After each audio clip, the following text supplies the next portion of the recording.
Full Moon Madness. Well, congratulations. What a way to kick off the day. Thank you, Louisiana, baby. We back in the circle. The winner's circle, that is, Lafitte. You never throw me a nice good chicken. Why don't you throw me a nice good chicken once in a while? I thought it was Andy? my job to give Tom a hard time, not Maggie's. Stop stealing my thunder, Maggie. Everybody, yeah, he has to fend off a posse now. Not that he cares after he just saddled a stakes winner here at Aqueduct. Standout sensation, much the best on paper, proves best on track. 1 down, 10 to go. Closing day. Fall meet Belmont at the Big A. 2-year-olds next. 6 strong, a mile. How'd you see this one unfolding? Well, I mean, I don't think there's any argument against the 5 who's going to be a heavy favorite for Chad Brown, probably under even money. Looking at doubles, Rebel Instinct, who ran very well first time, but I don't think the horse Buntis Faclora, little Gaelic apparently to start our day here from Donegal, didn't run badly behind that one. And I think you have to give some respect to Hadrian's Wall, the first-time starter for Chad Brown. Horse they paid $1.3 million, the connections, most of the connections of Sierra Leone. Just because the Breeders' Cup Juvenile is behind us, it doesn't mean you don't pay attention and how exciting these 2-year-old races are here in the fall going into the winter. Well, we saw a terrific 2-year-old race that ended in disqualification, but both the first and second finishers, even before the DQ and after the DQ, are going to come back in the Remsen, which I think is going to be a very, very good race. Ted Nafi is absolutely the right champion and a deserving champion, but there are a lot of good boys out there. Really good closing day program. Fall meet Belmont at the Big A. Those 2-year-olds next, plus 3 more stakes races included. The Red Smith Grade 2. Here's the field, long distance, turf affair, 3 turns, mile and 3/8, $250,000 purse. The McGahee duo, number 5, Cugino, number 6, Limited Liability. This was the scene last year. Red Smith, Limited Liability, charging hard at the top of the stretch. Yeah, and I mean, I don't think that in this case Frankie did anything wrong, but there have been some questionable rides on this horse. It was funky early. Won. It was really funky early. And he finished second to a horse named Interpretation, who's the heavy favorite, who was way the horse to beat. He's run well, and I think it's fair to question about whether or not he's tailed off a little bit. Having said that, I don't really want to jump on him for not running well at 2 miles in Kentucky Downs. And he was chasing outside against a gold rail in his prior start at Monmouth. So there are some reasons. I really like the switch to Joel Rosario. He likes the distance, and I have affinity for Limited Liability and prefer him today. There he is. Stuart Jenny homebred, just like the 2013 Derby winner Orb. Bottom line, the loves to run all day, Limited Liability, and for trainer Shug McGahee has done some exceptional work in this race over the years. As mentioned, the all-time leading trainer from Boisterous in 2011, who went back-to-back to Integration. 5 wins, and he's not done yet. Strong 1-2 punch for Shug McGahee in today's Red Smith, but he doesn't train Desfio, Andy, who at 34-1, shocked in the Sycamore at Keeneland, and looked pretty good doing it. Right. I mean, he's obviously the very definition of last time was the time, getting a big price. Maybe he's just a horse that's improving at the right time. He's improving later in the year, and he'll run another big race here. Now you're going to take a fraction of that price against this field, and he's meeting some tougher new rivals also. But this was a good effort by him. It's the only time he's run it. That's the problem I have. And Johnny did give him an absolutely perfect ride to get the money in here. But maybe he's just getting better. If you think he is, take a shot with him. I would like to see him do it again and pick other horses. It should be noted the 2 Fleetfoot, just 3 starts ago, finished 3rd behind a horse named Ethical Diamond. So if you were sleeping yesterday, you didn't notice the first time a former steeplechaser won a Breeders' Cup Turf. Unbelievable, impossible. His third to last, 4th to last, 5th to last, 6th to last races were all over hurdles. And he Hurdlers aren't supposed to accelerate like that. He hurdled the field from post 14. And now, yeah, you look at Fleetfoot that much different now. Yeah, for sure. I mean, look, he's good. I worry about him coming back on short rest, not about him as talent. Red Smith later on this evening. You'll see it right here. Well, you see it on Fox Sports 1 or Fox Sports 2. See it right here on Fox Sports 1, along with these 2-year-olds coming up next. Early pick 4, and we check in with Maggie.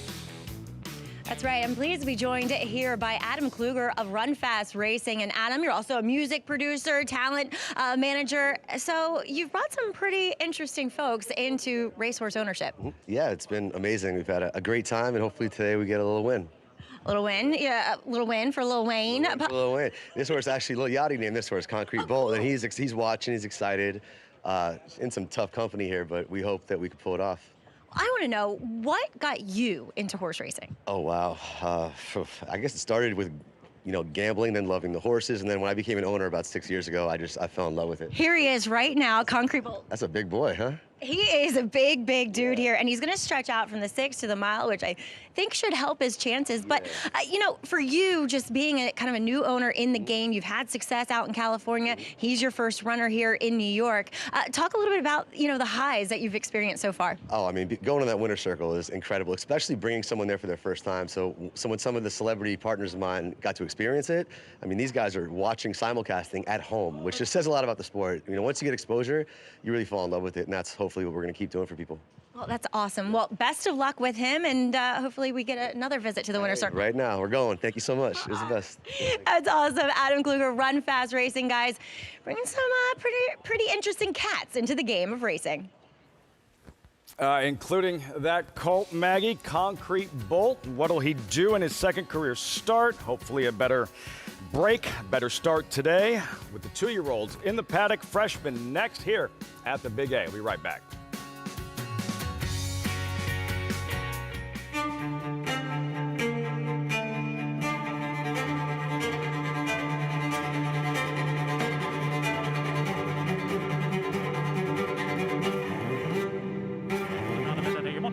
Now $1,600,000 now 650.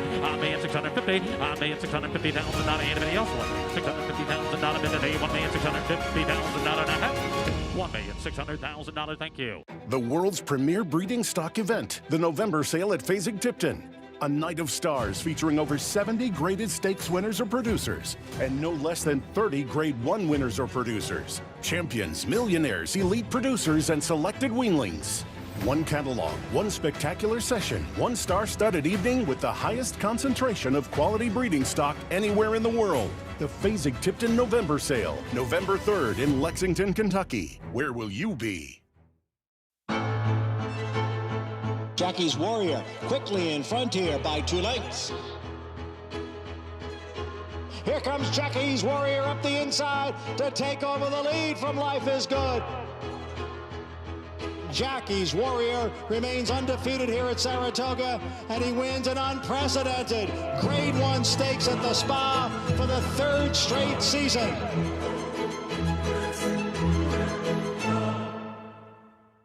RaceLens is the most in-depth product in horse racing, with unique features found nowhere else. True odds, predictive analysis, and pace projection. RaceLens. It will change the way you follow horse racing and take your game to the next level. Enhance your handicapping with AI Fast Facts, exclusively on NYRA-Bets. Open your NYRA-Bets app, click View Runner Details, and a stat-driven fact will appear for all U.S. thoroughbred racehorses. Download the NYRA-Bets app to start using Fast Facts today. Fall in New York City, picture perfect for Sunday in November. And right here on America's Day at the Races, coverage as always brought to you by NYRA-Bets. Bet any track, anywhere, anytime. Visit NYRABets.com or download the NYRA-Bets app to get started. And for Marathon Day in New York today, we're running a marathon card at Aqueduct. 11 innings to decide a World Series champion last night. 11 races to close out the fall meet in Belmont at the Big A. It was a prediction. How See? can we see that coming? That's 2 Dodger references. How many will I sneak in before we say goodbye? And we say hello to Maggie. Not many more before I say goodbye. Yeah. You don't have to worry about me making Dodger references. That's out of my ballpark. As we'll take a look here at the 2 horses stretching out, coming out of the My World race, who they were complimented when he came back yesterday to win the Nashua with a 79 Beyer speed figure. And we'll begin with Concrete Bolt. We just got to know Adam Kluger a bit from Run Fast Racing. But as I said, as we both said, he's a big boy, and he ran like a horse that was obviously needing the experience, needing the fitness, and dying and crying out for more ground, which he gets here today. He's also fairly forward now that he's gotten the tack on. He's pretty quiet when he first walked in here, but now he kind of knows what the gig is. So I like that. And it's forward-focused energy, because I can't necessarily say that about the horse who he ran against, who arguably did run a bit better in that sprint race, and number 6, Double Act, whom, as I said, I wasn't in the paddock for these guys' first and debut, but he seems a bit distracted, Double Act. He's been screaming, just a little bit fidgety here overall, and while he has a physical frame that would suggest that going longer is better, and he was a little bit green in the running of that race while showing some speed, which I appreciate. The fact of the matter, this isn't really Bill Mott's strong suit. Looking at his stats, 2-year-olds in their second start on the dirt going sprint to route, he's only 2 for 31 with a 75-cent ROI. So it's not necessarily a move that leads to success. We'll see how Double Act does. Pretty hefty purchase price on number 3, Hadrian's Wall. $1.3 million for this son of Curlin. This is the dam's first foal, though she did win her first start as a 2-year-old, and then subsequently the Grade 2 Adirondack. He is a big, good-looking type, so I see why Chad is starting here at the mile to begin his career, but I don't think there's the light bulbs on yet, and I don't think he's as fit as he needs to be. He's very laid back and lackadaisical here in the paddock. It's like he's moving in slow motion. Now, things can change when they get out on the racetrack and kind of realize what's going on, but he just looks a bit soft around the edges, so I will take the wait-and-see approach. There's probably some talent, and look, he has been working consistently well, preparing for this start. But again, in my heart of hearts, I just feel like he'll move forward from this start here today. Just a place to get started, jumping off point for the expensive Colt Coolmore-owned Chad Brown train. Listen, I'll trust in what Maggie says. I find it odd. I mean, Chad is not known for running firsters that aren't usually ready, but that doesn't mean sometimes they do improve in their second start. They're not all cranked up, and maybe in this case they thought with Rebel Instinct, who's a very likely winner, good race for him to get started, not quite ready to win a race. I picked him thinking they spent all that money on him, and they ran him against a horse like Rebel Instinct. They probably were confident. He's done it before with miles. Of course, Sierra Leone debuted this time of the year at a mile. He had one win a big race the other day at a short price.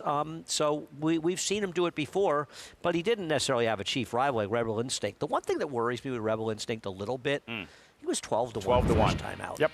And okay, so he was 12 to 1, cold on the board, and then what did he show you in the race? He ran terrific. I mean, I have no knock on him at all. Igniter had a start. He was a Rick Dutcher horse that ran a 75 buyer in his debut. Came back with an 81 buyer at a short price to win this race. But Rebel Instinct was extremely professional. He gave him all he wanted the entire race. A very good effort by him.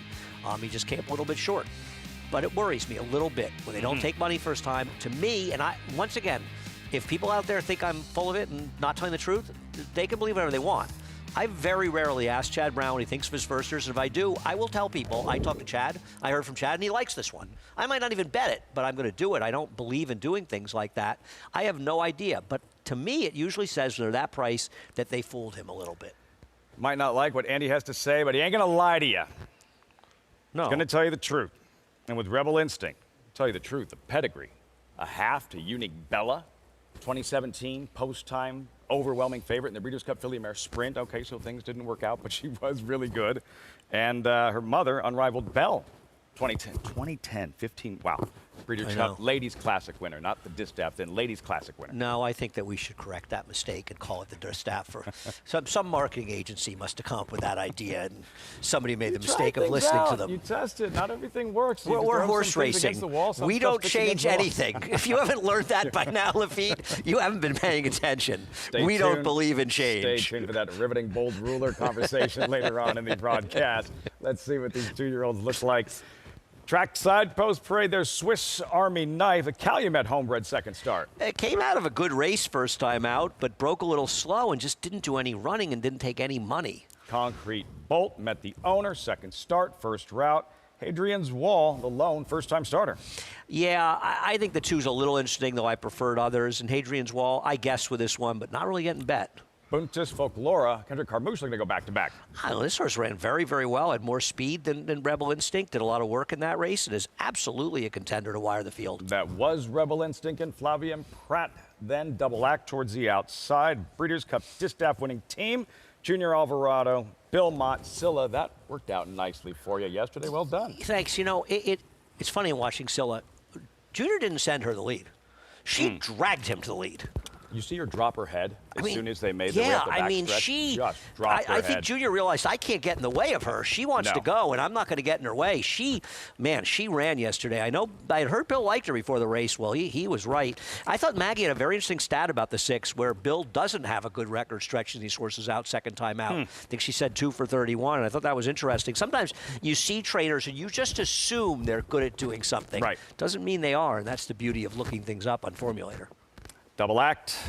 Alvarado Mott didn't have their opportunity with Sovereignty in the Breeders' Cup Classic, but a Breeders' Cup win in the end with Scylla, wire to wire. And look at Double Act, who is really, really on the muscle in the warm-up. We will be checking back in with Maggie shortly, but this is exciting. Again, these are 2-year-olds. This is the very beginning. We focus on this so much in Saratoga, and we watch horses surface, and what kind of potential do they have? And then they go to the Breeders' Cup, and Cy-Fair wins, and Ted Noffe wins. That's why we get that excited about the freshmen starting at Saratoga, but still throughout the fall, these are the races that produce those same types of horses that wind up competing on the biggest of stages. I think there are 10 or 11 2-year-olds that broke their maiden on Cigar Mile Day that went on to win Grade 1s.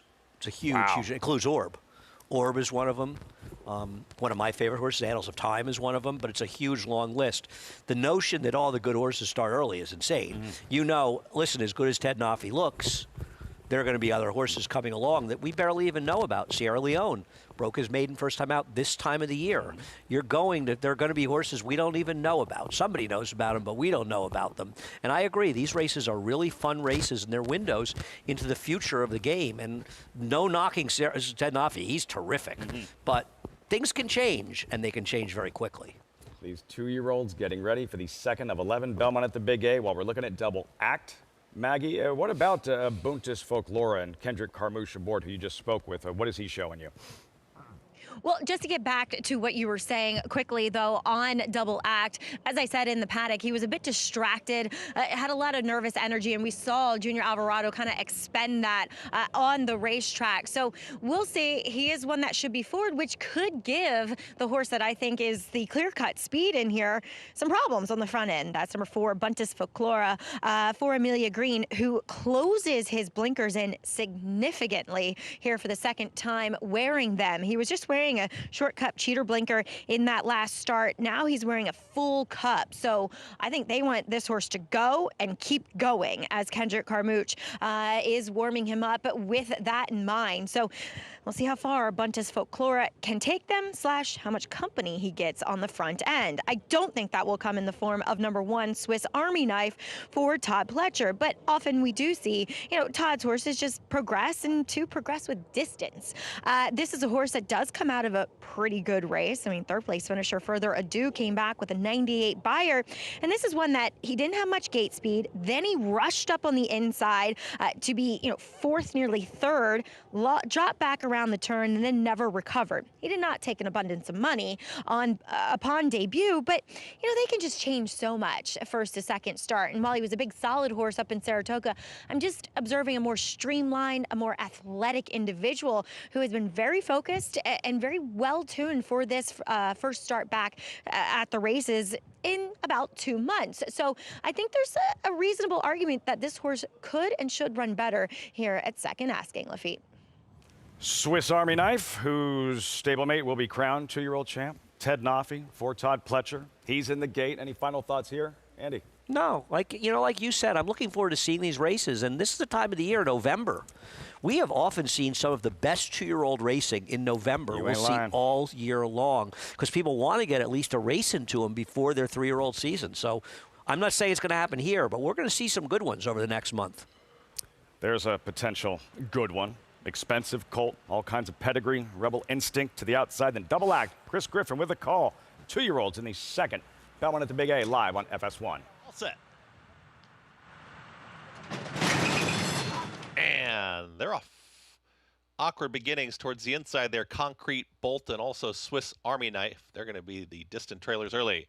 It's Rebel Instinct right out towards the front, but now Buntis Folklora now takes command, and Buntis Folklora is in front, is up by 3/4 of a length. Really hard to handle. The back end of the field is Swiss Army Knife, the trailer. There is Rebel Instinct, who's now stalking from second. Center of the racetrack moving forward. That's Double Act in third. Behind them comes Hadrian's Wall with At the Rail, Concrete Bolt, and still climbing at the back end of the field there. Swiss Army Knife, about 8 lengths the trailer. They're trying to swarm this leader, Buntis Folklora, who is now in front, just got passed by Rebel Instinct, who's got a head advantage. Towards the outside there comes Double Act. That's the top trio. Hadrian's Wall is trying to make up some ground here from fourth. Second to last, Concrete Bolt. And now Swiss Army Knife starting to get the hang of things. And here comes Swiss Army Knife towards the outside. It is now Rebel Instinct as Buntis Folklora has dropped out of it, is back to third. Top of the outside, Double Act. And here comes the charge from the outside from Hadrian's Wall. Swiss Army Knife continues this green sustained rally from the back end of the field. Is about to challenge for fourth. The front three go at it. They reach the top of the stretch. Hugging the rail there was Rebel Instinct, and Rebel Instinct now sprints for home. Rebel Instinct in front. Double Act is a challenging second. Hadrian's Wall is right there. They continue to duke it out, but they're behind Rebel Instinct for a final furlong, who's up by 2.5. Rebel Instinct, Flavien Prat almost there inside the final 16th. Give it to Rebel Instinct to win this one well. Rebel Instinct wins it. Hadrian's Wall second. Double Act and their Swiss Army Knife in 1 minute 35 and 4. Lots to unpack here. Rebel Instinct, the favorite, delivers, graduates in his second career start. Big effort. Hadrian's Wall to complete the exacta. And then what took place at the start, Andy, in the inside two post position, Swiss Army Knife and Concrete Bolt. It does appear that the two Concrete Bolt is going to come over and interfere with the one. Badly interfering. The one who actually made a very big move in the turn. Concrete Bolt did no running, but Swiss Army Knife made a very big move in the turn before understandably flattening out. The 5 was more professional today. She was more forward, and she proved best.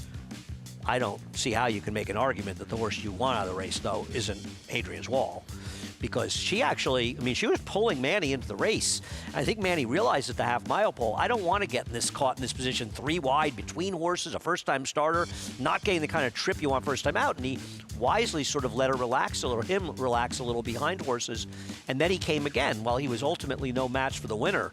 A very promising debut for the expensive Hadrian's Wall, a horse I believe we could hear from both of these horses in a quick race. But I think Hadrian's Wall is the one you're going to want to hear more from going forward. Especially Listening to Maggie in the paddock, as you look at Rebel Instinct, dig in 3 to 5 favorites in back-to-back races. One favorite won yesterday. But Hadrian's Wall, who gave the appearance, is one who had a lot of room to kind of come into himself. And it looked like this would be just a jumping off point for him today, and to put in that bold run and a bang-up second-place finish, one to follow moving forward. And I think the horse you may really want to make sure you're paying attention to next time he runs a Swiss Army Knife. I don't know if it'll be here or down at Gulfstream, but considering what happened to that horse at the start, the fact that he was even able to make the kind of move he did under Joel in the turn shows that there is some ability in there. And those are the kind of horses, they may not look that good in their finish, but that horse really did run well in the course of the race. A lot of times that happens to a young 2-year-old, inexperienced, every reason to throw in the towel to pack it in, and he did not. Finishes 4th, 5-3-6-1. Rebel Instinct, Chad Brown, Flavien Prat. For Prat, coast to coast, the Breeders' Cup win yesterday, Dirt Mile, a win here, Belmont at the Big A. Speaking of which, the Classic yesterday and Forever Young. 3rd in the Derby, 3rd in last year's Classic. Now a signature win stateside, becoming the 42nd Breeders' Cup Classic winner. That's next.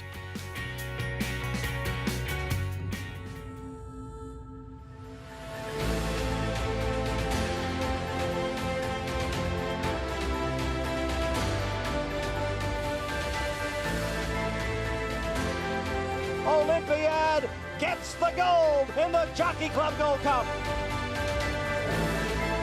Now bid at $410,000. There's your winner, $410,000. $400,000.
Welcome back to America's Day at the Races, coverage on Fox Sports 1 as we just saw the favorite deliver in a big way in his second start. Rebel Instinct, actually Chad Brown training the first two home as he joins me now in the winner's circle. And Chad, I know Rebel Instinct was a horse that didn't necessarily take that much money first time out, but he ran incredibly well and we saw yet again another big performance. Yeah, he's always trained well. My assistant down here, Distaff, he's always liked the horse.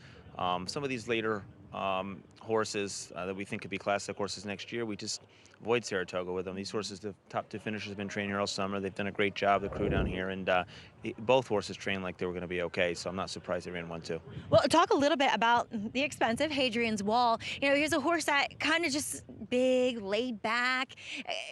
I thought he kind of figured things out in the running of the race and showed that there's talent there. Yeah, I think you were dead on looking at the horse for the first time in the paddock. You could see looking at him that he's, you know, he's kind of a bit of a big soft horse still, but shows a lot of ability. Obviously, he's very well bred, and the best of them was this month, so he's doing curling type of things. Right. You know, those horses have a lot of class and a lot of stamina, and sometimes they just maybe need a little more distance, the good ones, and I think he'd be in that category. So big things to come from him, I think. Obviously, it harkens back to Sierra Leone and breaking his maiden here. Talk a little bit about the runner-up performance in the Breeders' Cup Classic. I thought he lost nothing in defeat yesterday. Yeah, a lot of people were saying that. I'm just so proud of him. You know, he ends his career, never been off the board, and nearly he's never been out of the exacta. So, look, the track was very fast. We saw that all weekend, not to make any excuses. It was very hard to close. I'm proud of him. He's one of the only horses really to close. I mean, he was last in the first turn. You know, that said, the horse that won, he's a real horse. I mean, he's a tough customer, and then we nearly railed him in, but he found a little bit more, and like you said, lost nothing in defeat. I'm just so proud of him. It might have been one of his best races, actually. Well, we applaud you and the Connections for keeping him around for a 4-year-old campaign because, once again, he delivered. So congratulations here, though, with maybe wants to take his place. We need to fill those shoes. They're big ones, but we're trying. That's why we're here today. It was good to see you. Thank you. Same. All right, Chad Brown, with the future looking bright with these two maidens. Guys? Yeah, it is. With Rebel Instinct, John Stewart, Resolute Racing, Mandy Pope, Whisper Hill Farm, the expensive well-bred colt, breaks his maiden, Brown the Exacta, 5-3-6. This has the feel of a very productive race. I agree. I think both of these horses could be okay going forward. We'll see whether or not Chad would try the Remsen with him. I know that's where he's playing the horse who was put up on the DQ the other day. Whether or not this horse could be in there as well, we'll see. He's probably going to want to try something with him. You're going to try something in this third race. Our first look at grass racing this afternoon. Wide open maiden affair. Fillies and mares, a mile on the turf course. Looking at the doubles, Chad Brown has two horses that are going to be short prices in both the number 2, who's currently the favorite, Celtic Motif, but probably by post time the number 7, Every Vote Counts, who I prefer, and I picked them 1-2. He'll be the favorite, I think. It's coming up next, third race, Belmont at the Big A. Meantime, you just heard Chad Brown, Maggie discussing yesterday's Breeders' Cup Classic and the defending champ Sierra Leone looking to go back-to-back, looking to join. Tiz now is the only back-to-back Breeders' Cup Classic winner. The winners yesterday in the 9 championship races out west at Del Mar. And we start with the Classic, and Chad just described him as a tough customer. That's Forever Young. He is just relentless. He always finds more to give. Yeah, and I agree with what Chad said, and I appreciate what he said. I think, yes, the track profile did not help Sierra Leone, but you know what? He lost to a horse that ran extremely well and beat him. I think, yes, you could argue there's a situation where Sierra Leone might have beaten him, and I'm a big Sierra Leone fan, and Chad's my friend, and I certainly wish he had won.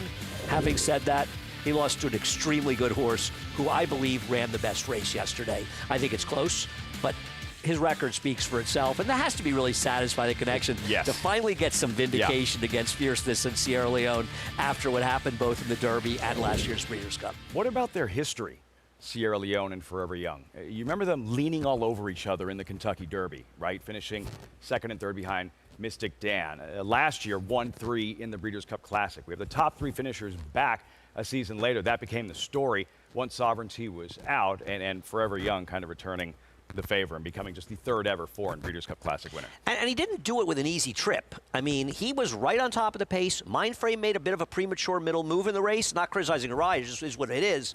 Kind of forced him even farther. The Rabbit abdicated at that point. Fiercest waiting behind him. Sierra Leone started to make his move, and he held every single one of them. I mean, you think about it. Fiercest got, for all intents and purposes, a dream trip yesterday. I understand you could say, well, it could have been a little more perfect. I wish every horse I bet on got the trip that he got. Johnny wheeled him out coming to the 8th pole. Absolutely every chance to get to Forever Young. Forever Young just wasn't going to let him go by. And then Sierra Leone came, and he held him off as well. Those are good horses he beat. The best horse won. The second best horse ran second. Third best horse ran third. And fair? Yeah, and there's no shame in being third best in a race like that. These are all very good horses, and they're going to be horses we're going to miss going forward. I don't know that necessarily, and that could even include me, you appreciate as much as having all those horses come back and run at 4 and put in a show like they ultimately did yesterday. That's what the Breeders' Cup and big-time racing is going to be about. And we saw some good race in Saratoga, particularly the Whitney, and that's what you want to see. And I hope a lot of these 3-year-olds come back next year, and we get a chance to see them duke it out again. Our Kang back in 93 at 1,000,000 to 1. Ravens Pass, who beat Curlin. That probably doesn't happen if that race is on dirt. And Forever Young, 3 foreign horses to have won the Classic. And do you remember where you were 40 years ago today? Maybe right where we're sitting. 40 years ago, the only Breeders' Cup 2 at Aqueduct. Stay tuned.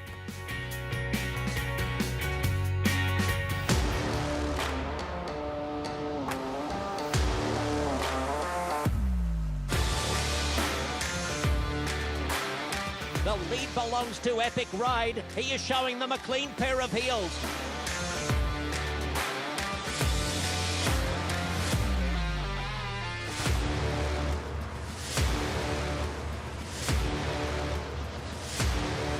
Eclipse champion Blame, standing at Claiborne Farm. You bet with Naira Bets. Bet any track, anywhere, anytime. Download the Naira Bets app to play today and get a $200 deposit bonus. Watch live horse racing. Get expert picks. Boost your bankroll with weekly promotions and hone your handicapping skills with exclusive tips and tutorials. Download the Naira Bets app now. Sign up now to claim your $200 deposit match bonus. You bet with Naira Bets. Monday on FS2, live from Australia's Flemington Racecourse. Join us for special coverage of the Melbourne Cup, the race that stops the nation. Watch on FS2 and play at Naira Bets. Coverage begins 9:30 Eastern on FS2. RaceLens is the most in-depth product in horse racing with unique features found nowhere else. True odds, predictive analysis, and pace projection. RaceLens. It will change the way you follow horse racing and take your game to the next level. A provision in a bill passed this summer reduces the tax deduction for wagering losses from 100% to 90%.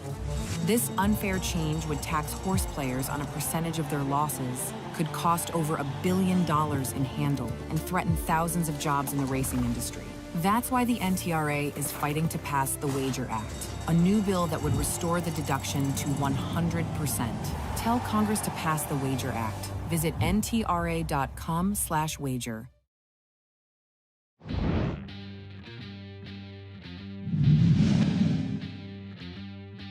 Proud Truth, he was last down the backstretch. He's taking it to the leader. It's Gate Dancer in front with less than a furlong to run. Proud Truth is right at his neck. Proud Truth on the outside. Gate Dancer is game. Proud Truth ahead. Gate Dancer. Those two a driving finish. Proud Truth has won it. 40 years ago today, Breeders' Cup 2 here at Aqueduct. George Velasquez, Hall of Famer, Proud Truth wearing down the lunatic Gate Dancer in deep stretch. A lot of lunatics involved with that race. My friend John Veach, who trained this horse, I don't know if people remember, he was injured in the Peter Pan in May, preparing for the Belmont Stakes, where he would have been one of the favorites, if not the favorite. He came back. He lost to Wild again, believe it or not, in an allowance race, prepping, who had won the Breeders' Cup Classic the year before. He won the Discovery a week before the Breeders' Cup Classic. John ran him back. For doing that now. Right, John ran him back, and he got the money. The winners on the afternoon, England Super Filly Pebbles. Lucas with a pair of wins. Life's Magic, Twilight Ridge, Cozine, the Big Gray, Walter Guerra, Precisionist, who hadn't raced in about 6 months, won the Breeders' Cup Sprint, and Tasso defeating Stormcat by a flared nostril out in the center of the track. Where you wanted to be that afternoon? No, you wanted to be in Richmond, Virginia, where I was, the Grateful Dead concerts, because as anyone knows, the Dead. Only Breeders' Cup here, and you weren't here. Legendary shows, tremendous shows. I don't regret it at all. You know who was second to Life's Magic? Lady Secret. Yeah, she was second. Lady Secret was second. Stormcat, of course, second to Tasso in that race. And Precisionist, you may have a better perspective. You probably saw him race more than I did. I saw those battles with Turcoman. Precisionist may be one of the best, somewhat forgotten horses of the last 40 or 50 years. Like Ghost could compete at the highest level in sprint distance and classic distance. He beat some good horses. He beat Mount Livermore in that race. He beat Pancho Villa. Pancho Villa was in there. He beat a killer field in there. He was a very good horse. Beat the next year's winner. Smile. That's right. Scotty Schulhofer, Francis Gentry. Well done. Wow, 40 years ago today, suffice it to say, Maggie, you were not here either for Breeders' Cup 2. Missed it by a year, Lafitte. Yes, so was born the following summer. Anyway, we'll take a look here at horses that are in the paddock for this current race at the Big A. And Chad Brown sends out a formidable duo, and it's kind of funny. You know, the horses have a certain look, and they complement each other as far as their running styles, and they're acting exactly how you would expect these two to act coming back to the races, where Celtic Motif will make her first start for Chad off of a longer layoff than his other horse in here, number 7, Every Vote Counts, and she is devoid of early speed. So she's pretty laid back here. Looks fantastic, though. Obviously, I don't have any previous notes on her. I don't know what she looks like per se, but I do like the fact that she comes back going a mile. She's not the biggest sort, but very handy, very athletic. We'll just see. Does it work out for her when it comes to dynamics? Does she get pace to run into? She very well may, but we'll see. I thought that Chad's other horse in here was the stronger of the two, and that's number 7, Every Vote Counts, who ran really well, considering she was a bit against the track last time out on September 1st. The rails were down. They were on the hedge on that inner turf course up at Saratoga, and she just traveled 2 to 3 wide throughout, and so therefore just kind of produced an even effort where the top 2 finishers, they rode the rail the entire way around there. Looking at her here, she is pretty aggressive. So she has been on the muscle ever since she stepped foot here in the paddock. But as a physical, I've always liked her. She's a good-looking type. Again, one that's well suited to the mile here. So we'll see. She should be in that tracking position. Feels as though there's some other speed, one from the inside, one from the outside, is Tellus Mater, 4 Grand Motion, Mother Earth, in current English. She was favored last time out at Laurel off of a significant layoff, and she was at the back while 3 wide early. She made a big wide move and then just stopped down the lane, kind of hinting at the fact she might have needed that race. And she didn't beat a field of bums, protective custody. She would come back and win with a 72. She looks incredibly fit here. You know, I wonder what she looked like last time, because this is a filly that if, you know, I had to split hairs, I would like her to carry a little bit more conditioning overall. So now that I see her, I'm not so sure that it was her needing a race. I'm not sure how good she is, but at least she's pairing these races back to back. Now, speed presence could come in the form of number 10, Relevate, who tries the turf for the first time. Not a great influence with Daredevil. There's been the Dam, the siblings have handled it, but there's some in the second generation. She's not that convincing. Lafitte switching surfaces, but they'll try to be forward with her from that far outside post. That sounds about right with Javier Castellano, pedal to the metal, Relevate, right from the start. Let's meet the field, post-parade. First look at grass racing this afternoon. We start with Bourbon Milk Punch, 5-2. Current favorite in the money in her last 4. Yeah, this horse taking a lot of money, surprising me at this point. We'll see if this horse is the speed, or will the 10 Relevate be very aggressive. Celtic Motif, Chad Brown looking to saddle back-to-back winners. Obviously ran 3rd in the Group 3 behind Whirl, who was one of the best 3-year-old fillies over in Europe this year. But she disappointed in her return race, New Barn.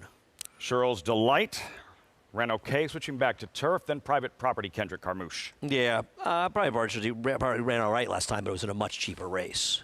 Leilani Liu, kind of even in her first pair, blinkers on. Yeah, it wasn't a bad effort last time. It was a little bit of an improvement, but she'd have to take another step forward. French long shot, pay the bills. Another horse who originally was with Klarovich and Chad Brown, just doesn't seem good enough. You like Every Vote Counts. Maggie likes how she looks. Well, this horse was way against the track last time. She runs her last race. They better do a lot of running to beat her.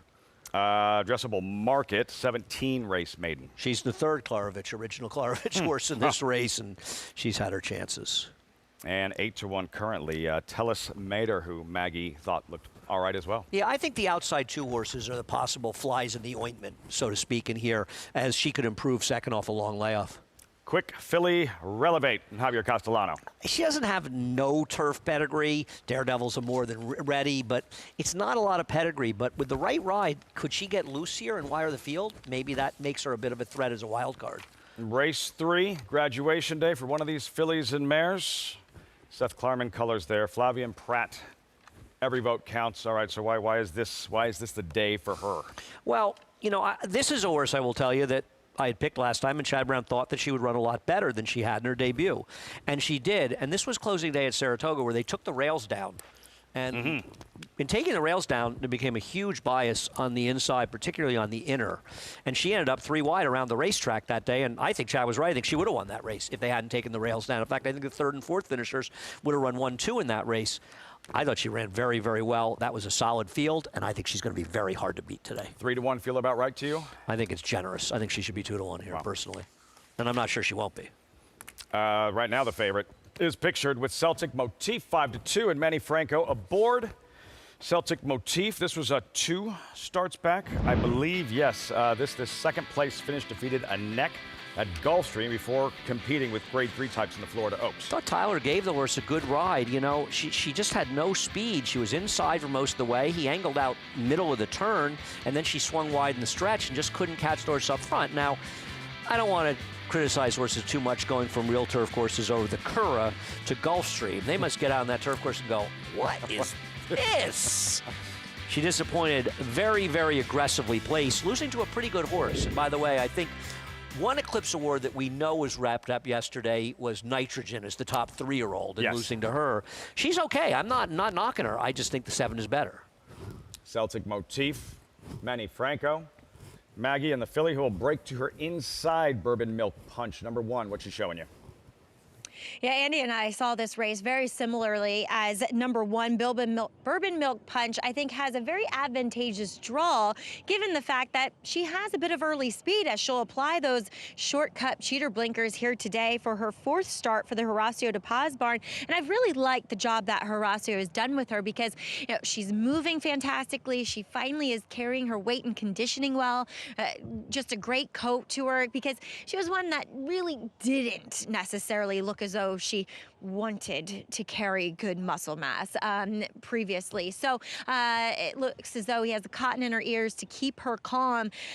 And I think she is a logical player. I was not expecting her to take as much money. She'll probably drift up from here, but she looks great. I really have no problems with her, and I really like that draw as a horse that could be a bit more forward than we would think in her 3rd start is number 5, Leilani Liu. She has been very sharp throughout the preliminaries here, and she's one that got a little undone going back to her 1st start when leaving the paddock and everybody making all that noise up there in September. I wasn't present for her latest affair against Bourbon Milk Punch, but she looks very fit, a lot more so than what I had observed first time out. Great coat to her here for Carlos Martin. And she's definitely a turf horse, and I think she might move forward with those blinkers on. She's a big price, kind of the only long shot that made a really nice impression physically. Lafitte? Leilani Liu, Maggie, at 12-1. As we mentioned, closing day, Belmont at the Big A Fall Meet. We'll explain, we're not going anywhere though. But a riding title to be secured for Manny Franco to ride Celtic Motif number 2, and right now a 6-win lead on Ricardo Santana. And I think all of the first 3 guys have ridden exceptionally well at this meet. I think that Ricardo Santana has had a very positive effect on the racing here because of his aggressive riding style. He's forced other people to be more aggressive. I think it's made for more competitive racing, and I like seeing that. But Manny, to me, has had an incredible, well-rounded meet because I think some people didn't give him much credit as a turf rider. They thought him as a strong rider, a dirt rider. I think he's given quite a few exceptionally good turf rides as well, and I just think Manny is becoming a much more rounded, well-rounded rider, and to me, he's just one of the best riders in the country, and that includes a lot of people on that list, by the way. It's not just him. Trust from a trainer the likes of Chad Brown, who he rides for here in Celtic Motif, who is loaded. Private property pictured towards the outside, addressable market. Again, speed coming from where? Well, the 1's going to go, but the 10 is supposed to go. So if Javier is aggressive, but the thing is, Isn't Flavian going to leave enough with the 7 to make that a little bit harder for him? So we'll see how it plays out. We're going to find out in moments. Chris Griffin with the call. Race 3, Belmont at the Big A, live on Fox Sports 1. Relevate.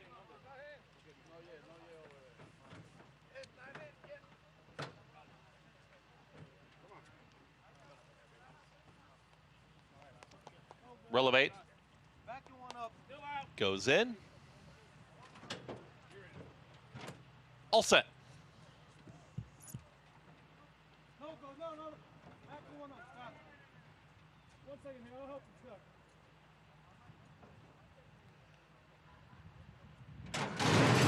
And they're off. Bourbon Milk Punch has early speed from that inside draw, and also here comes Every Vote Counts towards the outside, and in between horses now Leilani Liu has forward momentum. It's going to be a Bourbon Milk Punch to take him into that first turn as a neck in front of Leilani Liu. Forwardly places stalking the pace setter here from second. At the rail there comes a Celtic Motif, is now a shared third and fourth with Pay the Bills is right there. Just behind them, getting over to the rail, that was Telus Mater, who's now in the 5th position. Towards the outside, Every Vote Counts. Just behind them comes Relevate. Towards the back end of the field, that final trio, that's going to be Addressable Market with Sheryl's Delight, and Private Property is last. They work up the backstretch, and they're all chasing Bourbon Milk Punch, 23.61 for that opening quarter mile. Leilani Liu is comfortable stalking from second with At the Rail, that Celtic Motif, who's still in third.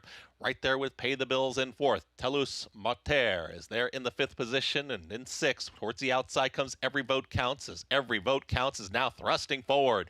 Here comes a big move. Flavien Prat says go on Every Vote Counts, who quickly in a flash takes third, and they're still chasing Bourbon Milk Punch. Leilani Liu. Here comes that move from Every Vote Counts. Telus Mater is tipped off the rail, is chasing. Celtic Motif is right there too. Bourbon Milk Punch is still there. Bourbon Milk Punch. Here comes Celtic Motif trying to get off the rail. Every Vote Counts is holding that spot. That duo is now chasing Bourbon Milk Punch, who's trying to hang on. Every Vote Counts is trying to get a nose advantage in front and does. Celtic Motif goes right with Every Vote Counts. Every Vote Counts won it. Every Vote Counts wins it over Celtic Motif, Bourbon Milk Punch, and a late rally from Private Property. 1 minute 36 seconds flat. Looked the part pre-race, performs accordingly. Andy, you liked her. She got bet. Favored in the end. Every Vote Counts. Breaks through in the 3rd career start. And she was best. I mean, you look at the trips that the first, the second, third horse had, they were very good trips. Not that her trip was bad, but, you know, Flavian realized around the 3-ace pole, I gotta, you know, get off the pot here, as they say, and, you know, and just sort of do something. And he made that decisive 3-wide move, getting it done, getting into the race. Very, very good ride once again by Manny on the 2. I think if you were betting on this race, you wouldn't expect the 2 to be in front of the 7 at that point. She just was second best. And I think the 1 got a good ride from Jamie Rodriguez, just was third best. Established a lead, showed some tenacity, fought hard, just couldn't repel the challenge of the winner. Every Vote Counts, and Celtic Motif in between horses, but just too much Every Vote Counts in the end. Yeah, I think she's okay. I mean, I'm not saying she's going to win stakes, but she's okay, an improving horse, and we'll see what Chad does. Whether it takes her to Florida, you know, I don't really know, but fortunately, we're only 2 weeks out from the turf season, so we won't see her here again. 7-2-1-4. Seth Klarman's Every Vote Counts.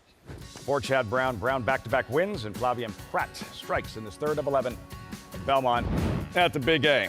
When we come back, trainer Jorge Abreu, his brother, their story, and this season, a breakout season for Abreu. Grade 1 wins. We'll share that with you as our coverage continues. Belmont at the Big A. America's Day at the Races on FS1. The Best 2-Year-Old by legendary sire Quality Road. Hit back, $1.5 million. Very, very impressive debut. Cantering home. Could not have been more impressive. Coast to coast in the American Pharaoh. He's the real deal. Undefeated and unchallenged at 2. He's just too good. He wins the Breeders' Cup Juvenile. Corniche.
Picture perfect Sunday afternoon here in New York City.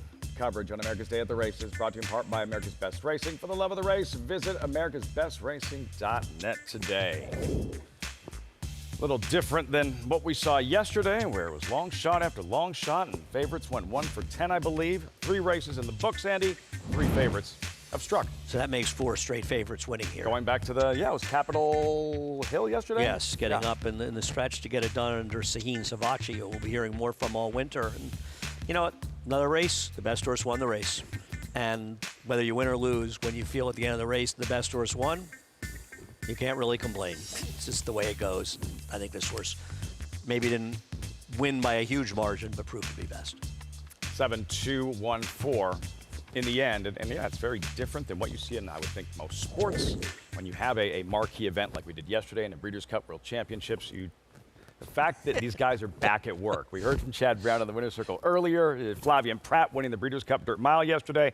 Here he is with a handful of mounts at Aqueduct the following day. I'm always most impressed with the riders, showing up for the first at Aqueduct, whether it's here, some are in Kentucky, and it's their job, and they approach it as jobs, and you have to approach it that way, big day or not.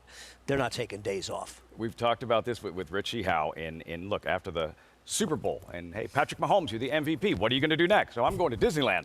Hey, such and such, you just won the Kentucky Derby. What are you going to do next? I got 7 to ride in New York tomorrow. Right. Where am I going next? Well, I mean, the MIG is also a tough one to ask because he's psychotic. I mean, when he was riding, if he could have ridden 10 at the Meadowlands that night, if they were racing the next day, Richie truly loved it. I don't think Richie loved his job as a rider and loves the game the way people like I love the game. I mean, wasn't just a job for Richie, and it comes out obviously in his work here and his great love for the game, but he is a student of the game, but somebody that just absolutely loves everything about it. Well said, very well said. And the MIG will be on set with us a little bit later on as we push forward to the 4th race and the second of 4 stakes races, the 49er, 5 strong. You see the field there. 8-5 Bishop's Bay, Scotland at 9-5, and Nelson Avenue, number 3, who is trained by Jorge Abreu, brothers in thoroughbred racing. What's the first name that comes to mind? It's Ortiz, right? The star jockeys, Arad and Jose. But while they're most recognizable brother siblings in the sport, they're not the only ones. Far from it. Meet trainers Fernando and Jorge Abreu. So Jorge and Fernando, really happy to have you guys sitting down here. 2 brothers, 2 trainers. Jorge, let's start with you. You've had multiple Grade 1 winner in Scottish Lassie. Can you explain just what she means to you and what she's done for the stable? Well, she means everything for me right now. It's very important for this business because you're only as good as your horse and as good as your last race. And by this filly winning of Grade 1 in Saratoga, it was great and opened a lot of doors to me. And Fernando, I mean, we've seen you really make a splash coming up here to New York. He pushed me to come to New York because I had Patter Pop and, which was behind me, big claiming owner. Fortunately, everything started rolling and I got a very different stable than George. I don't have that luxury of 2-year-olds yet, They probably consider us a stake trainer and a claimant trainer, When you're gonna go down the Sherrow and I won't have the claimant 32, I'll have a Scottish Lassie. That's the whole thing that drives me to wake up in the morning. Plus, we have a different method. He likes to run horses quick. It haven't worked for me. I like that 5 weeks, 6 weeks in between races. But when you're in the claiming game, I think certain spots you gotta put them in. Certain horses you don't wanna do too much.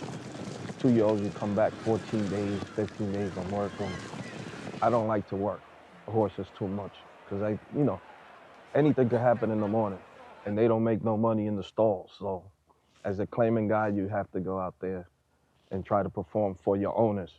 How is it kind of competing on the same circuit in I like brothers? when I beat them. Very, very competitive.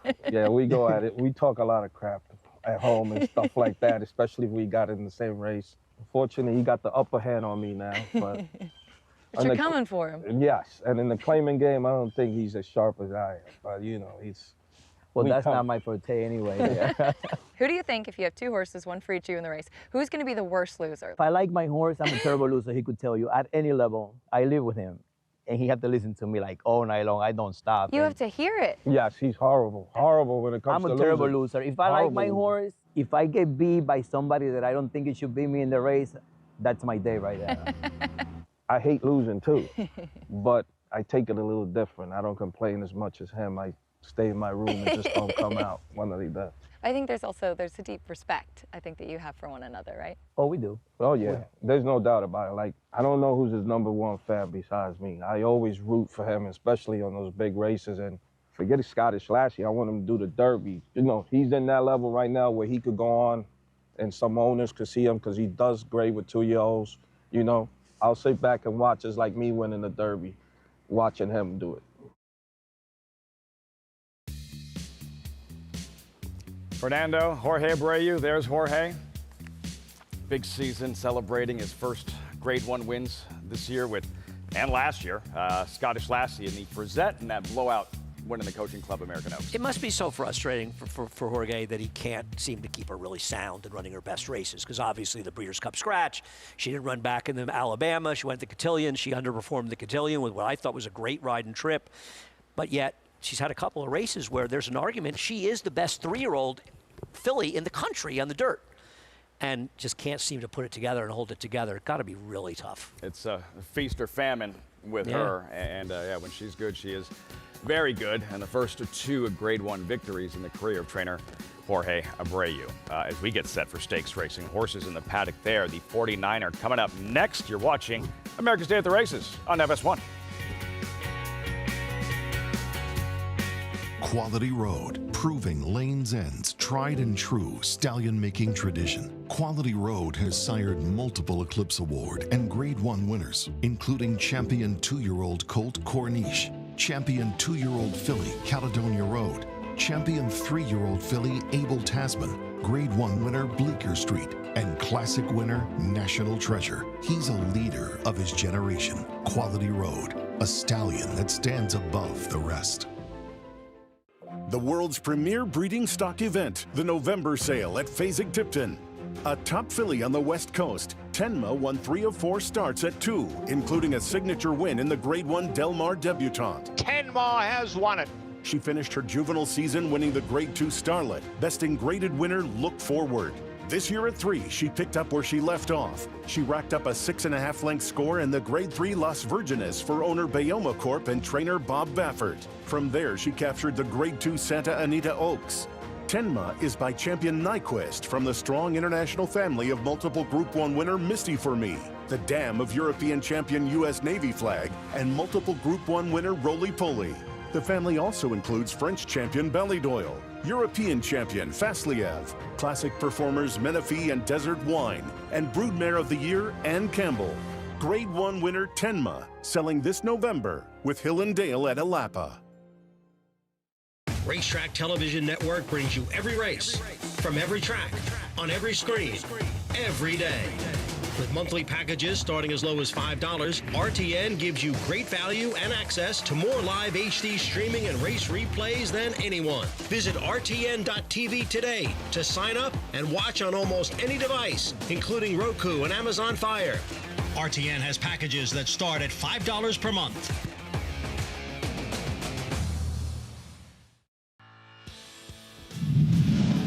'49er, trained by Woody Stevens, Claiborne's 49er, going to work, digging deep, taking down this 88 Travers at Saratoga. Broke my little heart. I love Seeking the Gold. I actually loved 49er as well. I mean, you know, Claiborne, the Phippses, you know, you think of that, and the head bob.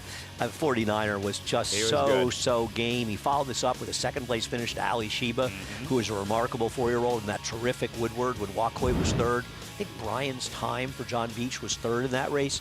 Seeking the Gold, a tremendous horse who finished Almost second beat Ali Ali Sheba in Sheba the Breeders' Cup Classic. in the dark. He didn't really see it because it happened in the dark. The Midnight and it was Classic. about 7 degrees out.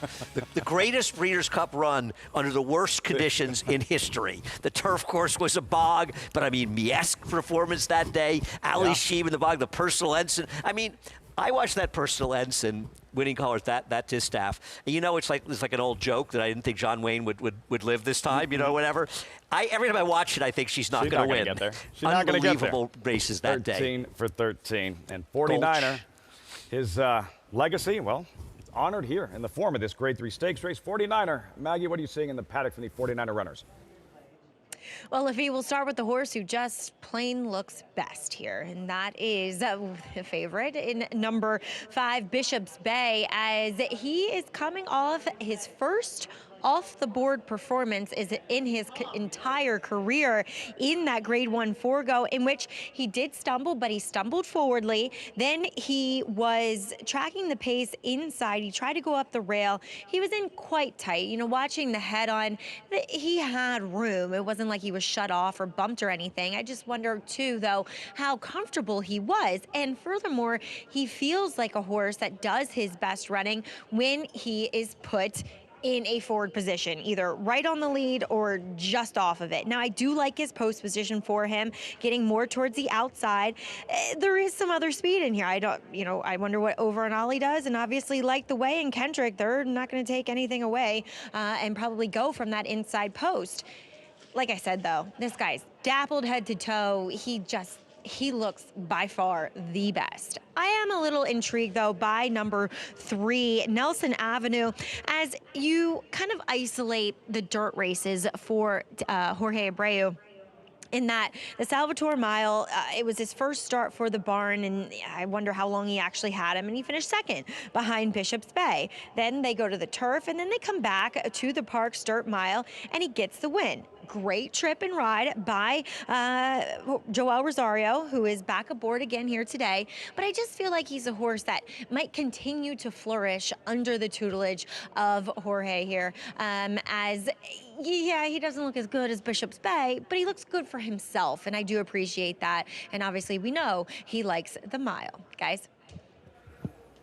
Maggie, thanks so much. Nelson Avenue, 6-1 for this upcoming 49er, and that Parks Dirt Mile she was just referencing.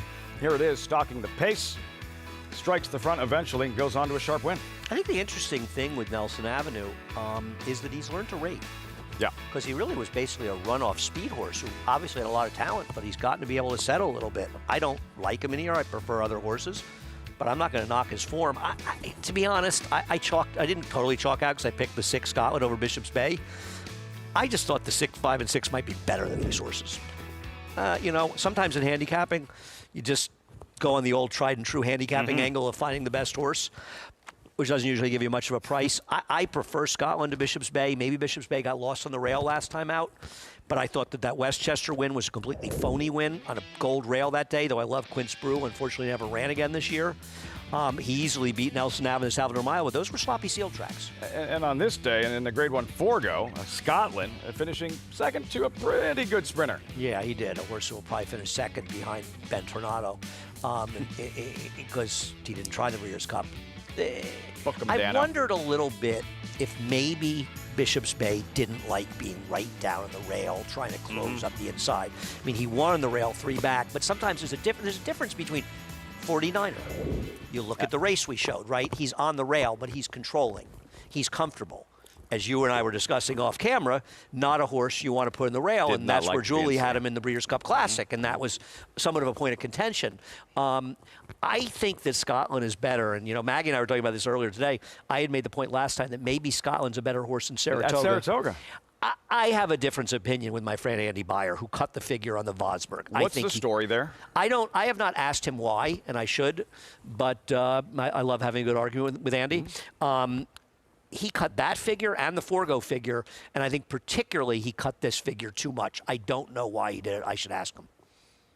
Scotland, 8-5. Bishop's Bay at 4-5. Is there anything in the wagering that's catching your attention? No, I mean, I figured they'd take the bulk of the play in here. Nelson Avenue, distant third choice. You know, it's a horse that got easily beaten by Bishop's Bay when they met. I mean, maybe Over and Ollie is a bit of a wild card, a horse that could get sent the lead in this race, a heavy favorite in a tough field that they lost the rider at the start last time. I don't trust him to beat this field at a mile. I don't think that he's going to have some big tactical advantage over any of the 2, 3, and even the 5. So I couldn't see past the favorites. I picked at 6-5. Bishop's Bay, forever known, always referenced as the colt who finished second behind Arcangelo in that Peter Pan before we really knew who exactly Arcangelo was. That's right. That's right. I'd forgotten all about that, actually. Now a 5-year-old, Bishop's Bay. Post-parade, 49er field. Light the way, Kendrick Carmouche. Listen, I mean, I don't care what he does today. What Linda's done with this horse since claiming him is nothing short of a miracle. I mean, he's been incredible this year. More versatile, Nelson Avenue? No, I mean, and I think it makes him doubly dangerous, so I don't think he's impossible. Over and Ollie, pedal to the metal, Ricardo Santana. Yeah, I think Ricardo's got to try to wire the field. We'll see if he's able to do it. Bishop's Bay, first or second in 10 of 11 lifetime. I think you're going to see Flavian stalking whomever wants to go. Pratt looking to go back to back, then Scotland to the outside. I guess he's the one that's sort of out the back door in last year, but smaller fields and deeper closers, a lot of times the pace becomes a little less relevant because they end up bunching a little bit too much. They never go as fast as they could go, and I think that works sometimes in favor of closers because it puts them more in the race. Not always, but sometimes. You don't feel more confident in a closer as a handicapper when you have a bigger field that might heat up the pace a little bit? The table will be set a little better? Well, you're absolutely right that the bigger the field, the more likely it is to have a lot of speed. And I think that's a very fair point. You want the field to stretch out. The problem has been, and it's been mitigating a bit, with more aggressive riders riding here, forcing others to ride aggressively. It's a positive thing. The fields can stretch out, and obviously that's good for closers. But the problem that I've found is in handicapping, there was a time when you felt like the secret to winning is determining how the race is going to be run, and the more accurate you can be about that, the better job you'll do of just yes, because I think it's just hard to know. How many races do you look up and say, geez, I thought the 5 and 6 would be forward in here and the 2 and 8 are forward? It's tough enough to predict who's going to be where at the end of the race. Right. It has become really challenging what the race is going to look like early. To me, it's actually the biggest change in racing that's made it the most difficult. I have no argument with other things, and obviously the CAW discussion is a very big discussion. But having said that, I think from a handicapping standpoint, it's harder to figure out how the races are going to be run. And I think we're seeing more. I think that Ricardo Santana's influence on the colony here is that he's winning and he takes no prisoners. He's not interested in what other people are going to do. Ricardo knows what he's going to do. And I think they all should have that mindset, and I think many times they do, but I think sometimes they're overly concerned with what other guys are going to do. And I think you have to do. I mean, it's a good conversation to have with Richie, to be honest. And I'll be honest with you, I think that a lot of the aggressive riding left this colony when Richie left and Jorge Chavez left. Two guys that were never afraid to be aggressive. And one thing about Richie could handicap. He could look at a race and say, I might not look like the speed, but I know I can be forward because there isn't a lot. And I think a lot of the more aggressive riders, and then more turf racing. Synthetic racing came in, where speed became a bit of a detriment in some cases. And I think it changed the way riders ride and approach the game. And trainers, too. I mean, Chad Brown has a role in that. He's not a trainer. He's gotten better about being more aggressive, but not always someone is comfortable being forward, as Todd Pletcher, who worked for Wayne Lucas, who made a lot of money setting Speed Horse to the lead. Sometimes strategy. Jockey might tip his hand in terms of how they're warming up as these 49er runners continue to warm up while you're looking at Bishop's Bay. Maggie, Scotland, what are you seeing pre-race? Yeah, well, Bishop's Bay continues to impress on the racetrack. Scotland here will get back out to a mile, a distance which he's 2 for 2 at. And I've always thought that a little bit more ground is better for this son of good magic, as that pedigree would suggest, because he is a bit of a bigger type. I feel as though he was doing better in Saratoga, and I think Andy was onto something when he said that he might be a horse that appreciates Saratoga a bit more, just based upon what I see from him on this particular day too. But I can't really fault him too much. Look, it's a stake race. You know, these horses are generally going to look the part. I just think that Bishop's Bay between the two does look best on this particular occasion. And then the wild card, number 4, Over and Ollie, who ran very well. First off the trainer change and layoff to Rick Dutrow, and then threw him right into the grade 1 forego. A lot of horses didn't run that well, but Scotland did. And then last time he lost Joel Rosario at the start. So Over and Ollie, warming up incredibly well. I mean, just floating over the ground. And honestly, he's not necessarily built like a sprinter. He's built like one that is more of a mile type, which was where he was doing his running, prior to this. He's only had one start going beyond 7 furlongs, and that was over a sloppy sealed racetrack. So he's a little intriguing as a complete wild card in here. Lafitte? Over and Ollie. Bishop's Bay next, Scotland. to the outside. Bishop's Bay, 3-5 at post time. All set for the 49er. Here's Chris Griffin. Goes in. All set for the 49er.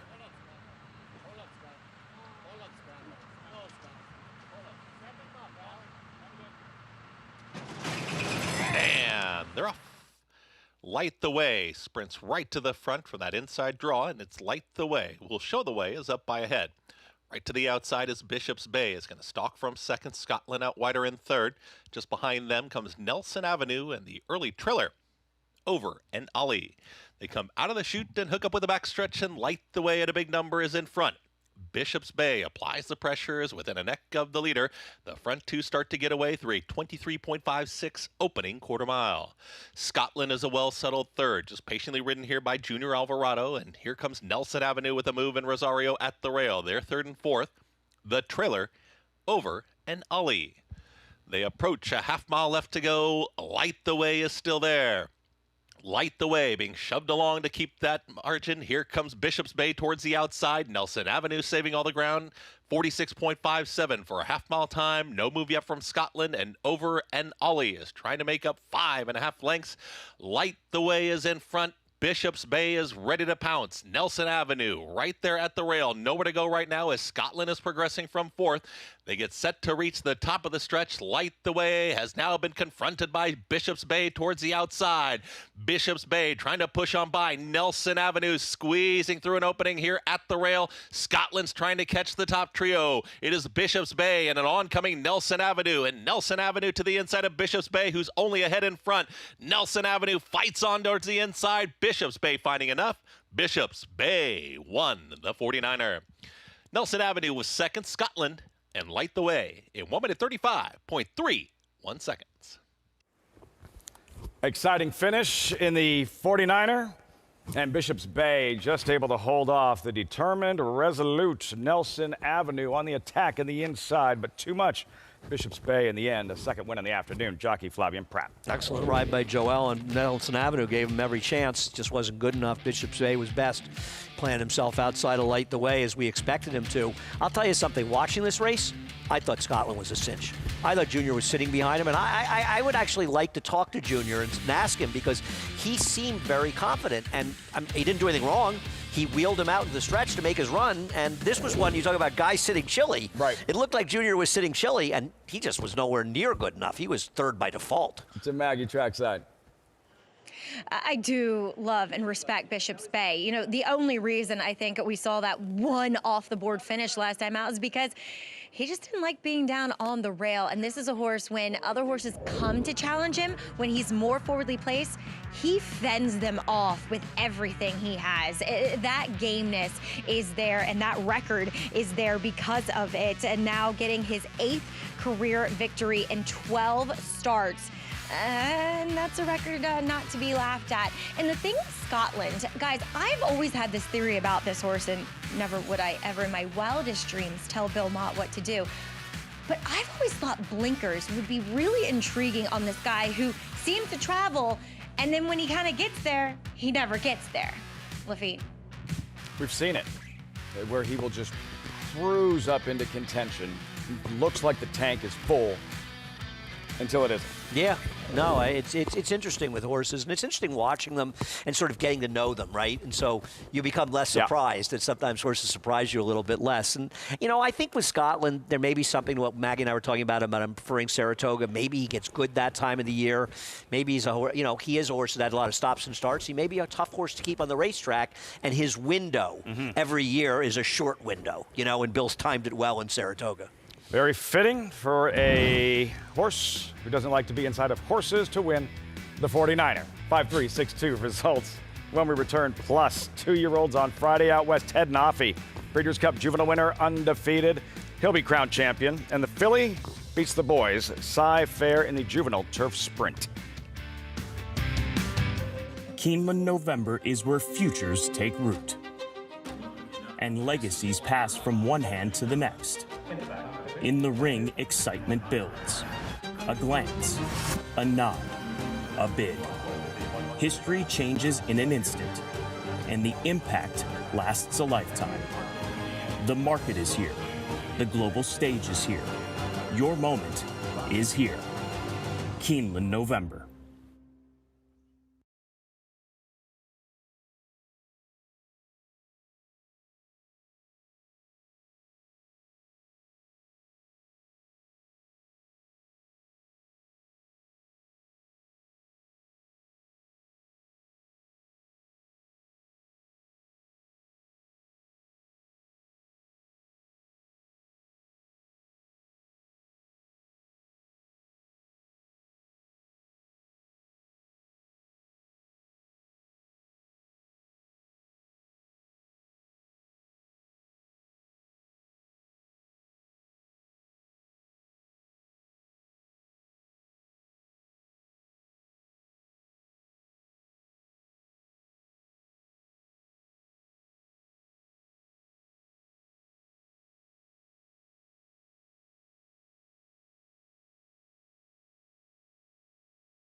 Welcome back to America's Day at the Races here on Fox Sports 1 as our second stakes race goes to the favorite, the Grade 3 49er to Bishops Bay, who improves his record to 8 for 12 lifetime and is 5 for 5 here with Flavien Prat, who joins me in the winner's circle as we were just talking about, game horses, and he is certainly one of them. He likes to get in a fight. He likes to show he's best. Yeah, no, honest as it can be, love what he's doing, and it's just fun to be around him for sure.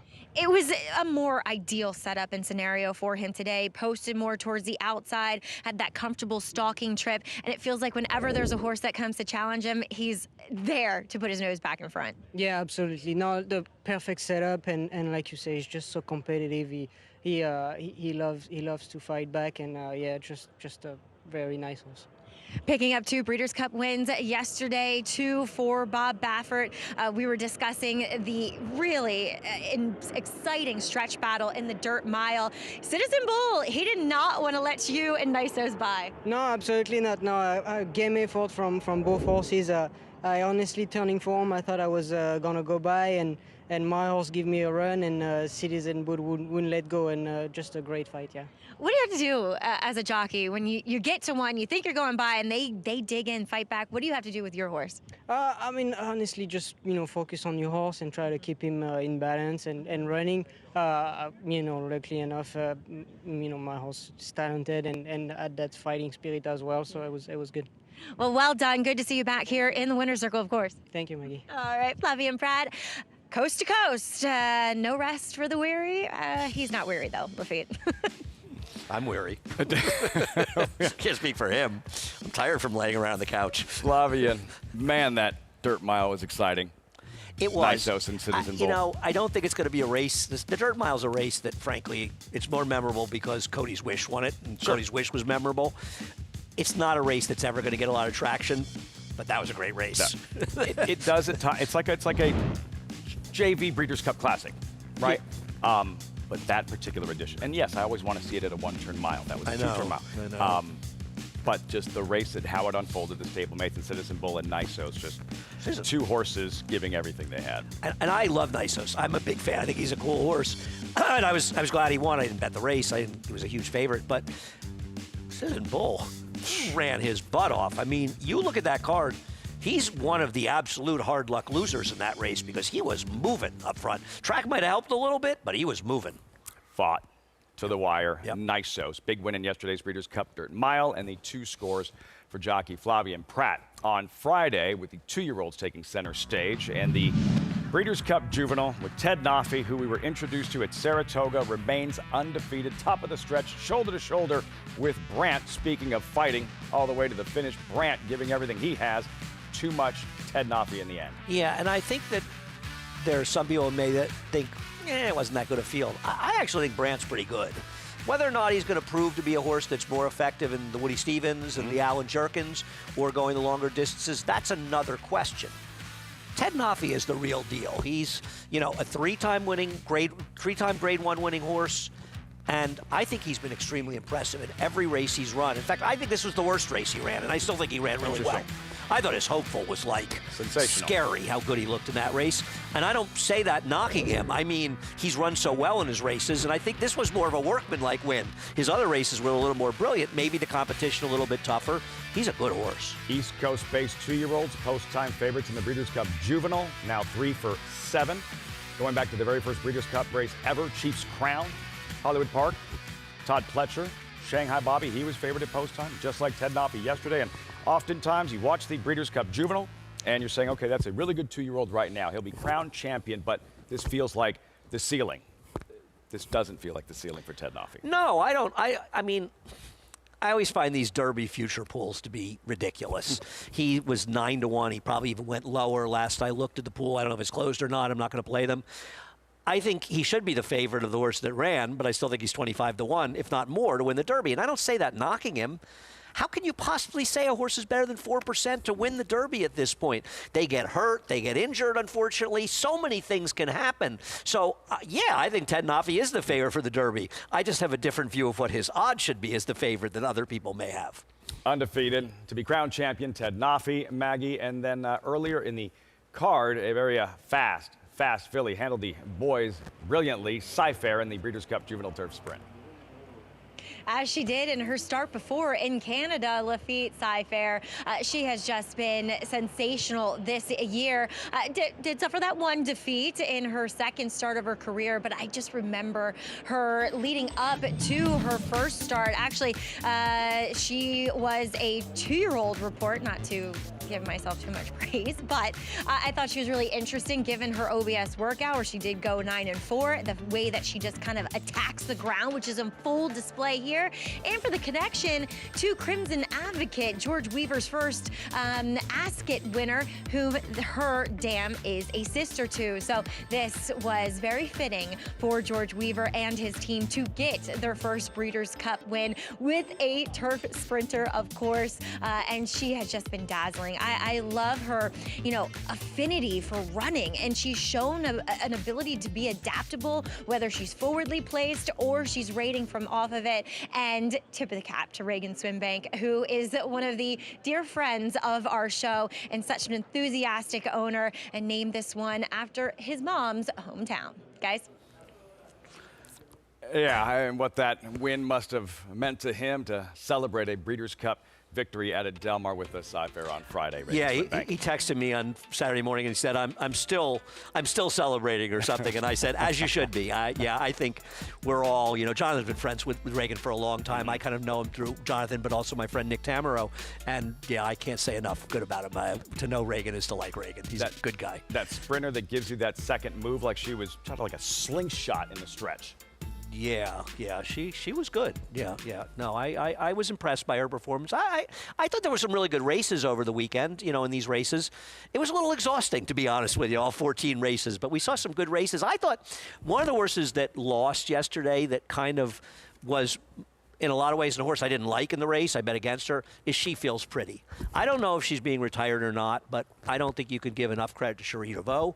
She has never run a race where she didn't run a winning race. She may not have finished first, she may have had trouble, and she lost fair and square yesterday, but I think 11 furlongs is really asking a little bit much of her, but she shows up every single time she runs. In a lot of ways, I think She Feels Pretty is really one of the coolest horses, and I hope she wins the Eclipse Award for the best older turf horse this year. I think she deserves it. Honest as a day is long, She Feels Pretty. Recapping yesterday's Breeders' Cup activity out west, and we had a chance to see a dominant performance by a sprinter who will be crowned champion as well. Ben Tornado, remember he was second the prior year at a big price. This time, he owned the stage. He was the favorite. He was the one to beat, and there was no touching him in the Breeders' Cup Sprint. Ben Tornado will revisit his win at Del Mar. Say hello to Move. It's a one-horse race. Very professional and very fast. Move, rolling home by 4 in fine style. Muth, the son of good magic, coming down the stretch in Hot Springs to win it.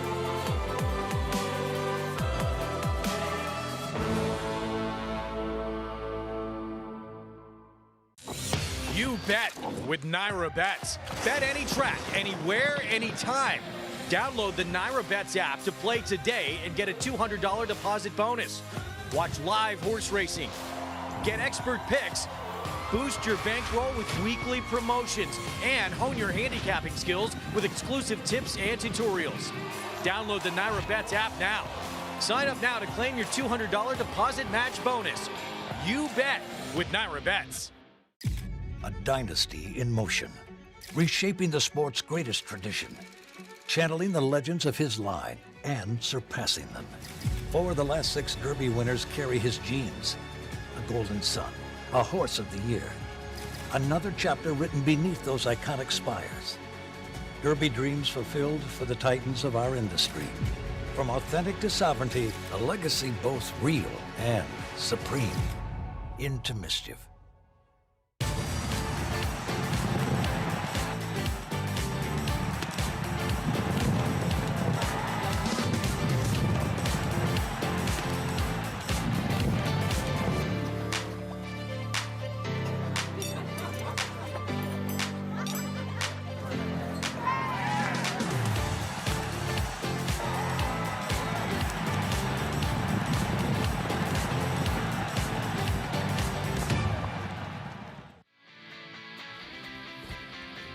You're watching America's Day at the Races on Fox Sports 1. Horses in the paddock. Upcoming 5th race. Pick 6 with a 2-day carryover. Mandatory payout gets started in the 6th yesterday.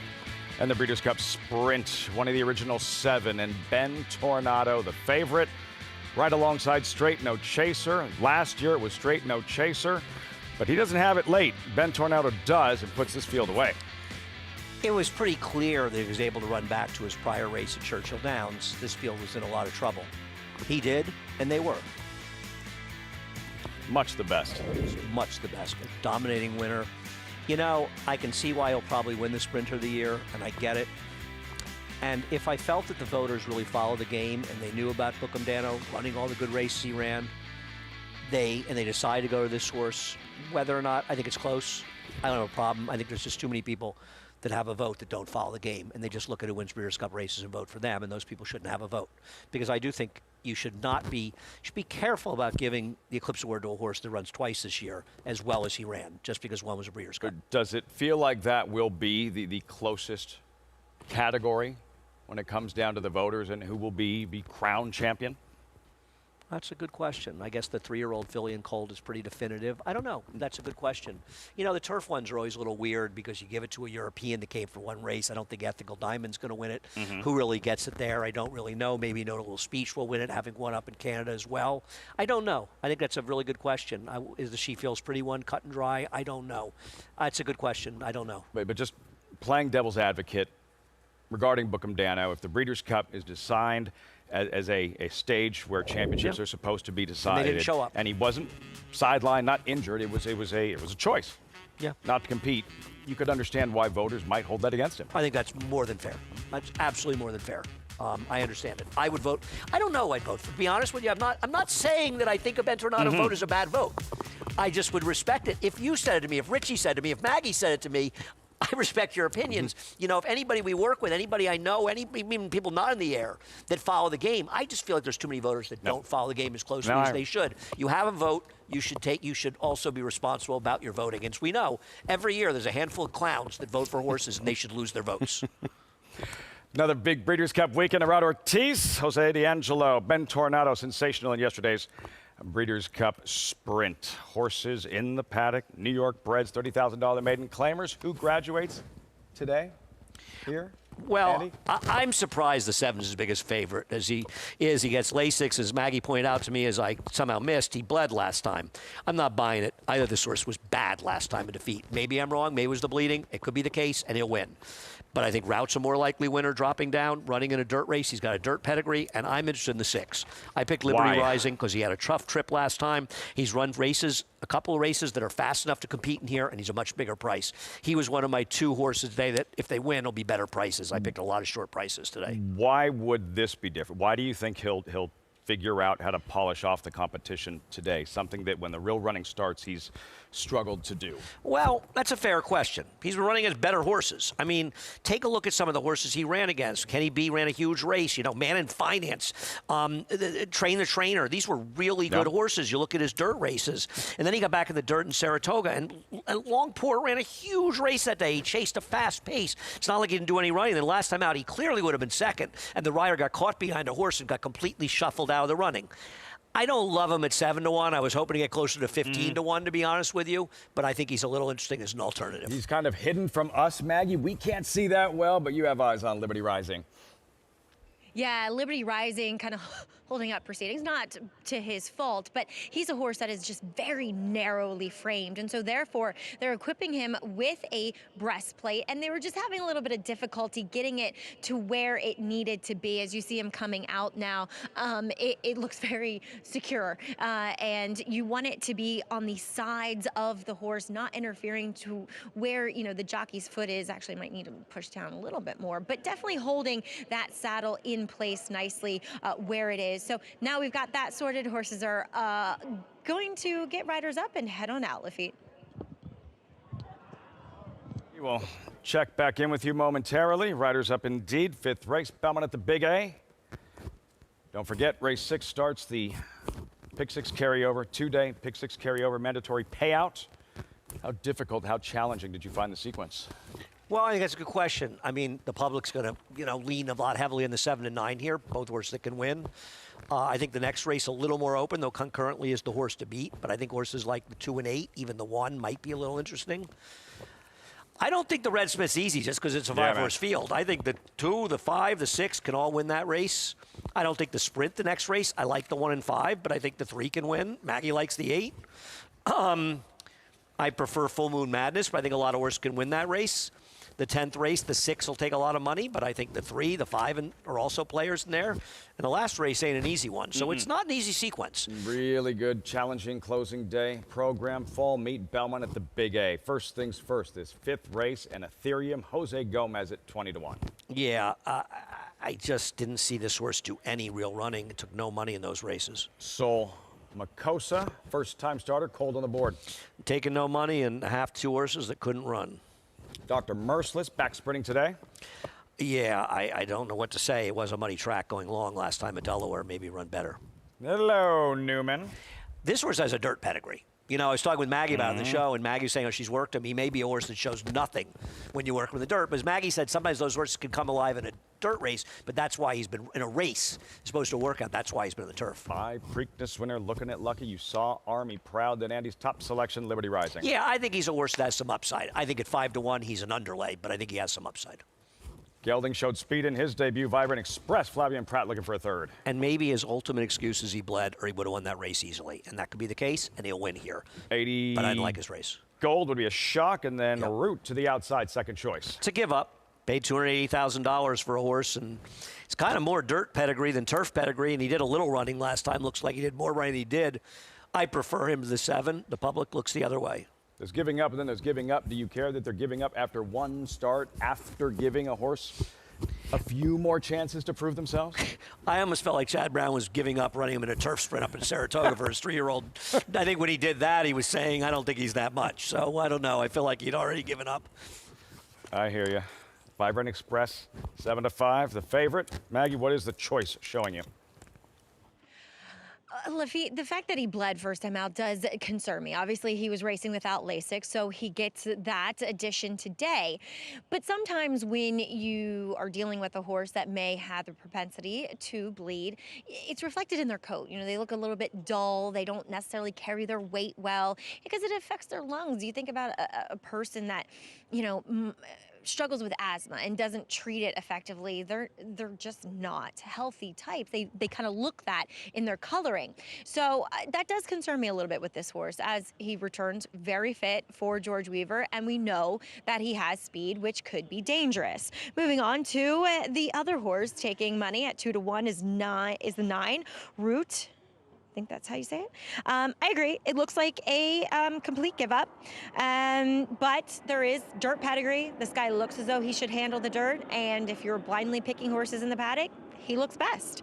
No doubt about it. Bright demeanor, very forward and eager to get out there. Same thing with the warm-ups, and looks incredibly fit coming back off the July layoff. So I know it really does have the appearance of looking like a give up, but sometimes give ups win these types of races. As a horse trying the dirt for the first time in his 6th career start, Hello Newman, as there is plenty of dirt pedigree. The Dam, she was a New York bred stakes winner as a 2-year-old. He is half to multiple stakes winner on the dirt absolutely, as well as Lightman. The problem is he doesn't look anything like those guys. You know, obviously, knowing the Newman family well and just having an intimate knowledge of that whole family, to be fair, he looks physically like a turf horse. He has more of a turf hoof. He doesn't have, you know, a big, robust hind end to him to, you know, that you need on the dirt to really push yourself forward, because it is a surface that breaks away from you more readily. He looks great otherwise. I mean, other than the 9, he's the next best looking horse in here. I just am a little bit suspect about this switch of surfaces. We'll see if the pedigree pulls through. Lafitte? I know that's your jam, Andy. And Seinfeld, do you have a favorite Seinfeld episode? I do love the one with Eric the Clown. John Favreau plays Eric the Clown. Yeah. When George, you know, when George pushes the old lady, the woman out with the walker to get out of the fire. I do like that one a lot. But there's so many good ones, so many great shows. Were you a Curb fan? Did you like Curb Your Enthusiasm? Yeah, Larry David has a way of wearing you out, but he's incredibly Have funny. you seen with him his thoughts on Halloween? No, Very I heard about Andy-esque. that. Really? That to me is Andy on Halloween. If you're watching, if you know, you know. Listen, Harvey Pack's the one who said to me, I remember we were driving out the day of the season premiere of Seinfeld. We were driving out here, and he said, it's not going to be as funny. And I said, why? He said, Larry David is the real brains behind the humor. And I said, I haven't heard of him at that point.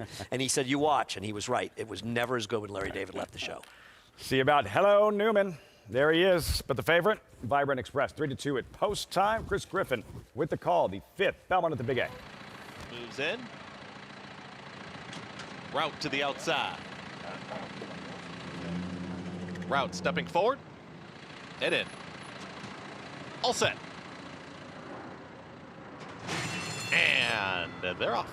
80 Gold flashes early speed and Liberty Rising right there. And here comes Vibrant Express. Vibrant Express is now up by 3/4 of a length with 80 Gold chasing up on the far outside as Route is in that early fray too. Very tightly bunched. The one who got the worst of it, just had to steady out of there, was Ethereum. So tightly bunched on the front end. Vibrant Express is in front. 80 Gold. 3 wide is going to be Route is in pursuit. Just behind them, tucked in between horses there is Liberty Rising in 4th, looking for some room. At the rail, that's Dr. Merciless, who shoved along from the back. Trying to run on as Hello Newman is now taken 5th. Dropping back quickly there was Army Proud. Ethereum is also at the tail end, and far back, not keeping up right now, is Sol Makosa. 22.50 for the opening quarter mile. Vibrant Express is just hugging the rail and bowling right along. Vibrant Express is kicking away from the field. Route is a distant second right now, trying to keep up. Liberty Rising is trying to rally on. Hello Newman on the grandstand side, but Vibrant Express showing no signs of stopping, approaching a final 16th, and Flavien Prat is having himself a day. Vibrant Express dominates here in today's fifth. Liberty Rising second, Hello Newman en route in 1 minute 10.51 seconds. Randy Hill's Vibrant Express just airs, runs away and hides. Breeders' Cup winning trainer George Weaver, 2 Breeders' Cup wins, Flavia and Pratt, and 3 on the afternoon so far. I would say it's fair to say that this horse lost last time because he bled. I'm going to make that pronouncement. A race we can actually put a real line through. I'm going to say that I completely misread this one. So, and because this was a joke. I mean, he just absolutely destroyed this field and was a winner every step of the way. My 6 got him for second, but more second by default than anything else. And a distant second at that. Opening up, pouring it on. Only a question of how far. This Vekoma is turning out to be a pretty good stallion. And that should be remembered by everybody that sees a horse that has a funny way of running. They say, I don't want that horse because, boy, he's gone on this year and last year. He would wing, terrific. he would paddle Vekoma, but do so very quickly. A fast horse, terrific stallion. And this gelded 3-year-old son of Vekoma strikes Vibrant Express by many. Belmont at the Big A. When we come back, in case you missed it, Breeders' Cup Juvenile, not the only stakes race for 2-year-olds this weekend. The Nashua and My World in the winner's circle there as the road to the Remsen continues.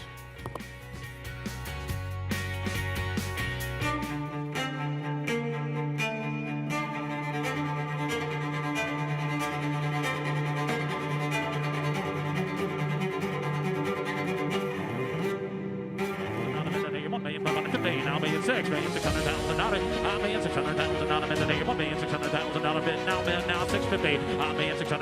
$1,650,000. Not anybody else won. $650,000 bid today. $1,650,000. $1,600,000. Thank you.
Great to have you with us on Fox Sports 1.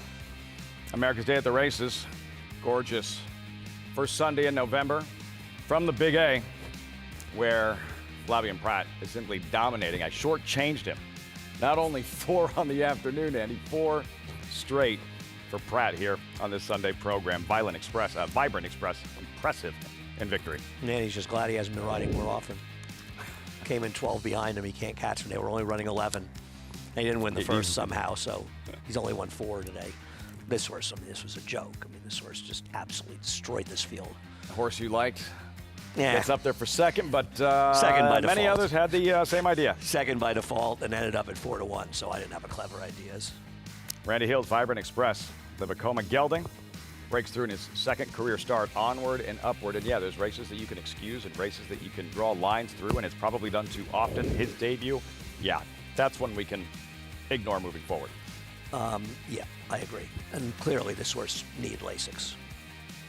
Wonder if he was claimed. Probably not. Vibrant Express over Liberty Rising. Hello, Newman. 764, race 5, Belmont at the Big A.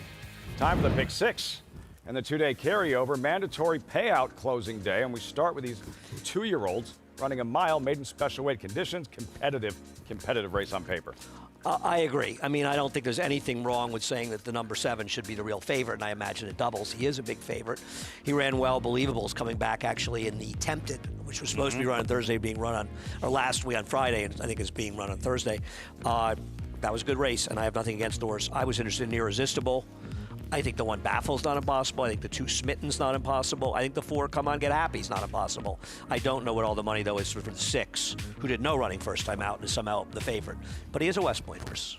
And for our viewers watching on FS1, again, might not follow the sport on a day-to-day basis. Why on a closing day? When you have a Pick 6, when you have these scenarios, why is it a mandatory payout? Because it's a state law that when you go from one meet to the next meet, all no bets can carry. So that's the Big 5s, obviously Big 4s. I don't know if they can even carry. Is it 3 or 4? I don't even know. It doesn't come into play in Pick 6s. And this was supposed to be Belmont, so this technically is Belmont. Right. So it's the end of the meet, so we have to do that. The end of the year also, we'll do that. So there will be mandatories here.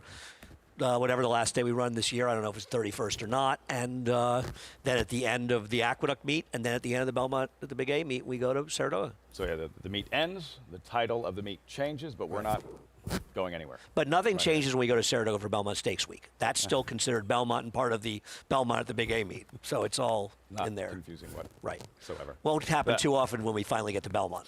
That Pick 6 sequence starts next in that 6th race. You were talking about the 2-year-old stakes races, the rescheduled Tempted.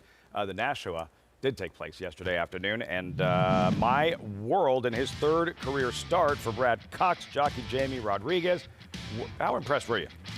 I was impressed. I didn't look at the figure to see how fast a race it was. It wasn't that compelling. I think I got like a 79 buyer. I think it got a high, not 70. So, whether or not he ends up being good enough to run against the big boys, we'll see. Maybe the connections will take a shot and run him in the Remsen. He clearly improved with distance. He's an essential quality. Yeah, what's he cut out to do? Yeah, and I think, that not essential quality? Essential quality. Yeah. I think, some people see essential quality. Maybe he's gotten off to a slow start. Well, geez, I can't believe a horse that excelled going long hasn't had a bevy of winners going 5.5 and 6 furlongs. I think we'll find out who essential quality is when these horses start going longer. 1.5 mile Belmont Stakes winner, essential quality 2-year-old champion, essential quality, and what this means moving forward. Again, we focus so much on year-end championships and Ted Noffey winning a Breeders' Cup Juvenile, but a race like the Remsen and how productive it has been for 2-year-olds over the decades. Well, let's see. Mo Donegal. Yep. Did he win the Remsen? Eventual Belmont Stakes winner. Ran right. the Remsen. We've seen a lot of horses do well in the Remsen over the years. Sierra Leone? Sierra Leone was second to a bad horse, Dornoch. I think he won the Belmont Stakes in the Haskell Stakes winner. Yeah, I mean, I think it's popular on Twitter to make fun of some of these races by people that don't understand the game, but it's been a productive race going forward, 1 1/8 race. And remember Nick Zito winning it with Strike the Gold, going back quite a few years. But yeah, these are good races. These are important races. Eventual Kentucky Derby winner in 1991. The female equivalent, the Tempted, and a prep here leading towards the Demoiselle was supposed to take place on Friday? I think Friday. Friday, I believe. Canceled the program, so rescheduled the Tempted. And there's the field of 5 2-year-old fillies running a mile. C. Kane, what do we know about her? I mean, I thought her maiden win was pretty impressive down at Gulfstream, and I think relatively speaking, it was a fast enough race. And if she can improve, it's back in August. So she comes back 2.5 months later. Now I don't know why she hasn't run since then, but Edgar Zayas is coming up to ride her. I don't blame him, and I think she's very tough. I think she's the horse to beat in this race if she builds in this race at all. I think she's too fast for these. But I think, once again, believable towards the outside, could be dangerous. And the number 2 horse, Schilling, who broke her maiden last time for Ken McPeak, she improved a lot, and she could be dangerous as well. They seem like the main 3. does get more challenging. Is a Demoiselle mile and an eighth like Yes. the Remington is? Yes, it's a big difference between, again, it's a stepping stone, but the mile, the one-turn mile of the Tempted, the two-turn, the mile and an eighth of the Demoiselle, and same for the Natural and the Remington. Completely different races, you know, from one-turn to two-turn paces, different scenarios, but obviously those are races that can show a horse where they have stamina to run effectively going that distance, and we certainly saw it a couple of years ago with Dornoch and Sierra Leone battling out to the wire. You know, Aviator Guy, who ran second in it last year, I don't think he's ever run back, and he was the turf horse that was kind of impressive there, and I don't think he's run back. Two-year-old stakes racing. Have a chance to see the Tempted next week, rescheduled, and that next step towards the Demoiselle here at Aqueduct. Great cards, by the way, Thursday and Friday. You know, we've got those stakes. Friday's cards are 10-race cards. Friday's cards are war. These are, you know, we got a stakes-laden car on Saturday. The weather looks good going forward. Nice. I know these are weekday cards. I'm telling you, take a look at Thursday and definitely take a look at Friday. These are like good embrace cards. the grass racing while we have it, No, right? the racing is going to be sensational if the weather holds up in November. And, you know, so far we've been extremely fortunate with the weather. Very few days off the turf. Next week's highlights right here at Aqueduct. Catch all the action on America's Day at the races. We'll step aside when we come back. Much more on this upcoming sixth race. Getting started with that Big Six sequence. Next, Belmont at the Big A, closing day, fall meets, and much more. Recapping from this weekend's Breeders' Cup included Super Corredora really coming into her own. Breeders' Cup Juvenile Filly winner, Out West. Good enough to earn a championship? Question mark?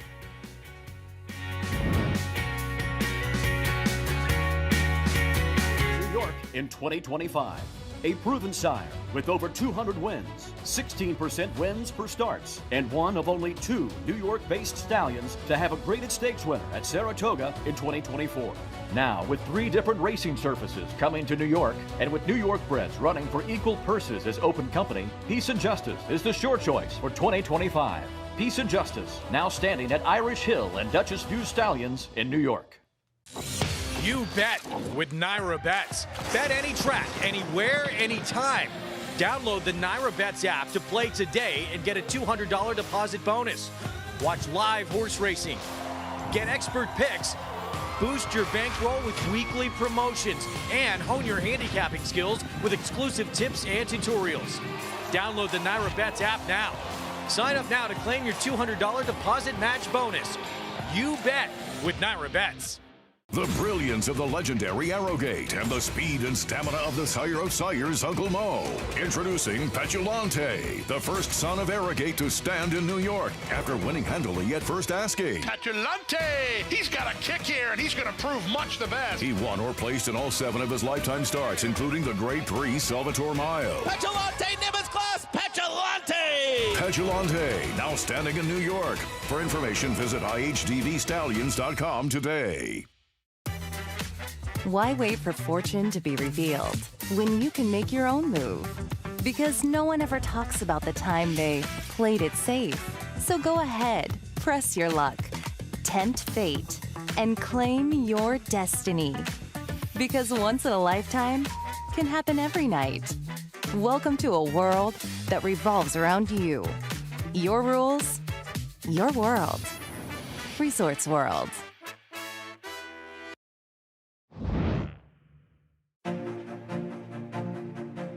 There's nothing like being there at the race and having the horses go by and your horse is at the front of the pack. Nothing better. We provide an inside look at the game. If people were to do this on their own, it would take years to develop the kind of relationships that we have with Hall of Fame trainers and horsemen. Here, you get to cut the line, so to speak, and you are in the thick of it at the highest levels of the game, and that's something that we really want for our partners. We want them to be dealing with high-class horses, have the chance to run in really big races, and we take care of the rest. I look at spreading our placement of horse equine purchases as just a wise investment. They don't all work, but you're going to have ones that work because of the caliber of people at West Point that go through the horse selection vetting process. It's very thorough, super impressive. Everybody here at West Point strives to provide a really comprehensive educational experience. We want you to be behind the velvet rope. Our partners get to know the trainers, the jockeys, obviously the horses. This is a real immersive experience to really get your feet wet and just feel like you're part of the action at the very front row. I think it starts with the top, Terry and Debbie, ethics, this industry, Having the right leader sets a tone for an organization, and they bring all that in every interaction, as does the entire West Point team.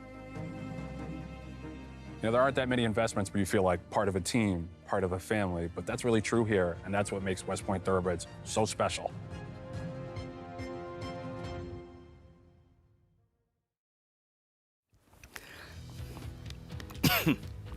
I'm choking Andy Serling. Okay? I'm waiting for the life preserver. I'm trying to kill Lafitte during the break, actually. Apparently there's a possibility of some success. So until he goes, somebody much more inferior to him will take over thing. We'll take a look at Super Corridora, who is the winner of the Breeders' Cup Juvenile Fillies on Friday. And, man, good things happen when you send horses to lead. It does. Now I know I don't want Andy Serling near me in a life-saving situation. And I would have tried choking, the Heimlich. gasping. What I would actually have done for is breath. Much appreciated. Just kind of stared at me like everybody else was staring at Super Corredora do her thing in deep stretch in those West Point colors, running them off their feet in the Breeders' Cup Juvenile Fillies. She did. I mean, there is a discussion, to be fair, that it wasn't easy to gain ground in the dirt races, particularly the two-turn races, which obviously makes Sarah Leone's performance that much better. And I think it's a reasonable conversation to have. I didn't think it was an extreme bias. I think there were some logical results. And maybe this is a horse that just improved breaking her maiden and then got the job done here. Second horse had just as good a trip sort of as Nisos did and had every chance to get by her and couldn't do it. But I think the track profile probably helped her a little bit. I thought there was room for other fillies other than the headliners to do something like that. This didn't feel like a Breeders' Cup Juvenile Fillies where you're looking at a Storm Flags Flying or a Flanders or those types of fillies. No, I'm not going to argue. Well, Flanders, if only she had stayed sound, she was something.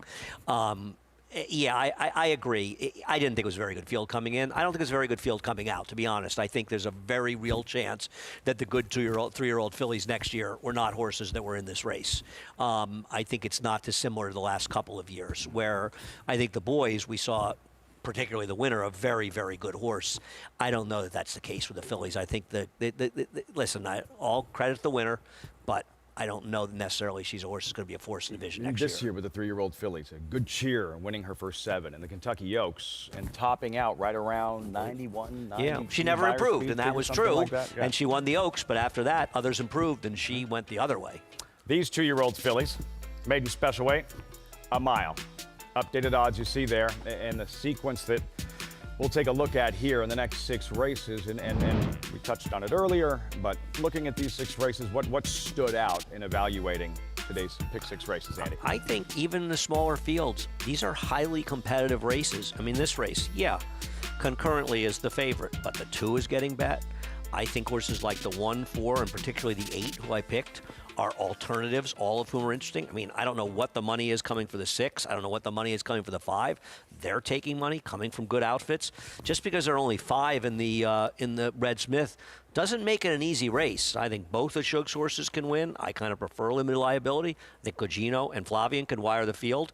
And I don't want to dismiss Fleetfoot, who lost to the Breeders' Cup Turf winner 3 races ago. So I think that race is tough. This is a tough sequence. And we have eyes on these 2-year-old fillies as we welcome Megan Burgess to the broadcast. Hey, Megan. Hey, guys. I miss you up there. I know I got to spend some quality time with Andy, and I miss you. But you mentioned it. This is a competitive group of 2-year-old fillies now able to get that route of ground distance. Those opportunities kind of coming more available in the fall as we wind down this year. But I thought this was a really wide open group. I know there's some standouts as far as the experience was concerned, but I'll start with the number 8, Irresistible, one of 2 in here for her trainer, Todd Pletcher. Now gets to stretch out in her second try, but she was pretty cold on the board considering the connections last time out. This is the half sister to that grade 1 winner, Kings Barnes. She was expensive, obviously, as the pedigree suggests, but last time out she broke chasing behind, was wide throughout. She started really gaining ground closing, was 5 wide around the turn, and she looked like somebody that would really be the beneficiary of being able to stretch out and being able to obviously get that route of ground. She's a big girl. She's got some size to her. She certainly is one that would benefit from getting that race, getting that fitness, and being able to obviously stretch out. It will be be to her benefit here, but she's certainly on her toes. She's sharp. She was kind of acting up a touch in the stall, but she's certainly one that I'm interested as well as Andy. But the one I was really impressed with coming into the paddock and a little bit of a price is going to be the number 4, Come On Get Happy, for the Michelle Nevin barn. And typically with her runners, they need some time and get better as the experience gets as they run into their races. But she's by McLean's Music, out of Acting Happy. Her dam was a winner on debut. She was an accomplished 3-year-old. She was multiple grade 1 placed, including that a really good effort in the Alabama and the CCA Oaks, but she's a half to a winner from 2 others to race. And as soon as she came into the paddock, she impressed me, guys. Seeing her in the flesh made me really like her even more. It's really fun when the physicals can kind of match the pedigree on paper when you're interested in one, and she certainly did that for me, Lafitte. Megan, thanks so much. Come On Get Happy. That would shake things up in this pick 6 sequence, 15-1 currently. Is that the Monkeys? Come On Get Happy? Feel like even that's before my time. Really? Not mine. I'm 107 years old. Not too familiar with. Born shortly after the Lincoln assassination. Concurrently, there she is. Ford trainer Chad Bratt. Jockey Flavian Pratt will be looking for a 5th consecutive win. What'd she show you in her 2nd career start? Just misses, just a nose shy on that afternoon. Yeah, I mean, you could argue that it was just a very unlucky loss. And as you see coming to the wire, it's the Partridge Family, by the way. It's their theme song. She got a ridiculous bob here. But on the other hand, maybe she should have gone by. The winner of this race was a first-time starter for Todd Fletcher that didn't take any money. She was 9-1.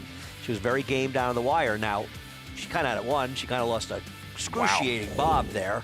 More so if you bet her. She ran well. I have no knock on her. I think the she's fight. good. Yeah, but she dug. But I think there are a lot of horses in this race that could really improve in their second starts. 2-year-olds, always exciting. Spendthrift 2-year-old race of the day, brought to you by Spendthrift Farm, 6-time reigning champion, General Sire Into Mischief, sire of this year's Derby winner, Sovereignty. Right on cue, Godolphin Smitten. Yeah, I mean, I have a smart friend who really likes this horse. He saw something I didn't see. I didn't like the first race, but maybe this horse will improve a lot second time out. Cara Fiore, Don Alberto debuting homebred. First-time starter, not a ton of pedigree on this daughter of McKinsey. Curly, the 4 here. Come On Get Happy, who Megan liked what she saw in the paddock. I think this horse is very interesting to improve second time out and has a chance to get a piece at a big price. Curly Q Girl dirt debut. Well, it is more of a dirt pedigree, so I can understand liking her switching surfaces, and she has one decent turf race. Tis the Lady, defeated by the filly running in the Tempted, Schilling. Yeah, I wonder if it's a West Point thing. She's taking a lot of money. I didn't see anything first time out. 7-1, 8-1, then the favorite, 3-2 now concurrently. No horse to beat. I don't know how short a price you want to take on anybody. It's not like she ran that big a figure. Irresistible towards the outside, 5-1. Ricardo Santana for Todd Pletcher. This is who I like. She broke slowly. She brushed the gate. She was wide.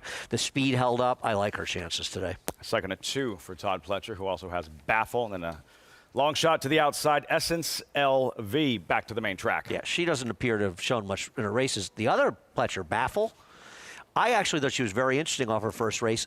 My problem is that she was entered, I believe, at 6 or 6.5 2 weeks ago and was a vet scratch. So that bothers me. Now, is it possible that maybe she was sick or something? You don't really know the reasoning behind it. And she does come back and she's running again. But that did worry me a little bit. But I think she had a price. She's a horse that isn't impossible to at least get a piece. Who is this now? The 1, Baffle. Okay, yeah. I know it was a low figure. I don't care. It was a 4.5 furlong race down at Churchill. I thought she did a little bit of running in that race, but this is the one that I prefer. Baffle trained by Todd Pletcher, as is the filly on your screen. Again, this is who you wound up with, Irresistible. I just couldn't. I would found her first race Irresistible. She didn't take much money. You know, she kind of brushed the gate, broke a length slow. She made a big wide middle move in there. Before, she didn't really flatten out. I thought she ran a little bit in a race where nobody was really making up ground. It's the kind of horse I like second time out, so I prefer her. There's a reason this is the Spendthrift 2-year-old race of the day. The Bass Stable, Cheyenne Stable, a $700,000 filly Irresistible. Well, this is another race. I mean, are you going to be shocked when a stakes winner or two come out of this race? I'm not. You've got well-bred, expensive, good trainers, you know, some of the best trainers in the game. There's every right for a bunch of horses in this race to be potential stakes horses going down the road. It's not all the good horses going forward are not ones that are flashy in their first couple of starts. I think, I'll check. I think the Sunday after the Breeders' Cup a couple of years ago, right here, a really expensive Mandy Pope Tappet first-time starter. I think it was at Tappet Trice. I don't know. Didn't Tabatrice take a few races to break? Yeah, he didn't. Big Jockey, you knew it was going to. But made he was his going to debut. thrive, get it going. I think it was like in one of a race like this, debuted in a horse that wound up competing at the highest level. Yeah, won the Woodward. I mean, he was a good horse. He was a horse that he underachieved, and I think he was a difficult horse for Todd Pletcher. Do you think it was possibly thinking of Charge It? I was thinking of other Mandy Popes. You may be right. Megan's going to tell you more about Concurrently, and I'm going to look up who debuted on the Sunday after the Breeders' Cup 2 years ago. Megan. Well, this is an interesting race as far as who's going to show some speed, because so far of the runners with some experience, I'm kind of taking a look at maybe finding out and figuring out who's sharp, who's on their toes, who might be a bit more forwardly placed. But we'll start with the number 7, Concurrently, who's taking all the money here for Chad Brown, and as she should be. She was probably should have won last time out as far as the closest of photos to Believable, who was one of the top choices in the Tempted prior to its cancellation. So we'll see how that shakes out there. But as far as her pedigree, she's by American Pharoah. Her dam was a black type winner routing on dirt. There's not much there. None of the siblings have broken their maidens either on turf or dirt. But, you know, she's one of those that she was a little bit harder to handle over the summer in Saratoga. She's been taking everything in stride today. Pretty athletic filly. I like what I saw from her, but I agree with you guys. It's kind of tough to take such a short price, especially in this competitive group. But the other part of the Todd Pletcher duo, second time out, the number 1, Baffle. Like I said, she was speedy. As far as being she was run off her feet back on Derby week back in April. Now she's off, second time off that layoff. She took some time away, came back training at Windstar, and she's had a solid foundation since then. But she has got a strong sprint pedigree by Violence. Her dam was a precocious type, and Violence has excellent 2-year-old numbers, both sprinting and at the route, 16% overall. But I find her, as she obviously gets much more ground to work with today, could be more forward, especially from the rail. We'll see what kind of trip Kendrick Carmouche works out. But wanted to circle back just to touch on the number 8, Irresistible, because she's also one I find got a pretty aggressive warm-up, was one that could possibly be able to be a bit sharper, maybe show some early speed breaking from the outside. So we'll see who goes. We'll see how the dynamics play out. But guys, this is pretty wide open. I don't know what it means. Megan, thanks so much. So yeah, on November 6, 2022, race 7 right here, Tappet Trice debuted and ran 3rd. Also known as 3 years ago. I'm not good at adding and subtracting. You know, I know people think that I'm, just being my usual shill self. And, people call me a shill. They think they're insulting me. I call you much worse. I am a shill. I mean, I said, aren't all of our jobs technically to be a shill? We're promoting racing in New York. Sound strategy in the work environment to kind of be a shill. I'm not going to sit up here and lie about things, I mean, we have bad races, and I call them bad races. The 2-year-old racing in November over the last, 10 years has been, you see it at Churchill Downs, you see it here. I think you'll see some good ones run at Del Mar at this time of the year. The 2-year-olds come out later and later, and I think we will see some very good 2-year-olds. And this, to me, this looks like a race that could turn out to be a race that produces stakes horses. I don't think that'll be surprising at all. November racing. Me too. At Churchill, they have that whole day. Yep. Stars last of week. tomorrow. Yeah. And the closing, they have another one late in the Me Too. Clark later on. And the race that we saw. Fall racing is great. But the other thing is people want to run suddenly. You look at the turf races, you look at the lack of scratches. People want to run. They realize we need to run. The turf races are not going to come out waiting for an easier spot. I mean, these are 2 days in a row we've had next to no scratches in the cards. Out west and that Hollywood Turf Festival that's now at Del Mar. Terrific, I miss that. Terrific. I miss Hollywood Park. It's a blast.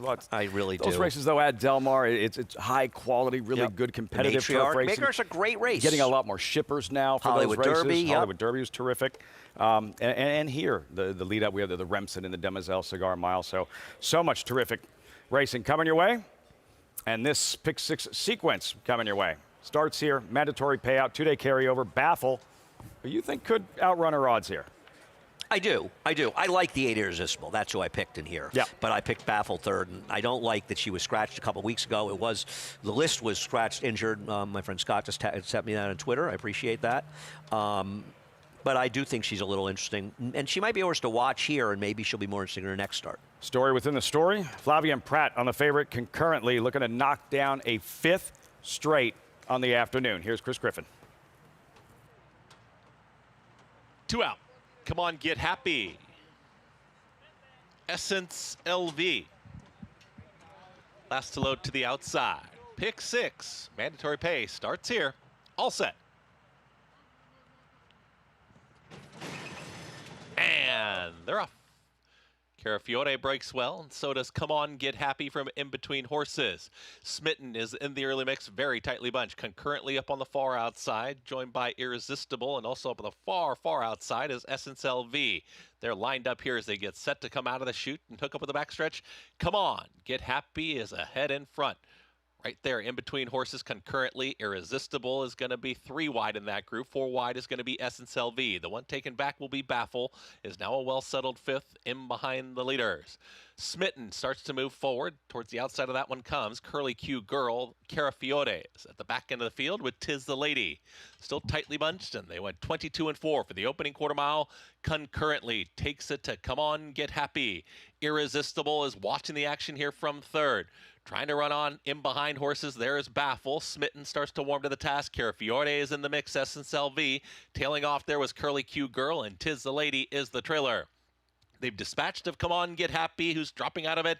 Concurrently is in front. Irresistible towards the outside. Carafiore is now launching a rally, has taken 3rd, is towards the outside as they reach the top of the stretch. Concurrently is the leader. Concurrently starts to kick away from the field, and Concurrently is now 3.5, almost 4 in front. Carafiore means business in the center of the racetrack, coming after Concurrently, who has a final furlong to get. Carafiore is catching with every single stride while drifting out. Concurrently at the rail. Here comes Carafiore, and still Concurrently with a neck advantage. Carafiore battles on. Concurrently won it. Concurrently wins it over Carafiore. Then came Irresistible and Baffle. Flavien Prat with 5 winners on the afternoon. 5 straight. Flavien Prat. Seth Klarmans concurrently digs in, holds on for Chad Brown. Concurrently by Triple Crown winner American Pharaoh. Kick off the pick 6 at Aqueduct. And a lot of credit to the second place finisher, who did run well in here, Carafiore, a first-time starter. But this horse was best. I mean, look at every other horse that was involved in the pace with this horse, and their horse took some money. They just completely and totally evaporated. They were moving up front. She was in the teeth of it between horses. My 8 horse to the outside of her, she had had enough. The 4 abdicated. The 3 ran well as a first-time starter, but this horse did all the dirty work and had every reason to give up late and continued on with it. Not sure how fast a race it was, but I thought it was a very good effort by her.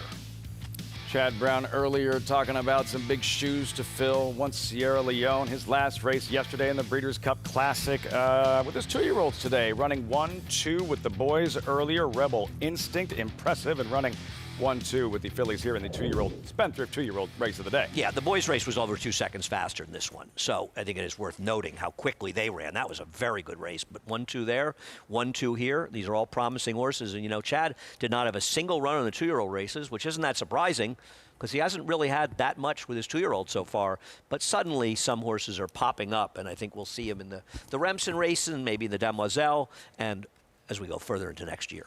7-3-8-1. I'm being told, why do you get to leave the set and I still have to hang around and I actually took a pay cut to leave you a little early. You took a pay cut? Just to leave you a little early. It's debatable. I've heard they do. I don't really know. I never see it. I wanted the MIG to come and have some time with you. I don't think it's fair for me to have you all to myself. Big will Everybody be here wants to work with you here. And the rest of the lying. program, what do you think are a key or one horse, the rest of the program that you really like for maybe somebody who didn't have the favorite? I don't know why you wouldn't, but maybe some reloading to play the Lake Big 5. I'm a little interested in the 5-step forward in the 8th race on the turf. I think that horse could improve for Mike Maker and instead of stalking second. That's one I'm kind of interested in betting on. I have a long shot in the 10th, the 5 Thien, who I think is dangerous along with the favorites, the 3 and 6 in that race. And the last race, I like the 6 a little. No Need to Panic. Is the 6 No Need to Panic? Is that the horse's name? Yes, No Need to Panic in the last. No need to panic. Andy will be back next week. Have a great one, my friend. We'll see you before long. Good seeing you. Are you coming back and visiting us soon? Towards the, I think in December. I'll be gone. I'll be in Jamaica, and then I'm staying home. You're going back to Jamaica. Nice. I am. Very good. Andy Serling stepping aside. The MIG joining me on set as our coverage continues. 5 left. Closing day fall meet. Belmont at the Big A. Much more. Breeders' Cup recap, including, what a story, Ethical Diamond. He does it all. Literally, the Breeders' Cup turf winner. Thanks, buddy. The rumblings started early and only intensified, with performances that sent shockwaves across the nation.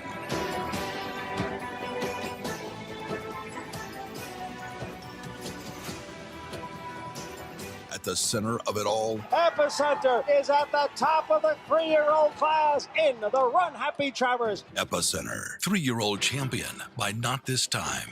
Coolmore America, home of champions.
Great to have you with us. America's Day at the Races on Fox Sports 1, brought to you in part by Naira Bets. Bet any track, anywhere, anytime. Visit NairaBets.com or download the Naira Bets app to get started. As I am joined by Aqueduct's all-time leading jockey, Richie Migliori. Richie, well, you won more races than any other rider here. That's part of the story here this afternoon with Flavien Prat, what he's doing, having won 5 straight races, and the fact that the record, all-time shared by several, is 6. Yeah, pretty remarkable. And to win, like the skein of races in a row, just kind of dominating the card. And this is coming off of a red-eye flight, too, from California after riding the Breeders' Cup. I'm always so impressed with the riders that do as much traveling as like Flavien does, Irad does, that they can be so on point and so fresh with all the travel, the grueling travel schedules. Even though you just played in the equivalent of championship games, right? Playoff games. These are championship races. Yeah, that's right back to work the next day. And for Prat, lots to smile about. The 2 Breeders' Cup wins yesterday and the 5 straight wins today. Pretty remarkable. And to stay motivated, right? You come off, like you say, championship event like that, have success. Some guys would want to have a nice leisurely Sunday to kind of rest on their laurels. No, not Flavien Prat. Not for Prat or for Chad Brown, who we heard from earlier. A couple of 2-year-old races. Runs 1-2 with the boys earlier, and now in the Spendthrift 2-year-old race of the day, his fillies run 1-2 as concurrently graduates for owner Seth Klarman. Yeah, and a very game performance. And the difference being concurrently had 2 races under her belt, so she has that foundation where Chad's other filly, Cara Fiore, she making her first start was very game, but it never looked like concurrently was going to allow her by. Favorite delivers to kick off this pick 6 sequence, Cara Fiore. Brown 1-2, irresistible, completing the trifecta 7-3-8. We turn the page. Race 7 and the third of our 4 stakes races. Grade 2, Red Smith, long distance turf affair. Current odds, updated odds with Danson in Denial out. 5 strong, Cugino 1-2. What stood out evaluating this Red Smith, Mick? Well, I thought there was the horse that won the turf yesterday, the Diamond horse. What's his name again? Ethical Diamond. Ethical Diamond. That all of a sudden plays a big role, the synergy between that, the Breeders' Cup turf, and the Red Smith. Yeah, because you've got a horse in here, Fleetfoot, that also ran over hurdles, much like Ethical Diamond did. And you wouldn't expect a horse to have the kind of turn of foot. I mean, he devastated a world-class field. And this is a horse that was running over fences earlier this year. And you could say the same thing about Fleetfoot. He went to the flat last time at the Far Hills card, going 2 miles, and he dominated on the flat there. But I just see such a striking similarity. That you got to be interested in Fleetfoot here. So we're right on cue with this Red Smith Brewing here at Aqueduct yesterday at Del Mar in the Breeders' Cup Turf. Can you expand on this story and how rare this is, what we saw from Ethical Diamond, the Irish gelding, winning the Breeders' Cup Turf? Yeah, I mean, this is a horse that, they switched to jumping over fences. And now, you hear people say sometimes, well, he wasn't running in a thoroughbred race. No, he's a thoroughbred. It's just different kind of racing, right? They make it a little harder. You got to jump over things besides having to run. But you don't generally see those kind of horses have the acceleration that Ethical Diamond had. That's what literally jumped off the screen. Yeah, I mean, they grind. They can stay. They rely on their stamina. This horse not only had stamina, he had a turn of foot. And then, Dylan McMonagle, his rider. I've known about this kid since he's 12 years old. Nat Geo did a documentary on him, a boxer, a jockey. And to him at 22 years old now, 10 years after that documentary came out, for him to have success on the world stage like that, he's made inroads into all of the O'Brien stables, Donica, Joseph, as well as Aiden. And, to see a kid that living out their dream. Knew what he wanted to do at 10, 11, 12 years old, and he's celebrating in a Breeders' Cup Winner's Circle. He knew at that age what his life was, what he wanted his life to be. And most of the time it doesn't work out. It worked out in such a big way, and I'm just so thrilled with the story, proud of him. I did actually have a phone conversation with him one day. Jill, who used to work with us, I told her I had seen his documentary. She put us together. So I talked to him when he was 12 years old, and I was so impressed with him then and continue to be impressed with him, obviously. Europeans pretty strong in these long-distance grass Breeders' Cup races, 4 of them at Del Mar. Europeans have won each one. Segue to the Breeders' Cup Mile and England's notable speech and another Breeders' Cup victory for Powerhouse Godolphin. What a ride by William Look at Buick. that. He saved all the ground. He's going to skin his way through here. Now, listen, you've got to have the horse to do it. You've got to have a horse that's brave as well. But William Buick delivered an absolutely flawless, perfect ride. A lot of good riders in Europe. He is absolutely my favorite. He finishes more American style. Tactically a lot more European, but he blends the two so seamlessly. I'm really incredibly impressed with William Buick. Patience and poise to sit inside with traffic all around you, but calculating that, yes, at some point a scene will present itself. You sure hope so, because if it doesn't, in races at this level, you're going to feel pretty bad about it if it doesn't, but that's why you got to have nerves of steel. Europeans of the 14 Breeders' Cup events, and so much damage done in the grass racing. 5 European-based winners striking over the course of the weekend out at Del Mar. Megan's with us. Megan, Valentina, look at that, 43-20. Big upset in Friday's Breeders' Cup Juvenile Fillies Turf. That she was for her young trainer, Donica O'Brien, who makes me feel like I'm lazy. He's a Group 1 winning trainer at the ripe old age of 25, I believe, when he captured his first Group 1 with Porta Fortuna, who finished second in the Breeders' Cup Juvenile Turf Fillies. With similar connections, Valentina gets it done last Friday. She was ultra impressive, and a filly that broke a touch slow, but it seemed to be to her benefit as she was able to really get to the inside and save that ground. Her jockey, Ocean Murphy, just really perfect ride to be able to execute here, and I just found her all the more impressive considering her connections were on board with Porta Fortuna, now being able to redeem this year with Valentina. She had an excellent ride, and she's kind of one of those Group 2, Group 3 dwellers in Europe, and as far as Pacific Mission was concerned, who finished a runner-up, they certainly made a good showing of themselves. As far as our domestic talent is concerned, might have to take a step up, but this filly just looked incredible. She got the right kind of trip, and it's really special for Donica, who is the son of Aiden O'Brien, is the brother of Joseph O'Brien, both Breeders' Cup winning trainers, really carving a path of his own. I thought she was ultra impressive, Lafitte. At a big price in Friday's Breeders' Cup Juvenile Fillies Turf. You remember that narrative years back that was suggested when Breeders' Cups were contested at warm weather climates in the fall, with racetracks in the firm turf courses and the tighter turns and how up against it the Europeans would be in those scenarios. That narrative has been put to bed for quite some time now. But I do think there was some validity in that argument years ago, right? Because they get more towards the end of their season. It's starting to get colder, damper in Europe, and the horses' coats come in. And they basically go over the top is what we call it, right? They're getting more into kind of winter shutdown mode.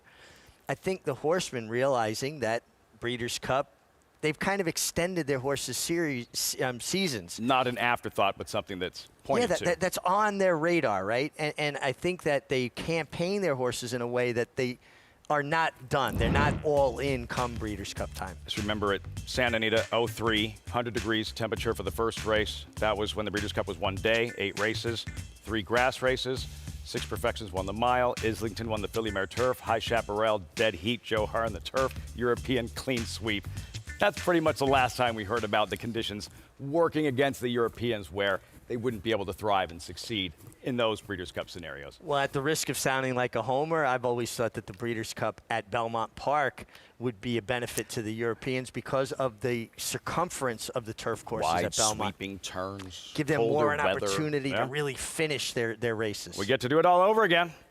27, fall of 27, Breeders' Cup returning to Belmont Park for the first time since 2005. Here in the Aqueduct paddock, horses have arrived with his Grade 2 Red Smith, mile and 3/8. And you're looking at the 3 to 5 favorite. Wow, Cugino for trainer Shug McGahee, the all-time leading Red Smith trainer. Something fitting about that because Red Smith was a legendary sports writer and Shug McGahee is a legendary horse trainer. You know, to think about training for the Phipps family for as many years as he has, it's almost unheard of the kind of relationship that they have. Shug with Cugino and limited liability. We check in with Megan. Well, very excited to be joined by a Maryland bred like our own Maggie Wolfendale and the trainer of the number 4, Madison Myers with Desvio. And this was your first graded stakes winner at Keeneland. And just talk me through the emotions of being able to ship a horse down there with this kind of talent and getting it done the way he did. It was really exciting for all of us. We all actually have Kentucky roots going back, so it was really fun, and to see him show up on a big stage like that was really awesome. So. Well, he lands back in graded stakes company, and you mentioned he's kind of one that it takes a minute for him to get going. Do you find this distance and this kind of compact field could be to his suiting? It could be, as long as we get a little bit of pace to run into, which I'm hoping for. I mean, obviously it's a bit of a cutback, but he's come running at 1 1/8 miles before too, like in the dinner party at Preakness, and he's got it in him. We'll see. Well, best of luck, hoping he can go 2 for 2 in graded stakes company, Madison. Great, thank you so much. Lafitte? Megan, thanks so much. Desvio, that Grade 2 win at Keeneland in the Sycamore. Desvio here, Richie, that came out of nowhere, 34 to 1, shocker. You get Hall of Famer Johnny Velasquez at 34 to 1. It is a shocker, but obviously a horse that relishes distance. So he's turning back 1/8 of a mile to the mile and 3 furlongs of the Red Smith, but he was very good on this day, and he really, from what I could see in the paddock, he looks like he's carrying good weight. He just came relentlessly, just kept steady, so what was grinding. Different? How do we know this wasn't a 34 to 1 fluke, or is it a sign of things to come? Well, we'll know in a little while. There's no other way to tell that. But the other thing too that I've always looked at, the turf courses are a little bit different in Kentucky. They're a little bit sandier, a little bit looser, and some horses that love the turf in New York don't handle the turf as well there, and opposite. Some horses just handle that turf so much better, and then not so much. We have much more of a knit turf course here. And then I was over at Belmont the other day, Lafitte. The inner turf course, it's already knit. It's already, the roots have taken. The turf course there already looks amazing. Desvio, how will he follow up that big upset in the Sycamore? In this Red Smith, limited liability, there he is. Ran in this race last year. We revisit. He winds up, he's charging hard, top of the stretch, a second place finish in the end, but kind of a funky trip early on that I don't think really aided his cause. No, I agree with you, and I think in this race he'd be better served because he is a horse that has enough natural speed to put himself even on the lead if they wanted it. And in a race that doesn't appear to have a tremendous amount of speed signed on, you don't get in trouble when you just allow them to run a bit freer. And Joel Rosario, as good as he is from off the pace, when he's in front, he's awful tough to get by. Tough to reel in, tough to get by. And we'll talk strategy with a compact field and a 1 3/8 race as we meet the field for this Red Smith. And there's common defense in Christopher Elliott. Feels like this horse really found his home on the turf. He got a lot of pace to run at last time. Not going to get that kind of help today. Looking at Fleetfoot a little different today than we did when we woke up yesterday morning. Another look at Desvio, leading rider Manny Franco. You get Manny Franco coming off the best race of his life. Is he going to follow it up? Really on the engine, Desvio. Then Cugino, Flavien Prat. That's a story. Looking for a 6th straight win on the program. Well, he's in his zone. Short price. Should be forwardly placed as well. Speaking of pile-up wins, Shug McGahee, the 5 wins, seeking a 6th. Trains Cugino, trains limited liability. Yeah, and he's a very live runner as well. I mean, he came off a good effort last year in the Red Smith. He's winless so far this year, but I think his best go is it to allow him to be more of a free runner, allow him to use some speed. I guess it'll depend on what the other Shug McGahee runner, Cugino, does, because those are the only two that I can identify as kind of pace players. Could see Cugino controlling things up top in front. We'll see about the distance for Cugino. That's a question. No question about his jockey, Flavien Prat. That rider, Kendrick Carmouche, the only rider who's won a race today, not named Flavien Prat. If he's going to be successful on Fleetfoot, what should the approach and strategy be? Well, again, I just don't think you can give him too much to do. He's coming off of a 2-mile race, so you're going to rely more on his stamina. How often do you say, yeah, this horse is turning back 7 furlongs to 1 3 furlongs, right? So you've got to anticipate that he won't have as much acceleration, but he should have plenty of stamina. For a rider, how's this different, riding in these types of races, these long distance, a 3-turn mile, 3/8 grass affair? Well, some people might think it's a bad thing, but a lot more thinking going on, from a rider's perspective, and especially a 3-turn turf race. Your positioning and saving ground becomes so critical. You don't want to be caught wide on turns in a race like this that is this competitive and lacking speed. You have to be aware of the pace.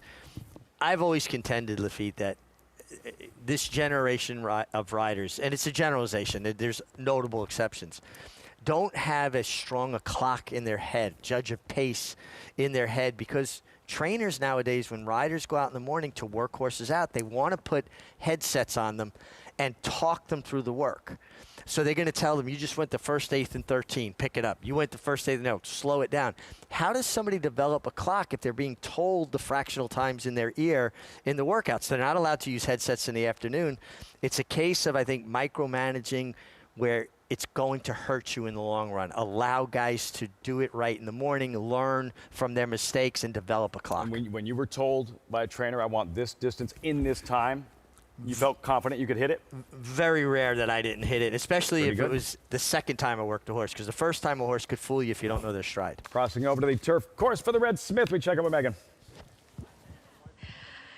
Hey guys, well this is a pretty interesting group I thought, especially in terms of its size. This pace and tactics typically make up races of this sort, especially going longer on the turf. And here in New York, you can oftentimes see those races being real slow up front and then they sprint to the finish home. And I find that I want a horse that fits that type of dynamic as I see and read this race as playing out potentially as such. And the number 5, Cugino, has been running at shorter distances recently. He now comes off the freshening after a win in the Red Bank at Monmouth. And I think I agree with you, Richie. His speed is key here. I think he can get to the front end and really use that dynamic and get in front of them as far as some of those grinders trying to catch him late. If he gets in front of these horses and can get this distance as far as stamina is concerned, I find him incredibly tough in here up there at 6-5. But the number 1, common defense for the Kenny McPeak barn, he has really come alive when getting to those marathon-type turf distances after some beginnings on the dirt. But his wins have come rallying from longer, and I agree with you. He's one that could be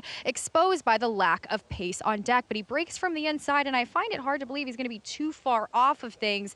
And for me, especially finding him being able to win at the 1.5 miles, if he can be a bit handier, show some more speed from the inside, he could be right there as far as that kick on late. And as far as him in the paddock, he can be one that can be a little bit rambunctious, but he was one that was alert and sharp, but obviously wasn't doing too much by any means, but the number 4, Desfio, what a story with the Myers barn, being able to achieve their first graded stakes win. And he's also one, the problem I had with him, and he very well could repeat in here, especially at a price, is the fact that it takes him a bit to get going in his race. And if he's coming from off of it, he might be exposed to the dynamics of how this race plays out, Lafitte.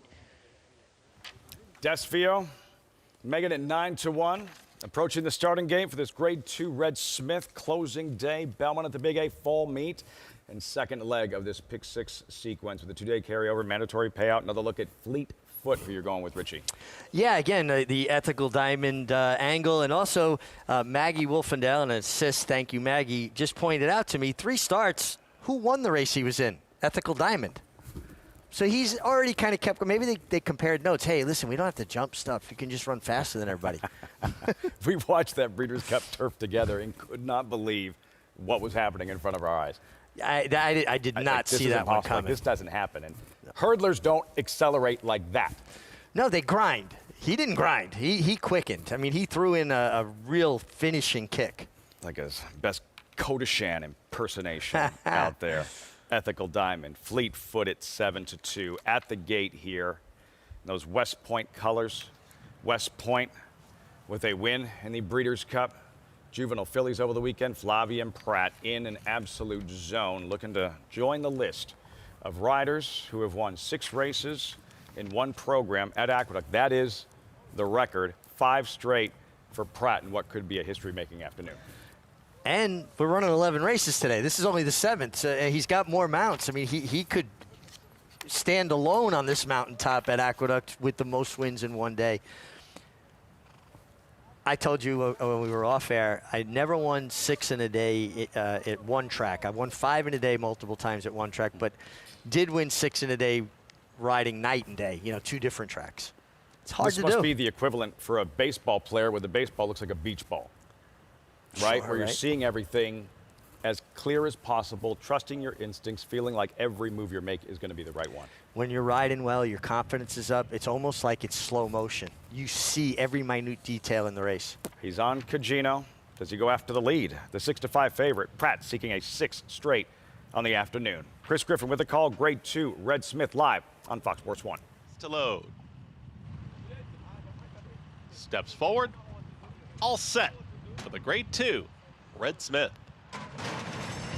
And they're off.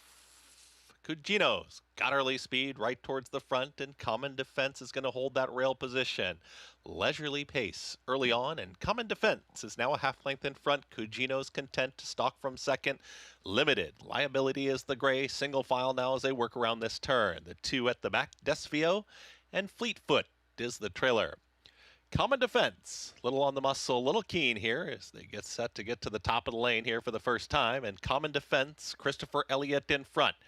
Now trying to get comfortable, is up by a length and a half, almost 2. Cugino is sitting right there in second, just letting that pace setter press on through a 24.31 opening quarter mile. Limited Liability, Joel Rosario, they're sitting in third, just in front of Desfio, who's at the rail second to last, and Fleetfoot has caught up with the group, is the trailer 4 lengths off the lead. The leader is Common Defense, and Common Defense doing it nicely now. Moving right along and moving towards that turn, 50-4 the half-mile time. Cugino still stalking from second.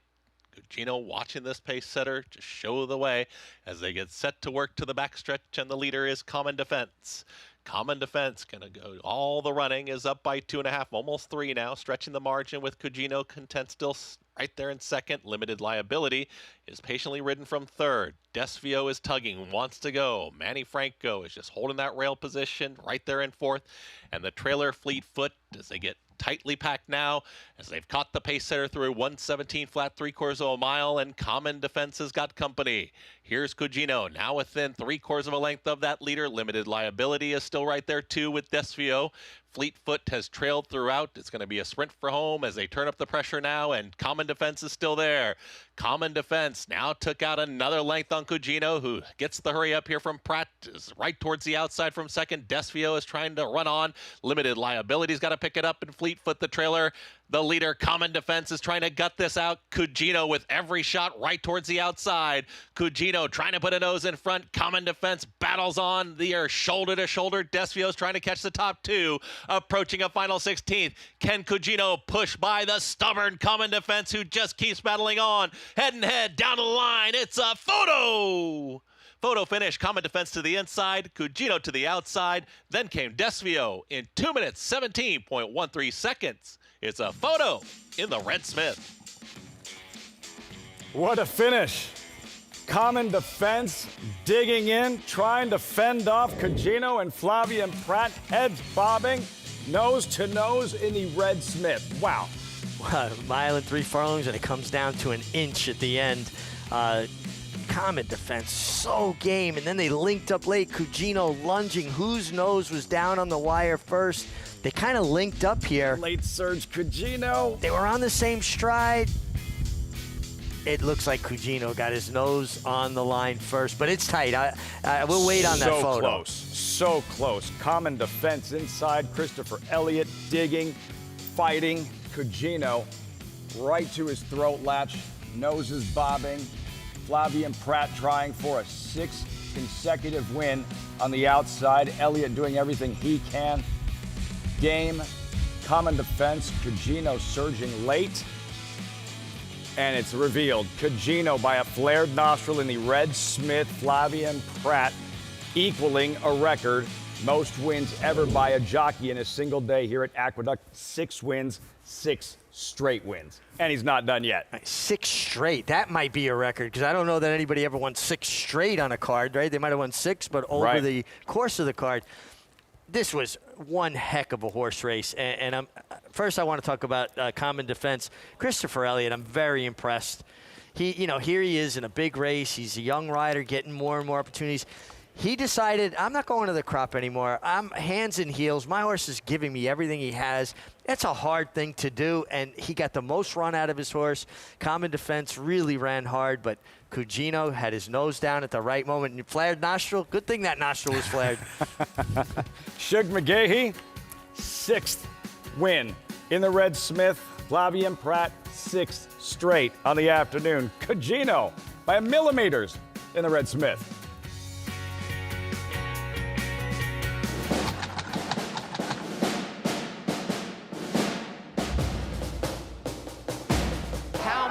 Was full count Felicia, never in doubt. Coming down to the finish, First World War. Fort Washington on the outside. They're coming down to the line, and Goliad does it. Warfront, standing at Claiborne Farm.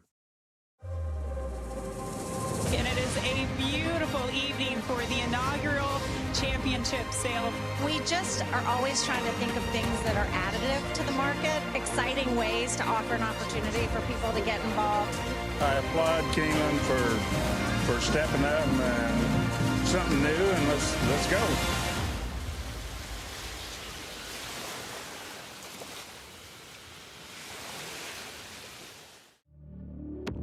Cyberknife was a very talented horse from day one. A very gifted, fast horse, a lot of speed, able to carry it around 2 turns. Looks a tremendous amount like Gunrunner, same ability and talent, beautiful physical, outworked every horse in the board. Holds the track record in the Haskell.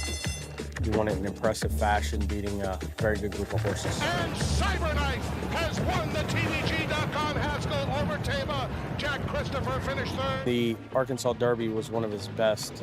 Showed how much talent he really does have, and stamped himself as one of the best 3-year-olds in the country. His name is Cyberknife. Cyberknife ranks up there as one of the most talented horses I've ever had in training. Multiple Grade 1 winner, brought it every time you let him over there. Excited about him passing on his durability, his soundness, and his talent. And if he does, he could definitely be a breed-shaping stallion.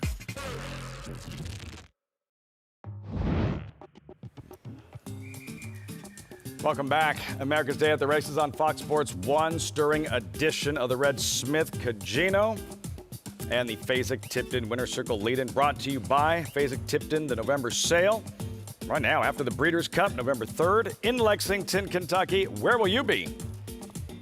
wears Flavien Prat constantly a winner's circle, whether it's the Breeders' Cup out west or today at Aqueduct with 6 straight wins. Incredible by that much. Cugino and a gut-wrenching defeat for Common Defense, Team Common Defense. He ran too hard and too good to lose, and he got a really terrific ride from Chris Elliott. It looked like the horse was a little keen early, and I thought his saddle might have even slipped up a little bit, but when he went to riding him, he looked very confident, comfortable with the placement of the saddle. But even here, he's trying so hard to fight him off.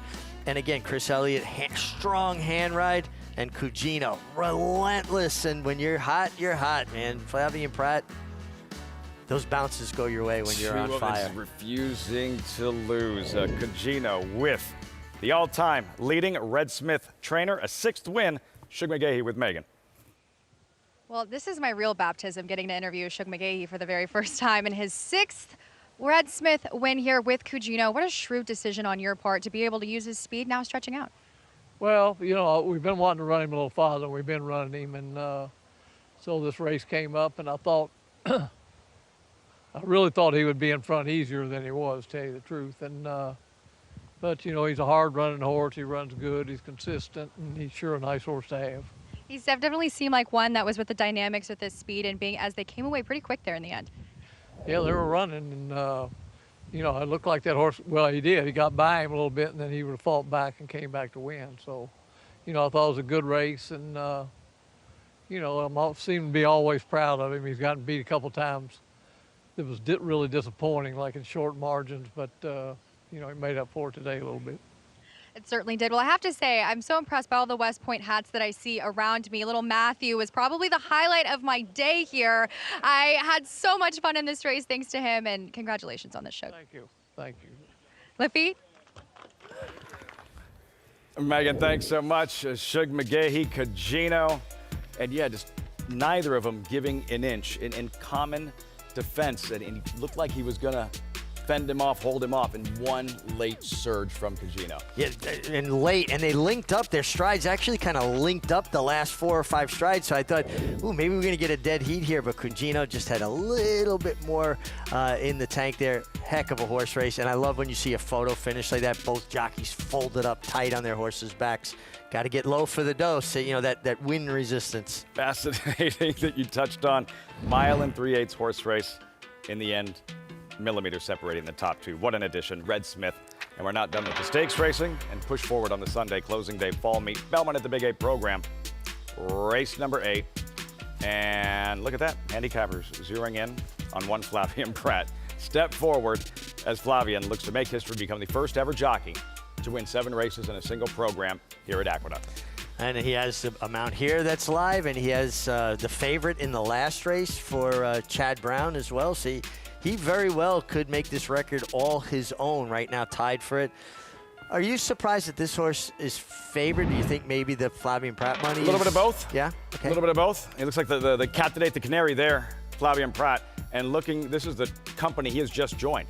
Ron Turcotte of Secretariat fame, Angel Cordero, one of the best ever, Steve Cawthon, Triple Crown winning jockey, Mike Smith, Javier Castellano, Dylan Davis, Eric Cancel, and now Flavien Prat, the only jockeys who have won 6 races, 1 day at Aqueduct. Richie, can you expand a little bit in terms of the company he has joined and also considering the history and how long they've been racing here at Aqueduct? Well, 5 Hall of Famers on that list, and he's a future Hall of Famer, right? I mean, a first ballot Hall of Famer. I've been racing here at Aqueduct forever. I mean that's very elite company. You know, Aqueduct will be closing when Belmont's construction is completed, and I've been feeling very comfortable. As much as I love Aqueduct, well, I'll always be the all-time leading rider here. Maybe I'm fortunate that it's going to close because you have Flavien Prat hanging around here in the winter. I mean, you only have to win about 1,900 more, but that being said, he's on fire. And a guy who was just out on the West Coast over the course of the weekend, riding in Breeders' Cup races, and it's touched on this, the fact that it's different for a jockey than any other athlete. And you've pointed out that when a Patrick Mahomes wins a Super Bowl and he is the Super Bowl MVP, what are you going to do next? I'm going to Disneyland. Jockey wins a Kentucky Derby. What are you going to do next? Yeah, I got to go back cross country and ride 7 more races tomorrow. Yeah, I'm going to get your plane, land at Kennedy at 5:30 in the morning, try to catch a few hours sleep, and then go back to work. And just because you rode the breeders' show doesn't mean you went out last night and have a nice steak dinner. You got to watch your weight for the next day, too. I mean, it is constant. It's in racing, it's not what you've done for me lately. It's what have you done for me right now.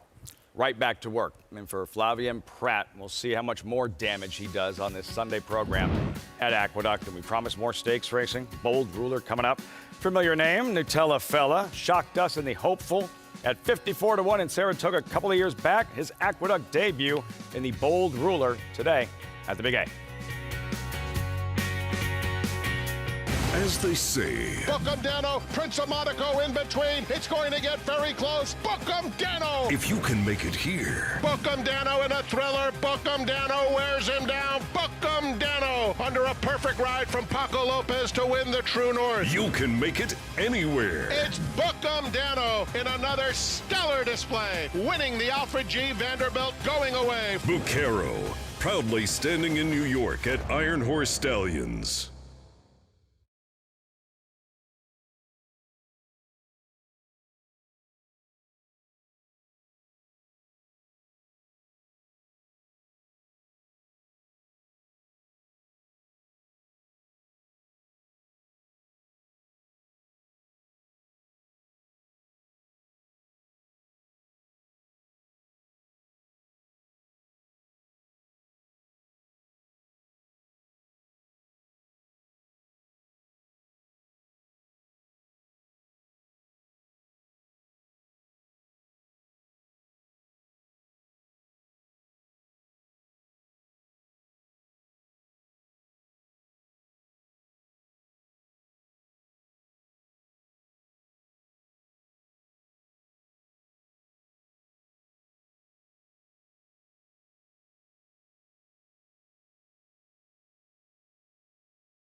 Great to have you with us. Fox Sports 1 live coverage. America's Day at the Races, brought to you in part by Hill and Dale, Atalapa. Have a few moments before the next live race. 11 minutes out, race 8, continuing to recap everything that took place yesterday at Del Mar. 42nd Breeders' Cup World Championships and the Breeders' Cup Distaff, where champion older female is typically decided. A race that looked very different when the gates sprung open regarding the favorite Seismic Beauty. Richie, what happens? She broke well and took Junior Alvarado to the lead, and Junior just let her kind of bowl along. She just got super comfortable. Look at that long hold he has in the green silks, the pink cap. He's just allowing his filly to run up underneath him and take him. And Lafitte, she never looked like she could lose the way she was traveling. And when he set her down turning for home, she just ran away from this field. Nice effort by Nitrogen to be a well-beaten second, but second best. And I think two things came out of this race, Lafitte. Scylla put herself in the conversation for older filly or mare champion. And another championship. And the second place finisher, Nitrogen, wrapped up, I believe, 3-year-old filly honors.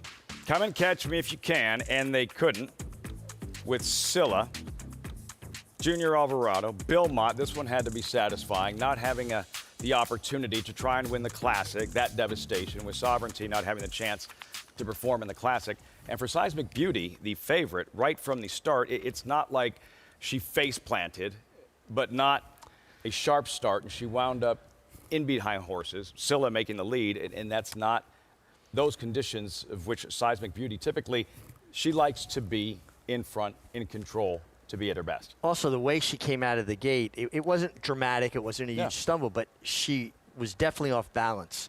And it looked like she overstepped, so her hind leg stepped on her front leg, and she bobbled. So you don't know if she pulled a shoe off or scalped her quarter, because they're 1,000 pounds and one hoof landing on another with the shoes on. You could see she was unhappy immediately after that happened. Her ears were pinned. Her whole demeanor changed. She must have stung herself pretty good. And how happy Scylla looked. As soon as Incredible. they came off the clubhouse turn, head up the backstretch, just dropped her head and could not have been more comfortable, cruising, using herself so efficiently. She looked a lot like her dam closed hatches, the way she was striding out there. And I love when you see that, the genetics part of this, when things get passed along to runners. There's so many of the Into Mischiefs now are stamped. They've got that white markings, and they look like Into Mischief. And I always find that fascinating. I saw closed hatches yesterday, her dam. Wow. She was a superstar. And what does that mean for Junior Alvarado? Yeah, you're frustrated and it didn't work out. Didn't get a chance to ride Sovereignty in the Classic, but having that moment, that big win in a Distaff. Well, listen, I think it takes a little bit of the sting out. I'm certain that he was, so excited, anticipating Sovereignty. And, it's all conjecture. We'll never know if he ran, if he would have won. Again, I have my opinion. I think he might have been the best horse, but it didn't work out this time. But, hey, you won a $2 million race anyway. And you also won a Kentucky Derby this year, a Belmont Stakes, a Travers. I think you could take that little bit of disappointment. Pretty good season. Junior Alvarado win yesterday in the Breeders' Cup Distaff. Beautifully bred Scylla, wire to wire, in the Breeders' Cup Distaff out west at Del Mar. The racing here continues. Late pick 4 on tap. Horses in the paddock. The 8th back to the sprinting on grass. 6 furlongs on the inner turf course. Step Forward to be ridden by Flavien Prat, currently 9-5. If you take out the Prat factor here, Mig, when you first looked at this race, what stood out? Well, I didn't think there was a lot of speed signed on here for a turf sprint. I thought that benefited the 3. Nothing better, a great deal, because I believe he plays out to be the main speed here. Ice Chocolate is fast enough to get that good inside pocket position. Step Forward should be well placed, particularly with Flavien Prat, who just seems like he's putting every horse in the right place. Lots to smile about Flavien Prat. Yeah, it's the 6 straight victories, and athletes find it's a zone of which you just feel you trust your instincts. There's less thinking. You're the athlete, I'm not, but you hear this same narrative when an athlete talks about being in a zone where everything slows down and it feels like every move is the right one. You're in the eye of the storm. Everything's going on around you, might look fast to everybody else, and you're able to identify the way a horse in front of you is carrying their hind end, if they're going to stop, if they're going to drift out. You know before they know what's going to happen. The other thing, too, is when you're winning like that, races in bunches, you kind of rise above criticism. So it frees you up to be even more clear-headed. You don't have to worry if this doesn't work out. A guy wins 6 in a row and he gets beat on 1. The trainer's going to say, I'm sorry, I should have put you on a better horse. That's what I'm talking, like the less thinking aspect where there's no, I'm not trying to not get beat. Everything is to thrive, where you feel like you can take a calculated risk. You can gamble a little bit more because of the trust. Yes. Trusting yourself. Trusting yourself, and also that you're above reproach, that they're not going to get after you. Look at that, man. Look at that. Incredible. That's a lot of ones, man. Really, really incredible. Wow. He's no good. He blew the first one. He finished second. Second place finish with Ruth. Nothing but wins since Step Forward here. And Tut Hilltown a little bit later on, both 7-2. Pratt trying to make history, trying to become the first ever jockey to win 7 races. 1 program here at Aqueduct. Allowance optional claimer of the $75,000 variety 6 furlong turf sprint. The first one we'll see emerging there is a contender, Ice Chocolate, who you touched on earlier. Carmouche, again, the only jockey not named Pratt to win a race today here. His last start, 7.5 furlongs, loomed up like a winner and just didn't stay it out. I think the turn back helps this horse a great deal. Nothing better, 11-time winner in the first or second in 20 of 34 lifetime. Now he is 8 years old. You got to ask, is he starting to maybe slow down or lose a step? But he sure looks like he's loose on the lead in this spot. Step forward, and Flavien Prat. Should be well placed from the start. Hot riding Flavien Prat, a major player. I'm a little surprised he's favored. Bonus move, Javier Castellano, then Boltage and Joel Rosario. Yeah, came off a nice effort. One thing with Joel, you probably anticipate that he's going to come with the last run. That's one of the things that's made Joel so good in these turf sprints is patience. Live high, live low. Contender Ricardo Santana. Yeah, a contender, more of a closing type that I just don't know he's going to get a tremendous amount of pace. New Jersey bred JJ Zozo. Comes off a nice effort. His lone turf try, it was a step forward. Feels like he has to take another step forward, but you know he likes turf now.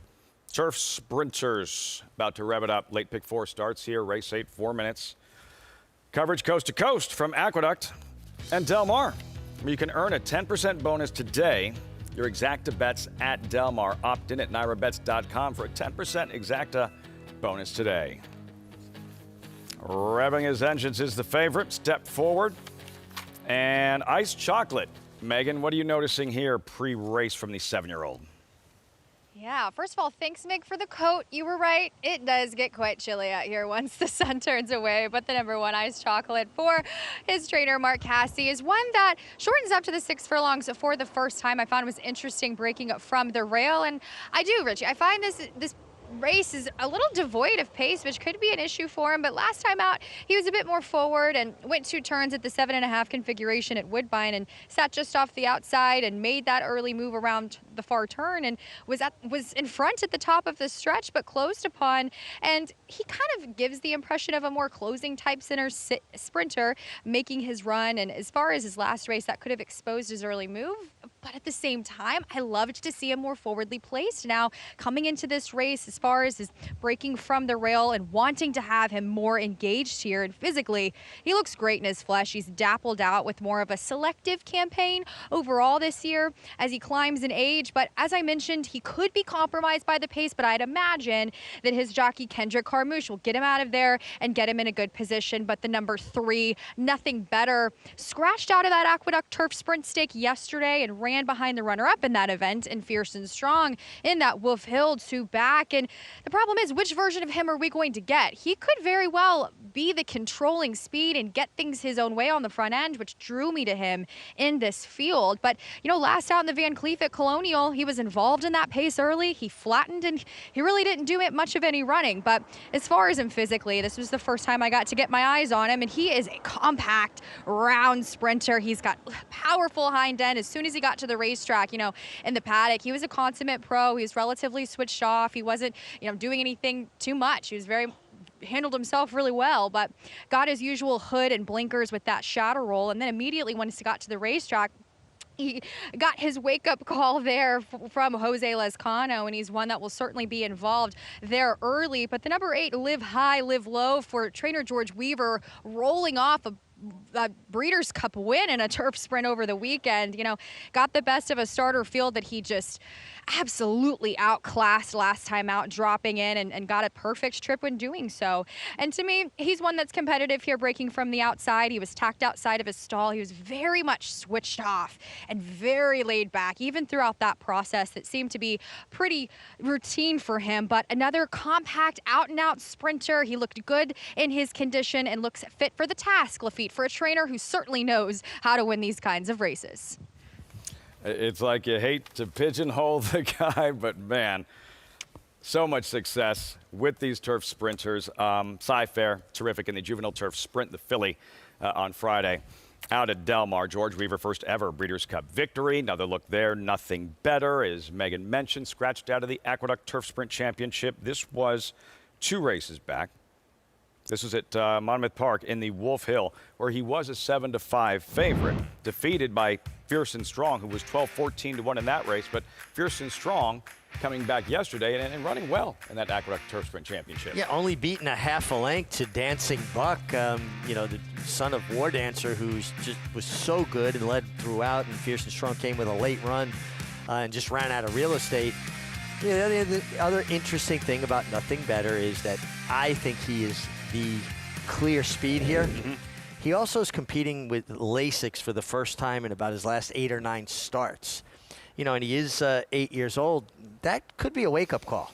Nothing Better, Jose Lezcano, and you are going with, you're going to try to buck the trend of Flavien Prat winning everything. You're going with Ice Chocolate and Kendrick Carmouche. I just thought he's going to sit a real good trip from the inside, and you know, knowing Kendrick, the way he rides, he'll be aggressive, and he should be right in behind the 3 Nothing Better, and I think Nothing Better could lead them a long way, so at least he'll have live cover. Are we about to witness history at Aqueduct? For all the years they've raced here, decades and decades and decades, no jockey has ever won 7 races in one day. That could change in moments. Flavien Prat, 6 straight victories. He's on number 5. Step Forward, the favorite. Post time for the 8th. Belmont at the Big A live on FS1. Here's Chris Griffin.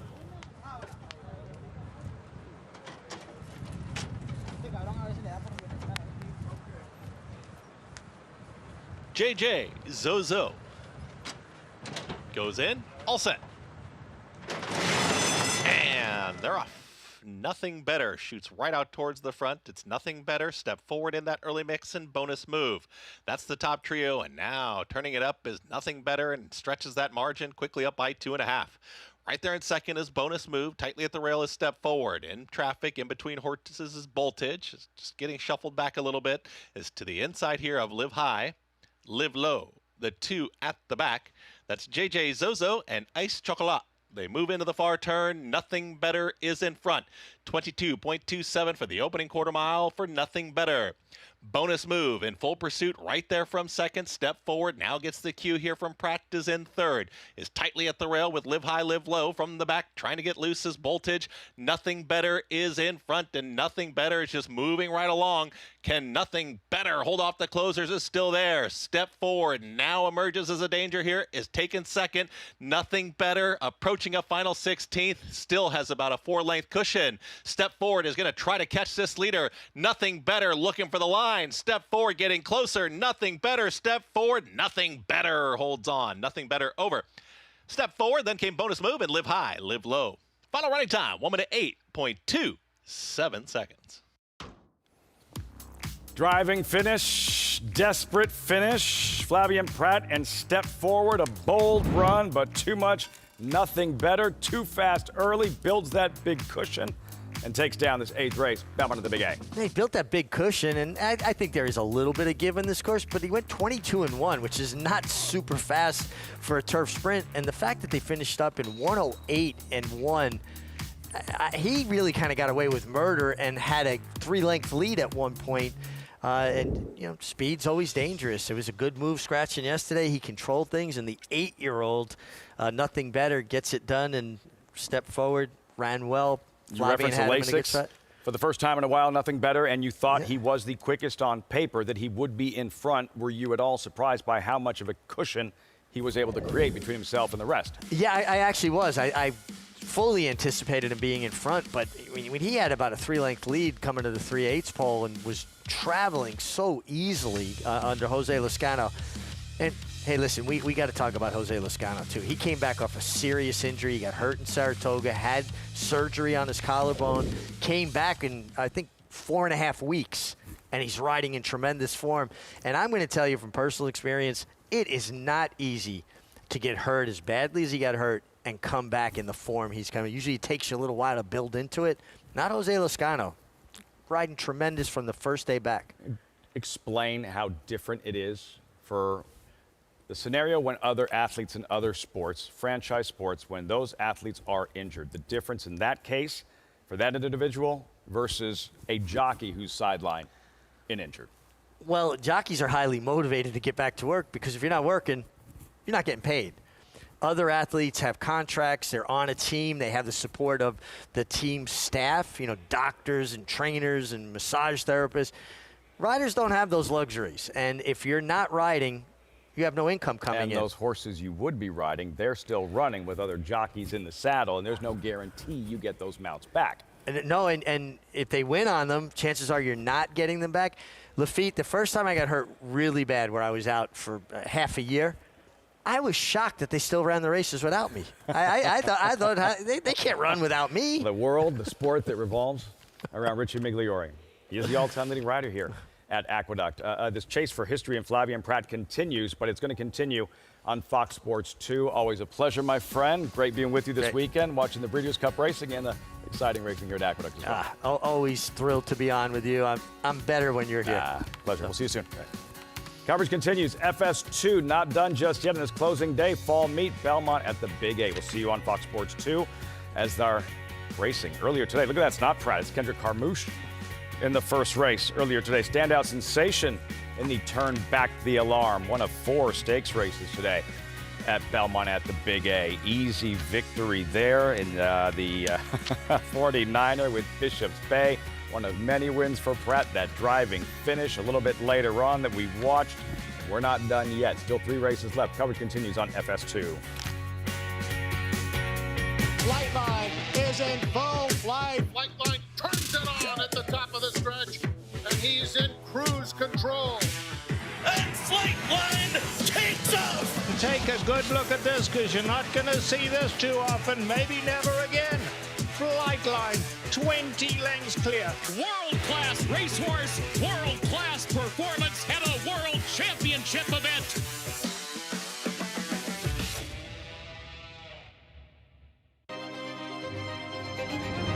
Spine-tingling.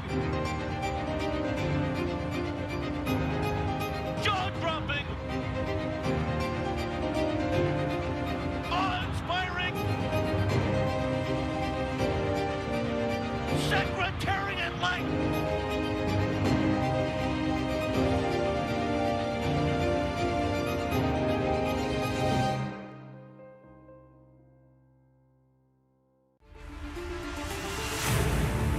Folsom from last to first in the Mat win.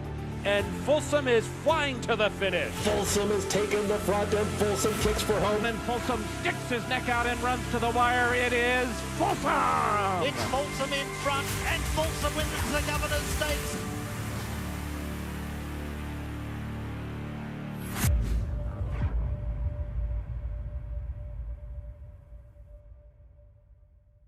Racetrack Television Network brings you every race, from every track, on every screen, every day.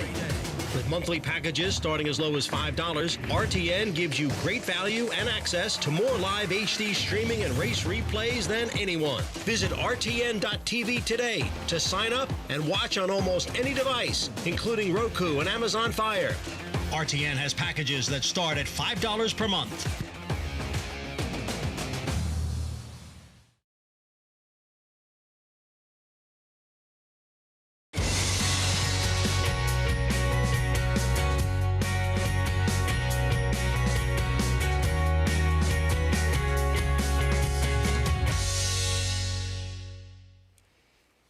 Hello and welcome to America's Day at the Races here on Fox Sports 2. Thanks if you stepped over from FS1, but we're bringing you live coverage from Belmont at the Big A. That's right, we're here at Aqueduct Racetrack in South Ozone Park, Queens, New York. Hello, I'm Maggie Wolfendale. So pleased to be joined here by the all-time winningest rider at Aqueduct, Richard Migliore, though I think Flavien Prat's making a move for your title. Well, I was saying earlier, I think that, they're going to close Aqueduct next year after the construction's done at Belmont. I might be like, phew. You go down in history. That's for sure. Well done. Yeah, that and a couple bucks to get you on the subway. Well, we still have some live racing coverage to bring you on the program, including today's 9th race, which is a Grade 3, the Grade 3 Bold Ruler. Today's race is brought to you by Claiborne Farm, 100 years of doing the usual unusually well. And an allowance and a maiden special weight for the 2-year-old New York breds, Richie, to close things out on today's card. If you want to play along with us, make sure you do so with the only way to bet. That's right. Sign up today for a NYRA Bets account. New members earn that $200 deposit match bonus with promo code bonus200. A lot of bonuses going on there. Make sure you go over to NyraBets.com to get yourself started. Well, it was fitting that today's races were brought to you by Claiborne Farm. Richie, as Bold Ruler, that's where he was born back in 1953, I believe. 53? Or Yeah. 54, because he was a 54, that's right. 57. 57, exactly. You were right on it. He was amazing, though. Math never been my strong suit. But his lifetime record of 23 wins from 33 career starts. He was 1957 Horse of the Year and 3-year-old champion sprinter. They turned him back the next year. He also won the Preakness Stakes and was inducted into Racing's Hall of Fame in 1973. And I think his biggest claim to fame possibly was what he did after his racetrack days were over. Incredible sire, obviously the sire of Secretariat. And he was a very arthritic horse. They said Sonny Jim Fitzsimmons, his legendary trainer, used to have to pull out all kinds of home remedies and different things to keep him sound, keep him going. But a Preakness winner and then a champion sprinter the following year. Pretty remarkable. Really a wonderful horse. And we get to celebrate him today in this 9th race. It is the Bold Ruler Grade 3. And we're looking at some pretty fast horses in here, Richie, as we will start things off by talking about Bucarino, who I think is the horse to beat. Last time I was a little bit suspect of his chances because it looked as though there was a lot of speed. It didn't matter. He was still best. It didn't matter. He was drawn towards the outside, so today the rail could be a bit more problematic. But I agree with you. I was at Monmouth one of the days when he won, and he's been very impressive this year. 4 for 6, and by Bucaro, who's now standing in Schuylerville for Iron Horse Stud. So he's also the sire of Bookham Dano. Sire of Bookham Dano. Exactly. So a horse that's making a mark and really a strong addition to the New York Stallion roster. Now here he is battling between Maximus Meridius as well as Damon's Mound, who will also meet again here today. Now, Richie, I was there at Parks. I will say this, he did grab his quarter significantly. It was very evident in the winner's circle during the running of this race. So it looked as though all things are good as he does come back here in about 6 weeks. Grabbed his quarter and still ran this, well. I mean, we were talking about Seismic Beauty, and it looked like she stepped on herself out of the starting gate yesterday. Exactly. And you saw her whole demeanor change. Her ears pinned, and she just looked unhappy. So he ran through probably some pain to get it done. I agree. He is an astonishing horse. 8 for 16, batting .500 as he walks into the paddock as one of the horses to beat in today's Grade 3 Bold Ruler. We'll dive deeper into this Grade 3 on the other side of this break. Stay tuned. You're watching America's Day at the Races.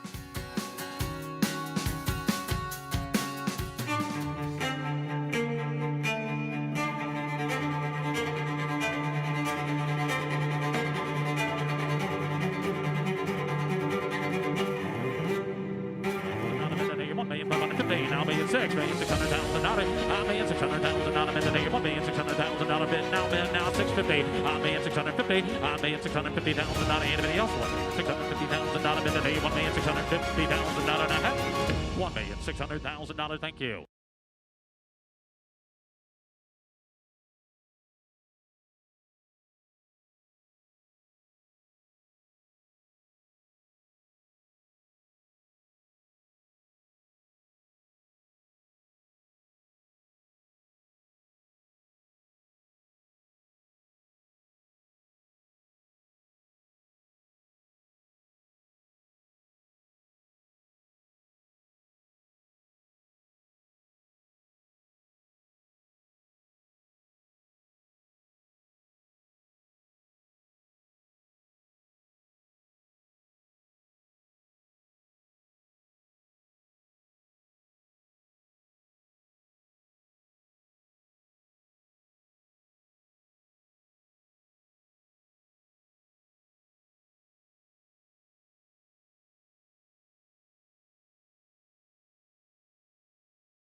Welcome back to the greatest city, New York City, that is, on America's Day at the races. And we are live at, well, the only racetrack within the city limits of New York, and that is Aqueduct here as we have the Grade 3 Bold Ruler in the paddock. And that means we need to go downstairs and welcome in Megan Burgess with this Bold Ruler paddock report. Meg, I know you're starting with the rail runner, who is actually not the favorite right now, Bucarino. What is he showing you?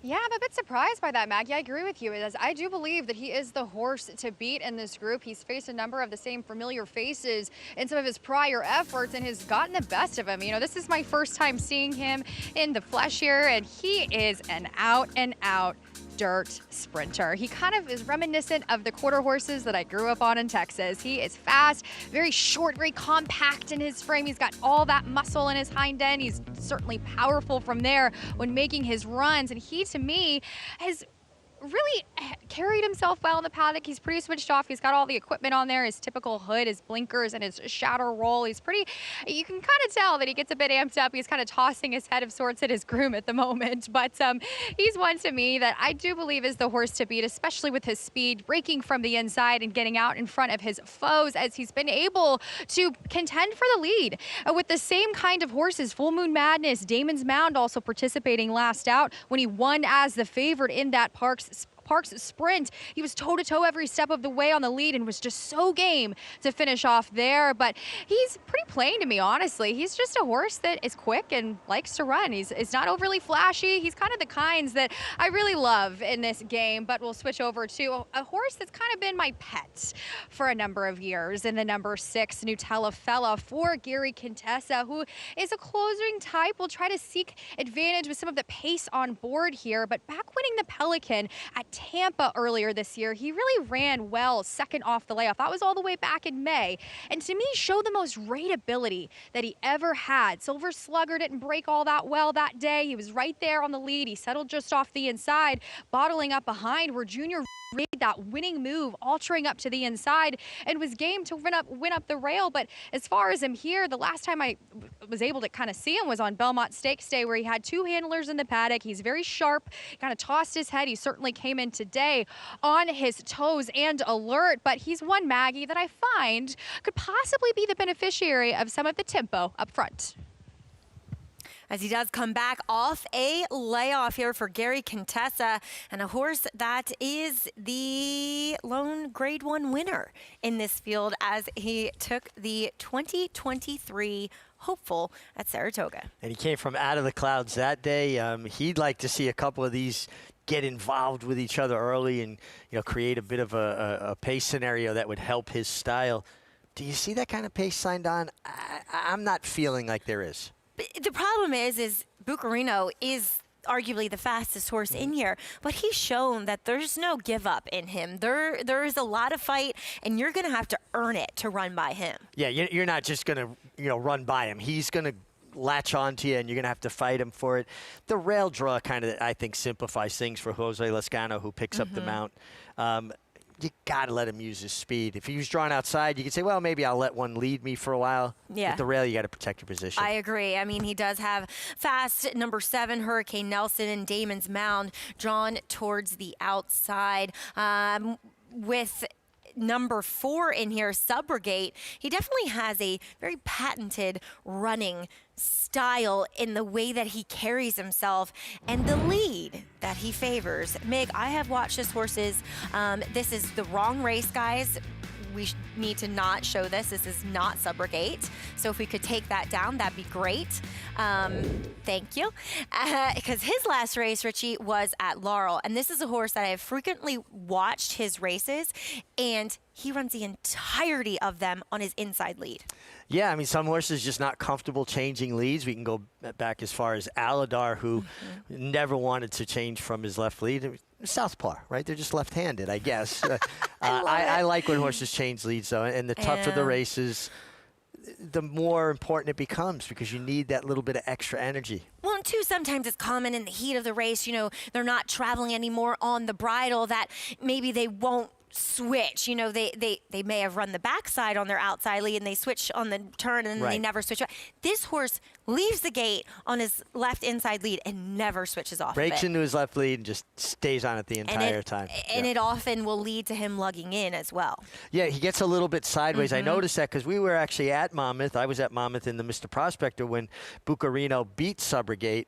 Yep. And he was running to him, but he was sideways, almost like his shoulder pointed at him. Right. Yeah, it's he doesn't do himself many favors, but obviously has some talent, though has yet to get back to that blowout victory going the 6.5 furlongs right here. So well, at least we know he likes Belmont, or Aqueduct, I should say. Yeah, I mean, his best races actually have been right here at Aqueduct. And now, so he went for a bit of a freshening. He hasn't run since late June. He's been training at Colts Neck Stable. And you could see the way they picked up his work tab, and they sent him to the gate, gave him a gate reminder, 59 and change. I think that kind of puts him back centered, like, okay, it's time to get back to work. Exactly. As number 8, Damon's Mound. He is pretty fast. And while he is a multiple graded stakes winning sprinter, you know, I feel like his form is going the wrong way now for Bill Mott.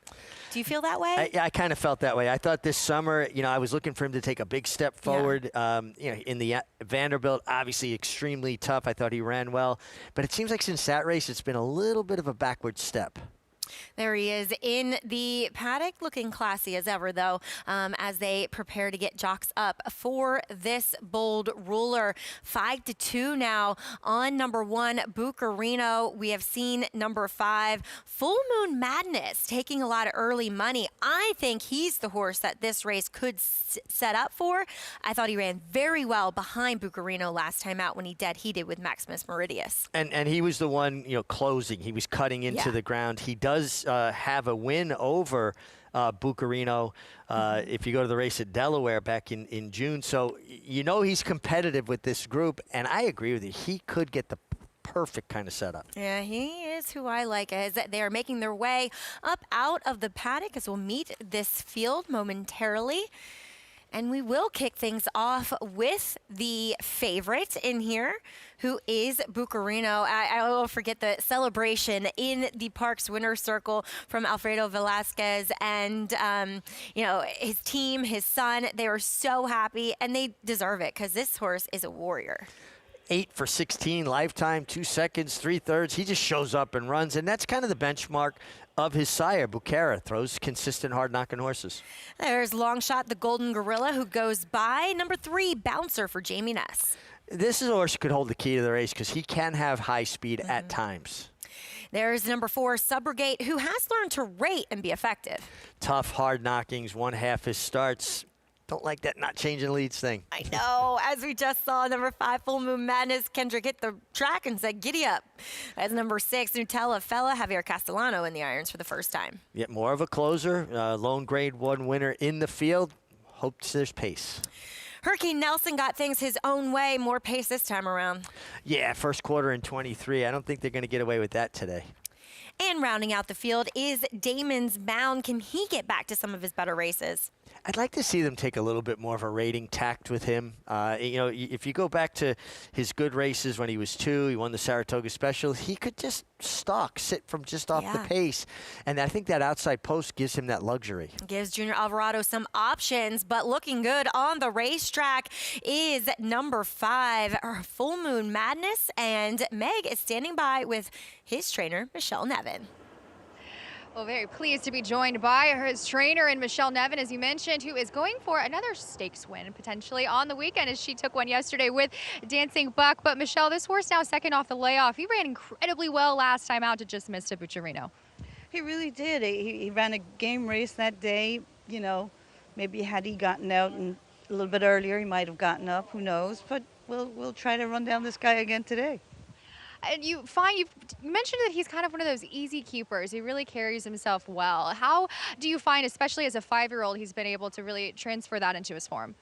Oh, you know, since this is probably the best year we've had with him. He's been a lot more consistent, easy to deal with. So, you know, I'm really grateful for that. Well, best of luck here, Michelle. Good luck. Thank you. Mac? Good to hear from Michelle.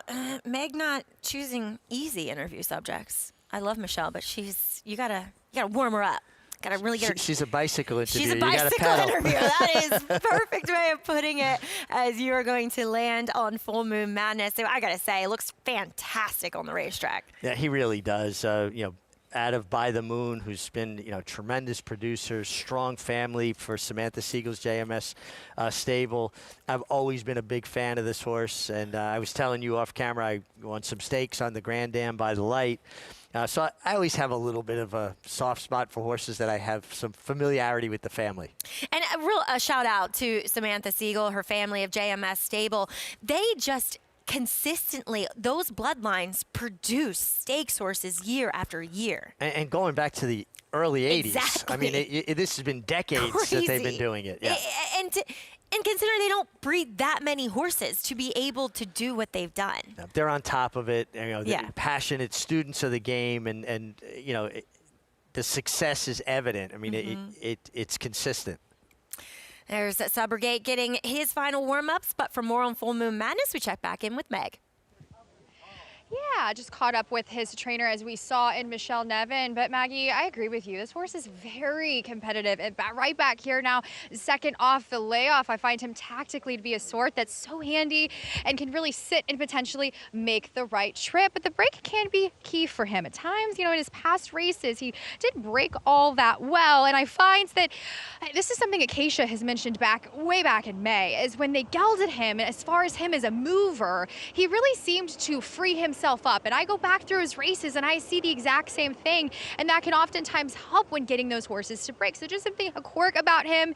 He looked excellent at Parks. He looked excellent in the flesh, right back again here as he is taking that considerable money, 5-2 now on the tote board. But now back with Kendrick, I think that he seemingly could have the right kind of trip here. But the number 4, Subrogate, always right there.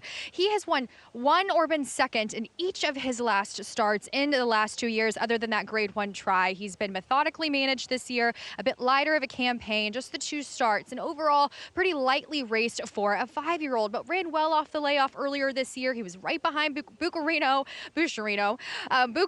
that's a tongue twister for me, but off 10 months away and tracked from the inside and had a good finish for a horse who was second off the layoff. But he beat a small field of who knows who they were. Not exactly world beaters last time out, but he's kind of a big quirky boy. He's been working well for this. I know Andy had his stat there with Jorge Duarte runners. He's 0 for 28 on the dirt, I believe, off the layoff. So we'll have to go up against that. I thought he looked great as well. A lot of these horses, Maggie, really didn't give me any indication that they were focused on anything but business. And that's why they're in a graded stake. Oftentimes, the cream rises to the top. Yeah. The good ones know their job. They like their job. They're intense about their job. Horses, I compare horses to people all the time. The only difference between horses and people is a horse will never hide his true character from you.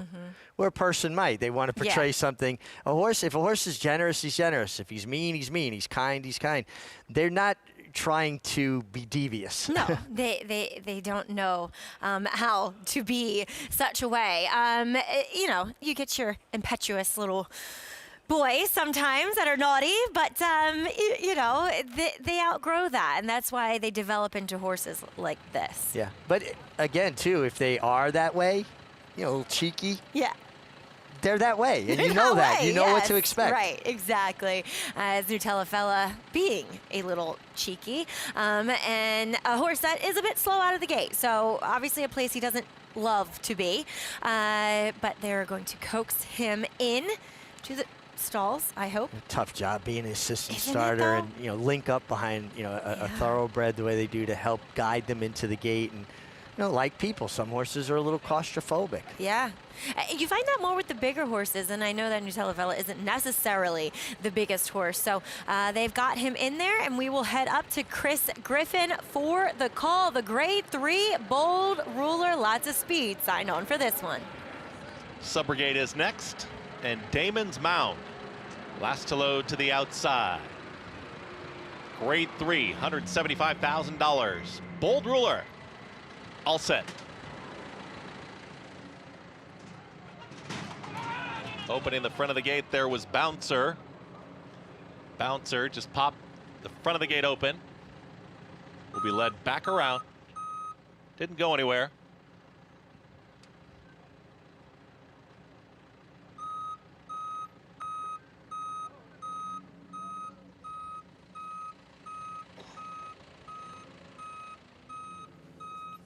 Well done there to assistant starter Jimmy Moore, keeping a hold of number 3 Bouncer there, as he will be reloaded with Jamie Rodriguez aboard. Of course, the attending veterinarian will take a look at him there, but it was a really smooth as breaking through the gate could be. It was almost like he pushed it open. Exactly. He didn't really hit the doors. As he heads back in line, and we head back up to Chris Griffin. Goes in. All set.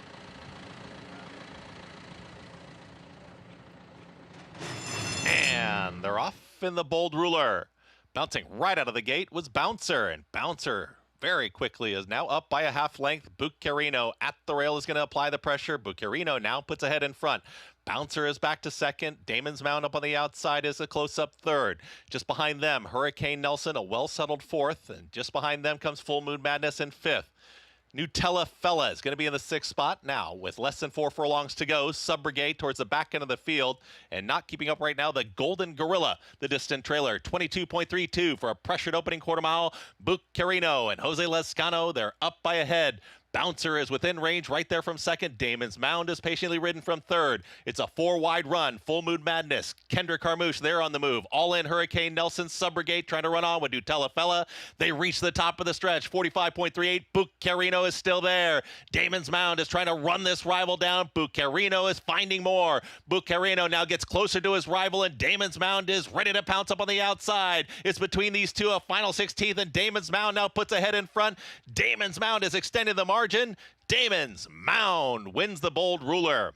Damon's Mound over Buccarino, then Full Moon Madness. Looked like Subrogate up for fourth. 1 minute 9.67. Bill Mott, Junior Alvarado, they do it again. And Damon's Mound, that's your winner. Damon's Mound returning to some of his better efforts here for this Grade 3 bold ruler, getting up in time over Buccarino, Meg. I think the outside post really aided Damon's Mound because he was able to get into the race the right way. He also wanted to linger and stay on his left lead through the stretch, but again, perched just outside the leaders, wasn't forced in any kind of duel, and I think that just got him into a much better rhythm than if he was under more pressure from outside runners. And here's Junior Alvarado, win a $2 million Breeders' Cup Distaff yesterday, hop on a red eye, come back to work in New York, and not like other athletes. Hey, you just won the World Series. We're going to Disney World. No, get to jump on a plane and go back to work. That's so true. Flavian Pratt, who had 2 Breeders' Cup wins yesterday, still a very impressive, though. And Damon's Mound, like you said, didn't want to switch to his outside lead, but that was okay. He got the win anyway. Buccarino and Full Moon Madness, they were second and third, and Subrogate got to rally on his beloved rail, and he'll round out the superfecta. Yeah, and listen, another game effort from Buccarino, too. I mean, he does not go quietly into that good night. He will fight you. He's just a really, really cool horse, as this was only his second try, I believe, at Graded Stakes Company. Definitely not disgracing himself for Alfredo Velasquez, but it was all about Hall of Famer Bill Mott and Junior Alvarado teaming up here for the Loves. Damon's Mound takes down the Grade 3 bold ruler on America's Day at the Races.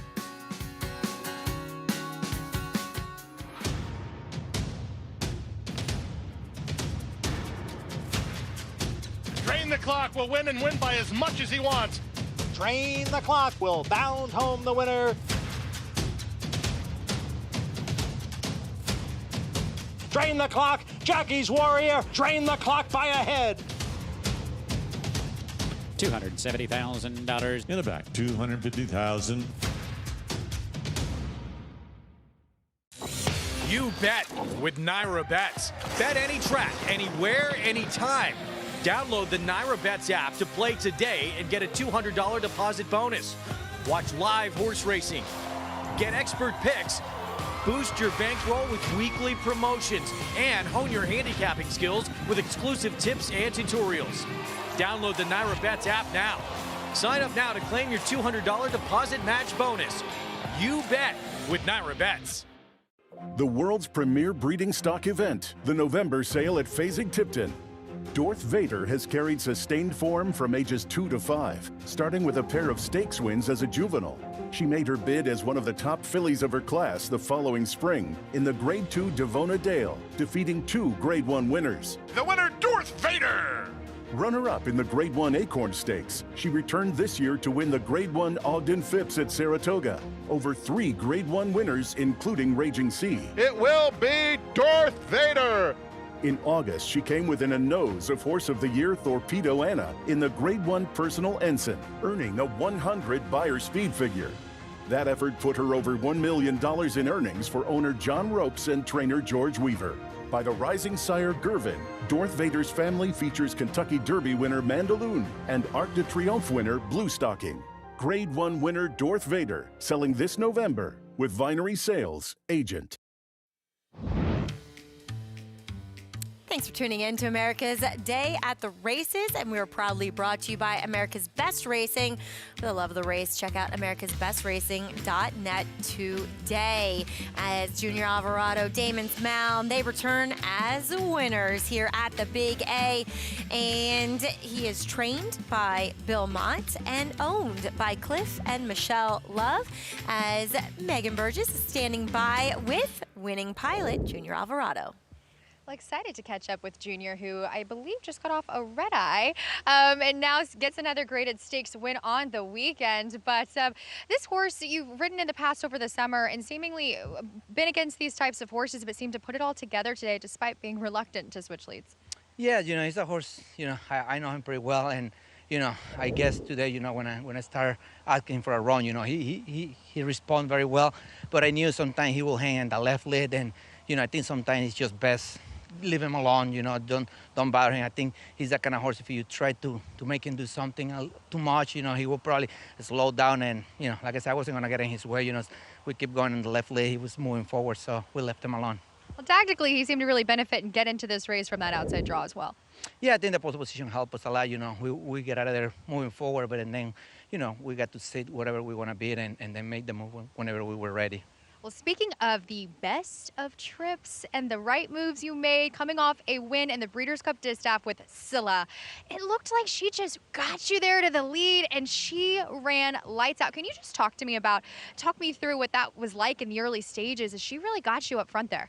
Yeah, it's very funny because we talked with Bill, then, the racing manager, and before the race, and we figured it would be 4, 5, 6, 7, 8, 9, 10, probably, never talk about being in the lead, but that's the thing that I'm able to do with Mr. Mull. When we leave the gate, there is actually no instruction. You got to do where you feel getting out of the gate, and she would get out of there very forward. We passed the wire, and then I felt like, listen, I think this, it's rarely a time that I can make a decision like this. I'm gonna do it right now. Let me just take it to them. Since the way she was traveling very well, so I said, let me just try this. If it work. If it doesn't. But, it worked great for us yesterday. Well, congratulations. Perfect execution, a Breeders' Cup Distaff champion, and now another stakes win here, Junior. What a weekend. Thank you. Maggie? What a weekend for Junior Alvarado. That's right. I'm sure some disappointment in not being able to ride Sovereignty, but of course Bill Mott putting the horse first, as he has always done. He was scratched, but they had another option to win a Breeders' Cup race. Pretty nice consolation prize, huh? She ran a hole in the wind. Yeah, Scylla was really good. Yeah. She just got so happy, so comfortable on the lead, in such a beautiful rhythm. And listen, the track was definitely slanted at Del Mar all Breeders' Cup weekend towards speed. You wanted to be forward. A couple horses did come from a bit off the pace, but supersonic speed, like in the dirt mile, right? But she just, it was a perfect example. It's not how fast you're going, it's how you're going fast. She went 45 and change, but she was so collected and in a perfect frame, and you just knew she was going to keep finding. Yeah, it was very impressive. We will get to more, obviously, of the Breeders' Cup talk, but here and now, mandatory payout for that carryover that we had in the Pick 6, a little over $86,000. And, while Flavien Prat didn't ride that last race, he's still searching for history here today, Richie. Looking for his 7th. He's well mounted in both the 10th and 11th races, so he's got to pitch it. Oh, Really? Didn't he Is that ride in the the 6 in the 10th? Yeah, he rides a 6 in the 10th. No, it says Louis Rivera. Oh. No, Flavian. Oh, maybe he's going somewhere. Yeah. I guess he's not going to make history. Yeah, That's but new. That is really strange. That's- Is that for real? that's very strange because it's for Chad Brown, who he's been riding all these horses for. Yeah. And wait, Louis Rivera is named on 2 horses, and there's like Yeah, I think we. Yeah, we gotta. Got some bad info here on our. We gotta dig back graphics. into So, this. Yeah. At least on my form, he was named on Growth Trajectory, who is your current 8-5 favorite. But as I mentioned before, we'll talk a bit more about all the Breeders' Cup action, including your classic winner, the Globe-trotting Forever Young, gets his stateside redemption as he took down yesterday's classic.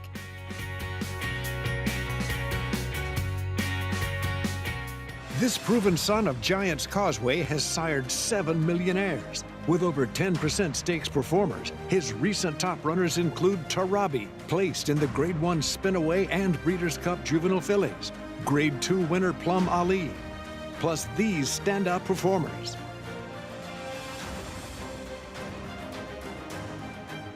A proven value sire, First Samurai, standing at Claiborne Farm.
Welcome back on what has been a glorious day in South Ozone Park, Queens. It's America's Day at the Races, and we're brought to you by Naira Bets.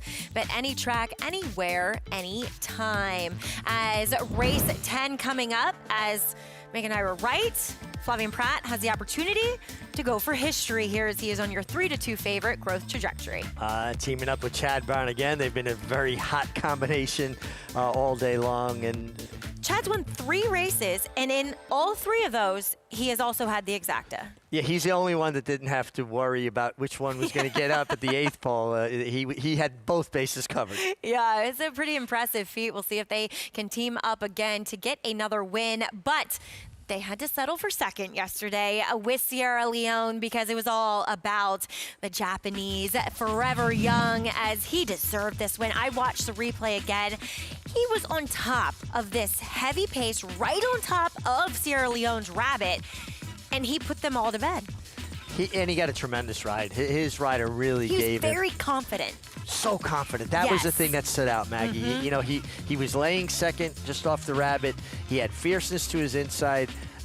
Mind Frame kind of made a little bit of an early move outside of him, so you had him held off to the outside, and then he held off the last run from Sierra Leone. So he kind of took everybody's best punch. Yeah. Right? He did. He handled the other speeds, and then he handled the closer in Sierra Leone. He was decidedly best.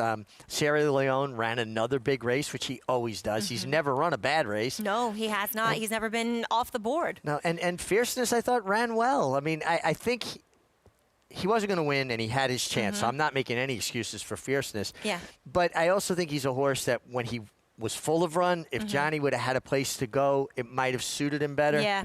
I still think he got out in plenty of time and had his crack at the winner. He does Winner was seem to best. down tools a bit if he doesn't get that, run when he wants to run. Right, like he did in the Pacific Classic, where the split came, he made that decisive move, and Johnny was just held up. I mean, all in all, it was a decent enough trip. Just with a horse like him, you wonder if he might have run a little better if he could have went when he wanted to go. As we welcome in Megan, your thoughts on this year's Breeders' Cup Classic. Meg, Forever Young, I know we were all really happy to see this guy. And as his connections wanted, they wanted that redemption, especially from that Kentucky Derby last year. The jockey connections, the trainer had mentioned, we want to beat these two horses at the end of the day. We've been talking about the same trio of such incredible talent in the likes of Sierra Leone, Fierceness, and Forever Young. Honestly, sometimes the forgotten third son of that incredible Kentucky Derby that we saw that photo finish. But Forever Young managed to get the best of the field on Saturday, and I thought Sierra Leone ran an incredible race in defeat on a track that wasn't exactly kind to those horses as far as closing, but Forever Young made the right decisions, and the early pace as far as compared to last year was nearly a second faster at the quarter pole. So it was just, while I do believe that Contrary Thinking was able to really put together an honest pace in the end that I find benefited the likes of Forever Young, but it really was just such a fairy tale ending for Connections that I find warmed my heart. I knew we all thought the world of him as far as discussing him on our little Breeders' Cup show earlier in the week, Mag, and a really kind of the right way to end things, it seems, on this note with these three horses. Yeah, I could not agree more, Megan. That's a great point. And it's so good that the connections were rewarded in a day and age where we talk about it a lot. They're whisked away after that 3-year-old season to the breeding shed. And it was great that they all kept them in training because they were sound, healthy horses, and it bore out their talents on the racetrack. And the fact that the three horses that were 1, 2, 3 last year in a different order were 1, 2, 3 again. I think it speaks to the depth of the 4-year-old division, or the older horse division this year, I should say, and how good the 3-year-old crop was last year that made that step from 3 to 4. Well, speaking of those two divisions, I think we have to have, as the Breeders' Cup concluded, and also always has such weight-bearing results on the Eclipse Awards. Absolutely. So, who do you think they vote to be Horse of the Year? To me, I feel like it's a no-brainer, and it's Sovereignty. And Sovereignty, spiked a fever early in the week, didn't get to compete. And I felt like the only way he wouldn't be Horse of the Year is if Fierceness or Sierra Leone won it, and then there was going to be that debate. If any one of the 3-year-olds won it, Journalism or Baeza, I think that made him a slam dunk Horse of the Year because he was the best 3-year-old. Right. As good as Journalism Baeza are, they're not as good as Sovereignty, at least not at this stage. So the fact that he didn't compete and neither Fierceness or Sierra Leone won, and Forever Young gets it, you can't really give him the Eclipse Award as champion, Horse of the Year off of one race in the States, can you? Right. I mean, he won the Saudi Cup, third in Dubai, wins in Japan. It's quite a feat. I mean, if we had worldwide Eclipse Awards, then fine. But the majority of the voters are American-based, and it would be unprecedented to make a foreign horse a horse off of of the year. one race. Off of one I mean, we've had foreign Correct. horses I do agree. that, but you know, I mean, we can go back to all along. She won the, you know, the Turf Classic, the Washington D.C. International, and the Canadian International. Right. Yeah. In like a 5-week period. Yeah. But it is an interesting discussion. I feel as though 3-year-old filly wrapped up with nitrogen, running very well behind Scylla, finishing second. So maybe some of the older divisions a little more wide open and up for grabs. Well, I think the filly and mare division kind of, you know, there could be a conversation, right? You have Scylla, who won the Breeders' Cup Distaff, but Torpedo Anna, 2 Grade 2 wins and 2 Grade 1 wins on her resume. That's true. She didn't get to compete. So is it going to be a championship of one day or the championship of the year in that division? You know, I do know, and rightfully so, the Breeders' Cup carries a lot of weight. It really does. We'll see how it all pans out in a couple months. But right here, right now, we do have race number 10 in the paddock. It is on the turf, going the 1 mile distance for this entry-level allowance. 6 to 5 on Growth Trajectory here. And Mig, it did feel as though there was some speed to be provided for her to just kind of track off of. And we know that her pilot, Flavien Prat, will have her in the perfect position. Well, and you know what's good for her is she's got real speed just outside her, because I thought last time at Monmouth back in June, she got no cover. She pulled way too much. She was also acting up in the gate. She had to break on the outside, and she wanted to get rank with Sammy Marin, and they just got in a fight. Yeah, and never wins races. You never use your energy efficiently that way. It's not a recipe for success. And I think Toasted Roll, amongst others in here, are going to have speed, and she gets that opportunity to kind of just get covered up, don't see a lot of racetrack in front of her, and settle. Now, Stamp of Approval, speaking of speed, could be the fastest in here with the best post position. Well, she's inside again, and that just lends itself to a little bit more urgency, you know, for a rider to use that speed. But I think, unlike several other races today, there's ample speed in here. There is ample speed in here as Flavien Prat getting the leg up from Chad Brown. Chad Brown looking for his 4th. Flavien looking for his 7th. Yes. That's history making. It's history making. I mean, and to think about how long we've raced here at Aqueduct, to stand alone in that department, and you've got 5 Hall of Famers that have won 6 before you. Pretty strong. Toes just went by as she got a perfect trip to break her maiden last time out. Here's Stamp of Approval. Stamp of Approval, speed from the inside, set fast fractions last time and held on. I like that long shot Crazy Cammy as she'll get back to the turf for only the 2nd time. Has pedigree. Here is number 5, Thien, stretching out. Yeah, stretching out. They last time they had put blinkers on her. They took the blinkers off, but she had a tough trip. She got caught in a blind switch at right before the quarter pole. Yeah, it was not an ideal trip as your favorite just went by. Growth Trajectory. Here's Toasted Roll, another pace presence. Another horse that comes out of sharp pace races at Kentucky Downs. She should be a part of the pace. First time turfer, Fortuna Mia going by. Long shot, Blame the Banker. Number 9? Yeah, Blame the Banker. Looks like her dirt form's a little bit better than her turf form, right? Yeah, I can't figure her out, to be quite honest. That's fair. Number 10, All Night Revival. Another one coming off a maiden score. Kind of came out a nice effort last time, breaking her maiden at Monmouth. This is considerably tougher. When you go from, you know, maidens to against winners, that's one of the biggest or toughest steps a horse can take. And don't forget, drawing in off the AEs, the other Chad Brown Limba mission can give him the opportunity to take the exacta for the 4th time on our card. You know what? I could see a world in which that happens. Yeah. 100%.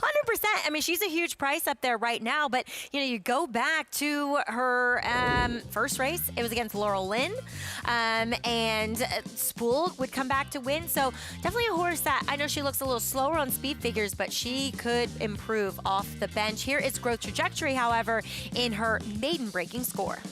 Yeah, and, you know, just a different kind of trip than she got in her 2nd start. There wasn't a lot of pace on. She was able to overcome that, and she finished. She really kind of dropped down and won with a little something left. She just did not get her trip the next time. You know, we talked about the reasons. Not acting 100%, a little bit over the top. You know, there's a simmering point where she boiled over. Correct. Absolutely.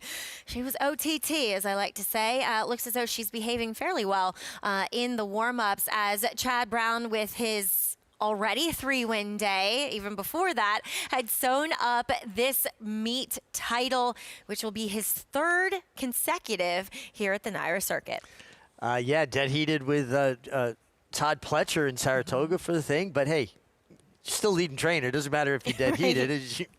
You get the title. I think I won 10 outright, and I had 2 that I finished in a tie, one with Robbie Davis, actually, over the years. But I didn't tell people, well, oh, yeah, I tied. No, I was leading rider. Boom.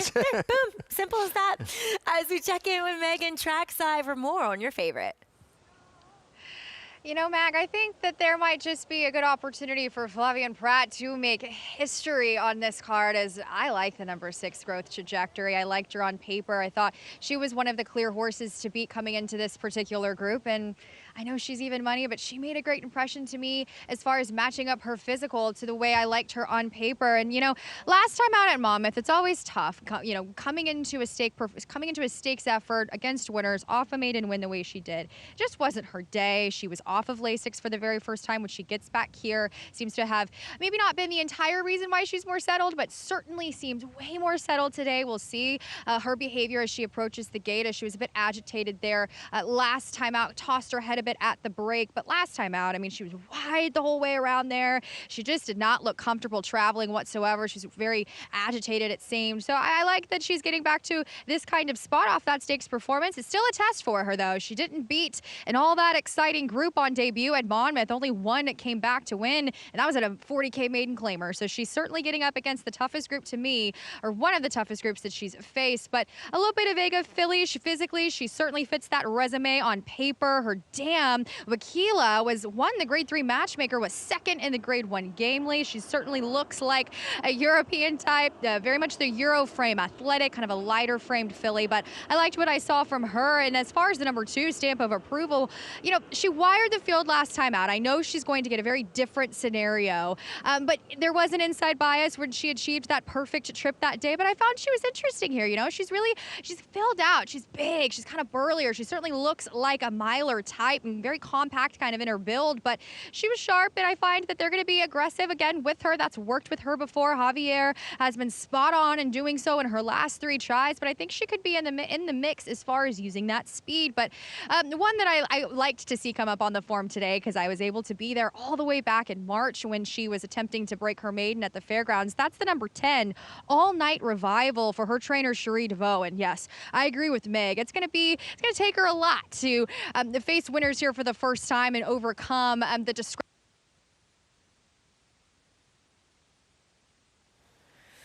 Unfortunately, I've been there many times before. We've lost Megan's mic.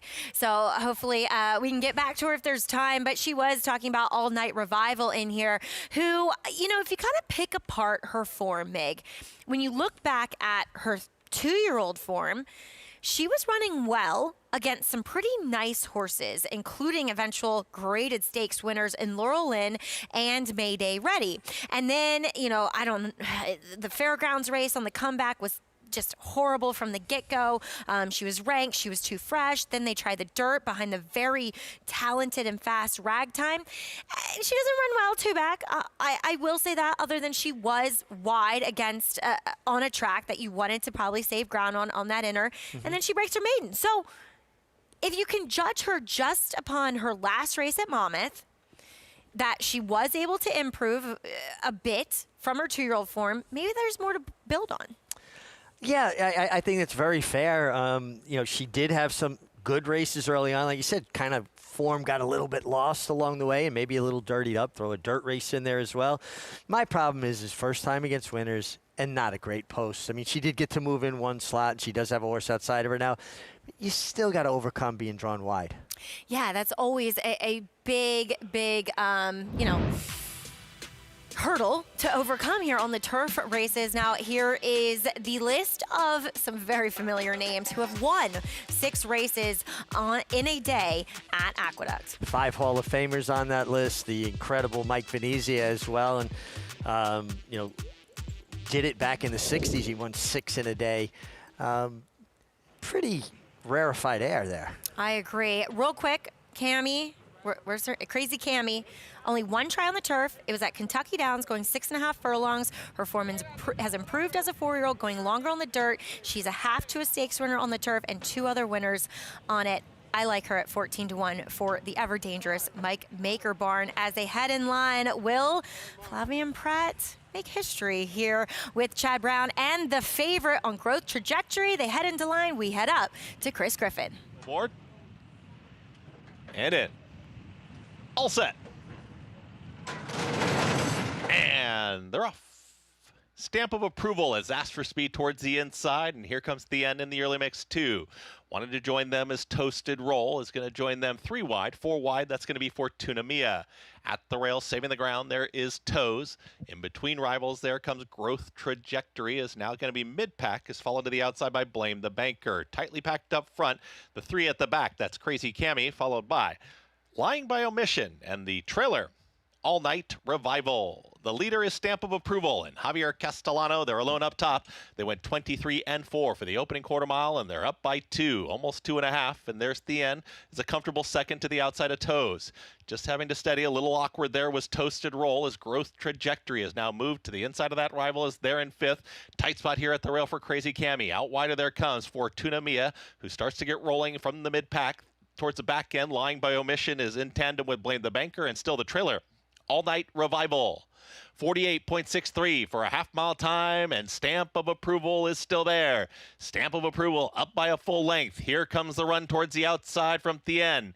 Thien and Toes is at the rail, just saving some ground. Toasted Roll. Growth Trajectory is in between horses in 5th, is being ready to be unleashed towards the outside. Stamp of Approval is in front. Stamp of Approval trying to run away. Toes, here comes Thien, and here comes Growth Trajectory. Growth Trajectory on the grandstand side. It is Toes who's taking the lead. Can Growth Trajectory help Flavien Prat now reach the new record in New York? It's Growth Trajectory who wins it. Growth Trajectory wins it over Toes. The end then came Lying by Omission in a photo there with Crazy Cammy. And Flavien Prat, he stands alone in that rarefied air. 7 wins on the day here at Belmont at the Big A. You heard it from Chris Griffin. What an achievement, and off the back of a red eye to boot, Mig. Wow, right? Breeders' Cup weekend, you're all in out in California, jump on a red eye, fly back to New York, and to ride in the zone the way he is. And this is what's so great about this game. Here's the Sunday after Breeders' Cup.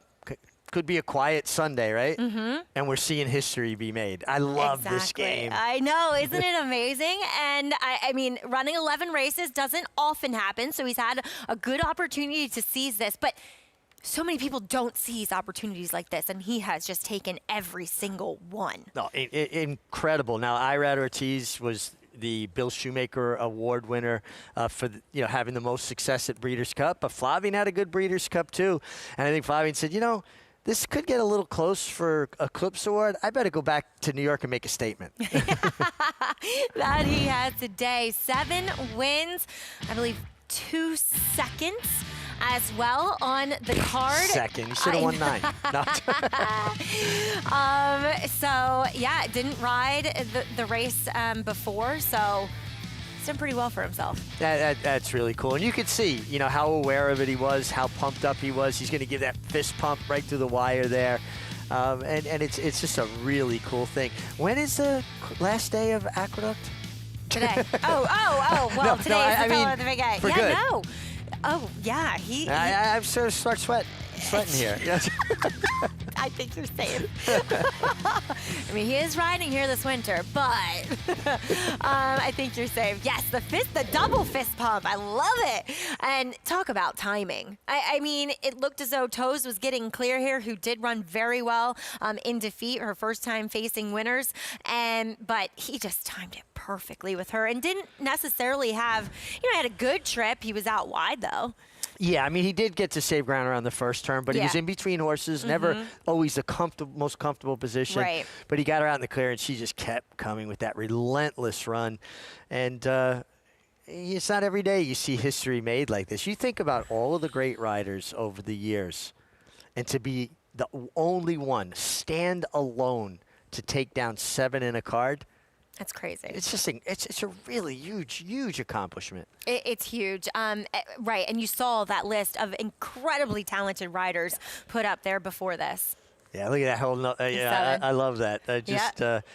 I appreciate and admire riders and especially good riders, and he's so consistent. The best way for me to describe Flavien Prat is he has no weakness, no hole in his game. He does everything well. And you know what? We would be remiss not to mention his agent, Brad Pegram. What a job he's done for him. He does they have such a wonderful working relationship as well. I find that, Brad really respects Flavien, not only as a rider, but as a person and a family man. Well, you need that. Mutual respect and communication, key to any relationship. Absolutely. Well, he could even put more padding on this 7-win day as he is on one of the favorites in tonight's nightcap Tuttletown. Could that one give him win number 8 on America's Day at the Races? Ladies and gentlemen, it's post time for the Whitney. The field turns for home. Fierceness is the one to catch. He has a 3-length lead.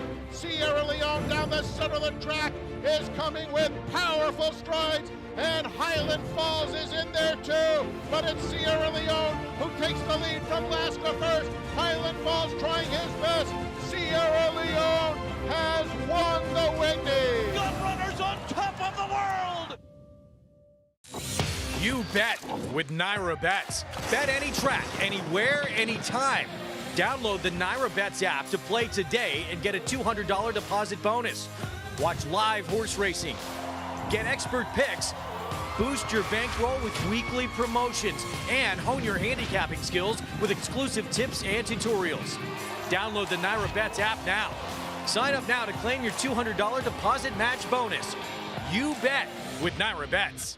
Elite Power gets up to win the sprint.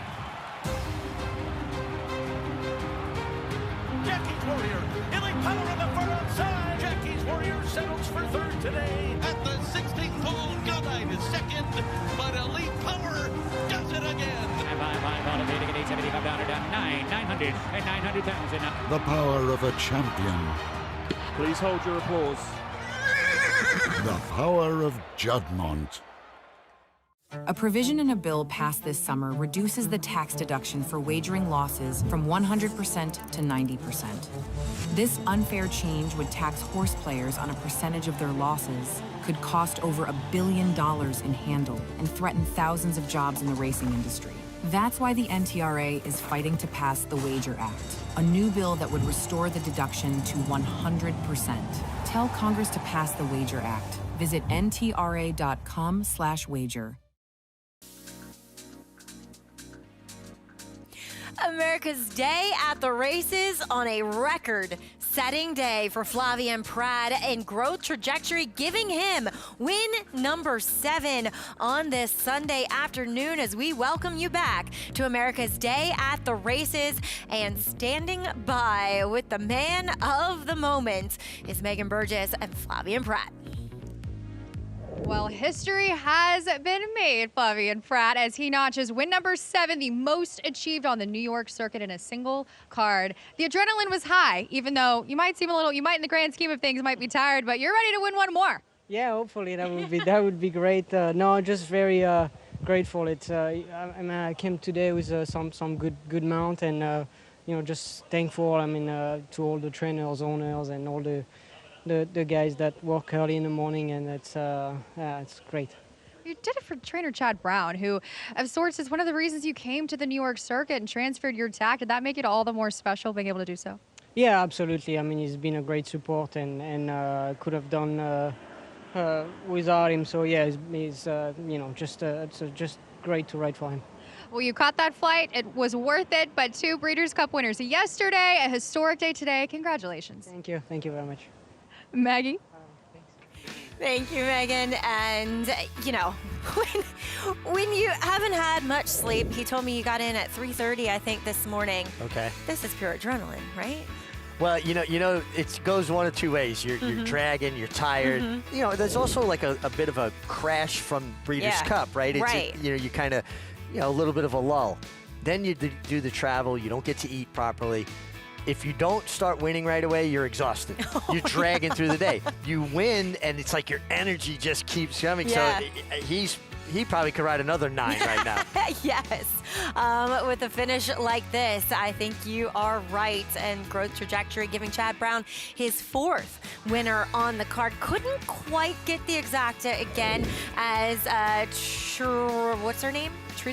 Lying by Admission was 4th, but growth trajectory over toes and the end here in tonight's penultimate race day, I should say.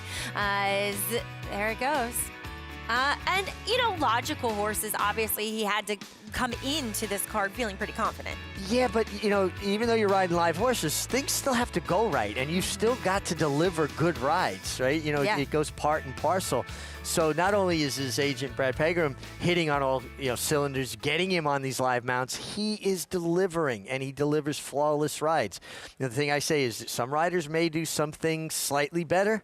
He does everything well. There's really no does. weakness. And he always, as you like to say, he gets his position going forward, which always just leads to success. So this pick 6, not nearly as explosive as yesterday, as we had long shot after long shot winning on the card. Concurrently kicked things off for Chad Brown, Cugino, the biggest price in here, Nothing Better, who I'm a little bit surprised, went off at the price he did, but then again, his form kind of tailing off. He was back to his winning ways, though, getting to the lead and getting Lasix. Getting Lasix and being lone speed. He just looked like he was going to have the run of the 100%. race. As we see Flavian aboard number 10, Tuttle Town, for trainer Rudy Brissett, trying the turf for the first time here in the nightcap. And the mare has produced some horses that have had success on turf. Nothing overwhelming, but there is something to hang your hat on as far as the surface switch. Right, and the Dammer Soft going 2 for 7 as she will also put on blinkers. Well, as we continue to recap this weekend's Breeders' Cup, it's always like Christmas for me. It's such an exciting 2 days in the sport that we all love. But for Friday, Richie, we saw Cy Fair, who began her career up at Saratoga for George Weaver, giving him his first Breeders' Cup race. We also saw Ted Noffey up at the Spa, as I think he's well on his way to a championship. Yeah, he's a slam dunk. If it is one slam dunk, it's certainly Ted Noffey. He's been so super professional. He kind of creates his own trip. He looked like a winner every step of the way. Johnny Velasquez was laying second on him, and he owned Brandt, who was in front. Anytime he wanted him, he had him. There was a moment in the stretch that maybe it was some concern.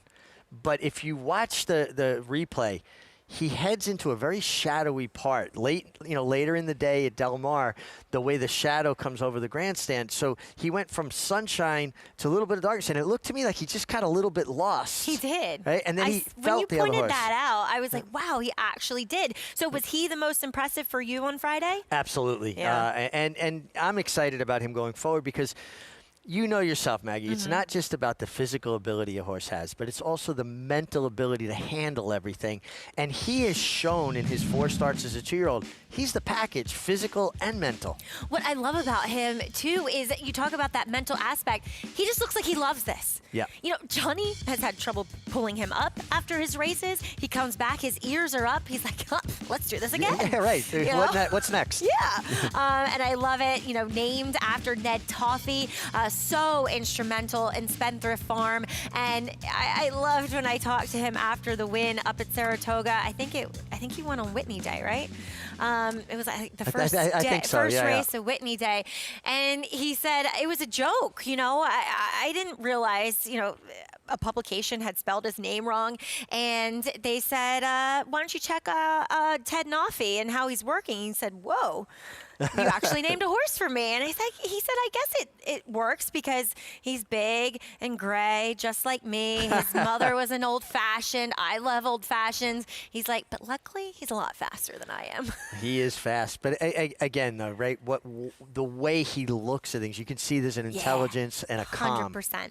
As he's sewn up champion 2-year-old for 2025. But Meg, you were looking at another 2-year-old as your most impressive from Friday. The Europeans, yet again, they dominated on the turf. They did, and I know a lot of folks had questions on Stod, or G-Stod, it's Stod, I believe, for his conditioner, Aidan O'Brien, who just has dominated with his juveniles that he has sent over to the United States. And he's a horse that was kind of, runner-up in some of his performances in Europe. He contended with that outside post, which many thought could be his Achilles heel, coming over, trying to get to a different configuration around the bend. But, it really just goes to show, we saw with Valentina taking the juvenile fillies turf as well, the form that they carry to Del Mar and continue to Aidan O'Brien, I believe this clinched the winningest. He's the winningest trainer in Breeders' Cup history. I believe he eclipsed the late D. Wayne Lucas, who I know he has a modicum of respect for. But Stod was impressive to me, being able to overcome some of the challenges, and he's been right there in group form in Europe. I thought that he was formidable in this group. I know there was some potential doubt, but he assured us that it's Aidan O'Brien and he knows how to win these Breeders' Cup races, Maggie.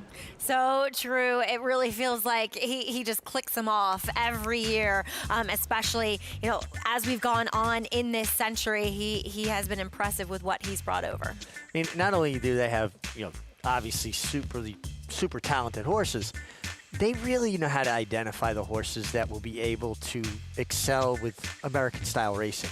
Very true. As Saturday's winners, there's a list of them, and the biggest payout, biggest upset came in the Breeders' Cup turf with a horse that has followed a path that nobody else before and probably not many after will. That's Ethical Diamond, who you said is the most impressive on Saturdays. He was, for me, the most impressive winner Saturday. Just what you're saying, that, here's a horse, unconventional route to the Breeders' Cup turf where he, was racing over fences earlier this year, hurdles. And usually those horses, Maggie, they have stamina, they can stay, but they grind. They don't show the turn of foot, the acceleration this horse showed. I mean, he really kicked it into gear. And well done to Willie Mullins and his crew, who... Willie Mullins is a prolific jumps trainer. I mean, this is somebody who dominates the Cheltenham Festival, which is the Breeders' Cup for jumps racing in England. It's a big English-Irish contingency. And for him to identify that this horse was probably better on the flat, at least as of now, as a 5-year-old. But to be able to handle American racing, obviously he had run well on good to firm ground in Europe, but to handle the turns as he did, even. I mean, he just burst onto the scene. We should have known who he was. He came in off the back of, big fields, 18, 22 horse fields in those handicap races in which he did dominate. Yeah, and listen, he ran by Rebels Romance, who worked out a really beautiful trip, and he just out-kicked him. It was no doubt that he was best. And the other part of the story was his rider, to me, Dylan McMonagle. Yes, you were telling me about him. This is a kid, 12 years old. Nat Geo did a little documentary on him. If you go to YouTube, you can see it. Put in his name, Dylan Brown McMonagle. And it comes up, and it shows him at 12 years old telling the world that he's going to be a jockey. And he was riding in pony races, and he boxes. And Jill, that used to work with us, family, friends, told him that I had watched his documentary and I really was impressed with him. So she got me on the phone with him, and I spoke to him when he was 12 years old, and I was so impressed with him then, and I'm even more impressed with him now. How many people know what they want to do with their life when they're 12 and then actually get to do it? I mean, it's a brilliant story. That was kind of me with Tom Marquand, who came and won the Breeders' Cup turf sprint with Big Evs. He had come to us after his pony racing career, wanted to experience America and American racing, got to work a bunch of horses with Irad and Jose Ortiz. Right. And now he's one of the best jockeys in England. He really is. He's entrenched in the upper echelon of riders, Tom Marquand. And Dylan McMonagle was just named champion rider in Ireland. So it's really cool, all at the ripe old age of 22, okay? I mean, really phenomenal. Yeah. But I would recommend to anybody, if you have a moment, it's worth watching the documentary on him. It's only about 6 minutes long, but so well done. Megan, you have your homework. Right after you tell us who impressed you most on Breeders' Cup Saturday, you've got to watch that documentary. Oh, I have with Mig earlier today. We were so impressed. And I will say this, Mag, I kind of resonate with him. I always wanted to do this ever since I was 12 years old. And the fact that I'm here at the Big A in this paddock makes me a bit emotional. So I resonate as far as knowing what you want to do. But I thought the performance to me of the weekend was Scylla. I mean, she just, it was really fun being able to catch up with Junior Alvarado and go inside his head a little bit as to making the decision, having the confidence, and being freed up. I know Mig has talked about this in the past. When you have a relationship with a trainer and the way Junior Alvarado has built with Bill, it's not so you have the confidence to make those kinds of decisions, to be able to put her on the lead in the Breeders' Cup Distaff in the way that he did, and it really did play to his favor. I thought she looked incredible. She's always been a talented type, and as far as her tries sprinting, I don't find she wants to be covered up and coming off and dirt in her face. She's one that really, I think, frees herself up when she's able to get to the front end and run her race the way she did last time out in Maggie. I just thought it was incredibly impressive. Seismic Beauty's baubles aside, I really thought that Scylla proved to be best as she was on Saturday.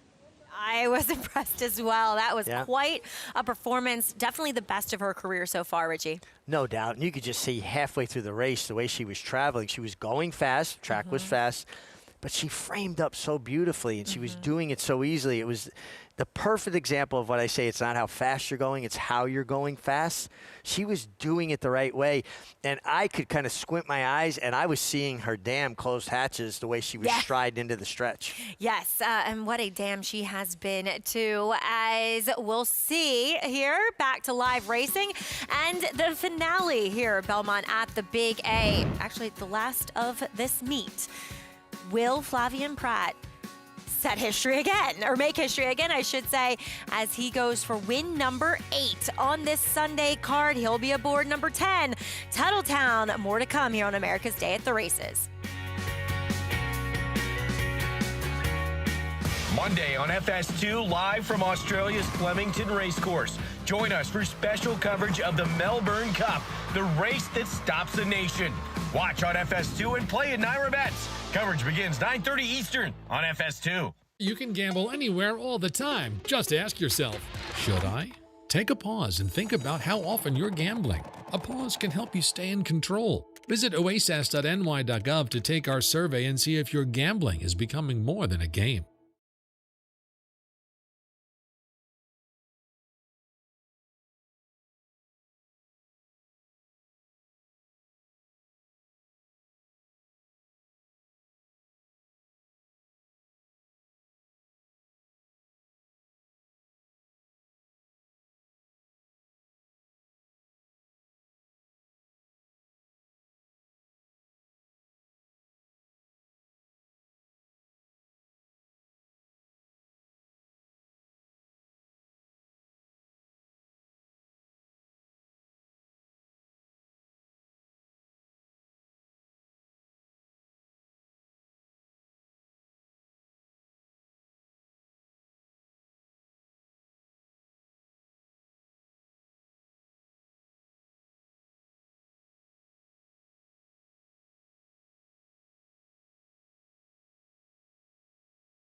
Welcome back as you're taking a look at Flemington, where the Melbourne Cup takes place. It's the race that stops a nation.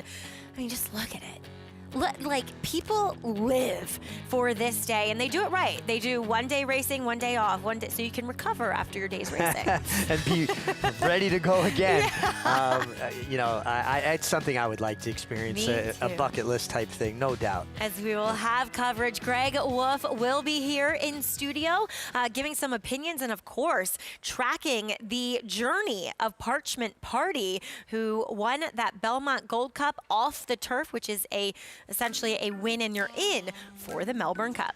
Yeah, it wasn't in and off the turf. I was actually a little bit pleasantly surprised Johnny Velasquez is going to ride him. Good for him. I mean, like I said to you, we were, contemplating on whether, speculating, I should say, on whether Bill Mott's going. I said, I hope he is. It's kind of a once-in-a-lifetime experience, ordeal. Right? Yeah, just for the entire experience. Now, listen, I don't know how much of a chance he has because he did win it off the turf to qualify for it, right? He did, and then he came back and he won the scheduled dirt Birdstone. Right. Obviously, distance is very much his friend, going the 2 miles. But when I look at him, Richie, he actually has a turf of, and obviously he's had to do his quarantine in England, so he's at least been training on the turf there. Yeah, trading on the turf. And, one thing, too, there, big field, they ride so tight over in Australia. A lot of contact, and some horses get very unsettled by it. So it'll be interesting to see how Johnny, as well as the horse handles, it's just different, man. They're really all over each other early there. He is currently 51-1 here, number 18, Parchment Party, 24, and man, close in a 24-horse field sounds terrifying to me. Matt Hill, who of course called that Belmont Gold Cup, will be at the mic as we meet the field here for race 11. Hudson Riverline, a first-time starter. Out of a mare that was a 3-time winner on turf, but she has not produced 4 to race, no winners. Speedy, number 2, Sassy Sats. You're taking the blinkers off, maybe in an attempt to get her to settle a little more. Another firster, Green with the Pony, Unmistaken. Mare has produced 2 turf winners, so there is turf in the pedigree. Another one, Green with the Pony, number 4. What a weekend. Dave Duggan, good gate work, 2 back. Although you got to be a little careful with those gate works on the training track. They're usually a little quicker than normal. Because it's not quite the 5/8 or 4 furlongs. Yep. As number 5, Italian went by, coming out of the same race behind Let Me Count the Ways. No need to panic, trying the turf. The mare was a stakes place winner on turf, and she has produced 3 turf winners, excuse me. Number 7, Milo Army Gal went by. I thought it was interesting getting Ricardo Santana. Here is a long shot. It's a first-time starter, so true.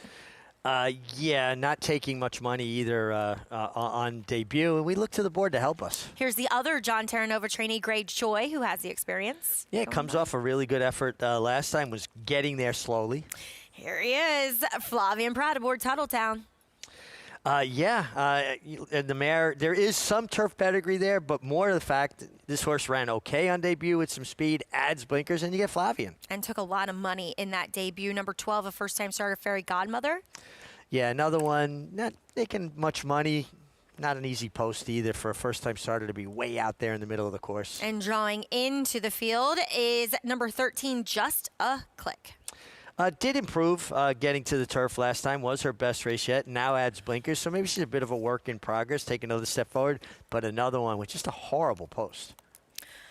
Flavian Pratt has the most wins on today's card, but as far as the rest of the meet, Manny Franco has sewn up that honor with 39 wins. Of course, Chad Brown with 32, which is remarkable because jockeys ride more races, and he's only 7 behind where Manny is. Yeah, years ago, it was unheard of for the leading trainer to even be in close proximity with the leading rider, and that's changed quite a bit over time. One surprising thing up there, because I guess it just happened quietly, Linda Rice tied for leading owner. With Paradise Farm. She ran a lot of her own horses. That's because, as we often say, she's so shrewd at playing the claiming game, and sometimes she'll just claim him in her own name if she likes a horse. Yeah, and listen, we know being a complete horse trainer, not just horsemanship, it's also management. Oh, and she's good at that. And she does both extremely well. Yep. Yes, exactly. Could not agree more. Flavien Prat, who probably didn't spend as many days consistently here as Manny Franco did, has done very well for himself today. No worse than second in his 9 races today, winning 7 of them. Just really incredible. I mean, couldn't get those 2 seconds home? Come on. They were pretty narrow defeats, too.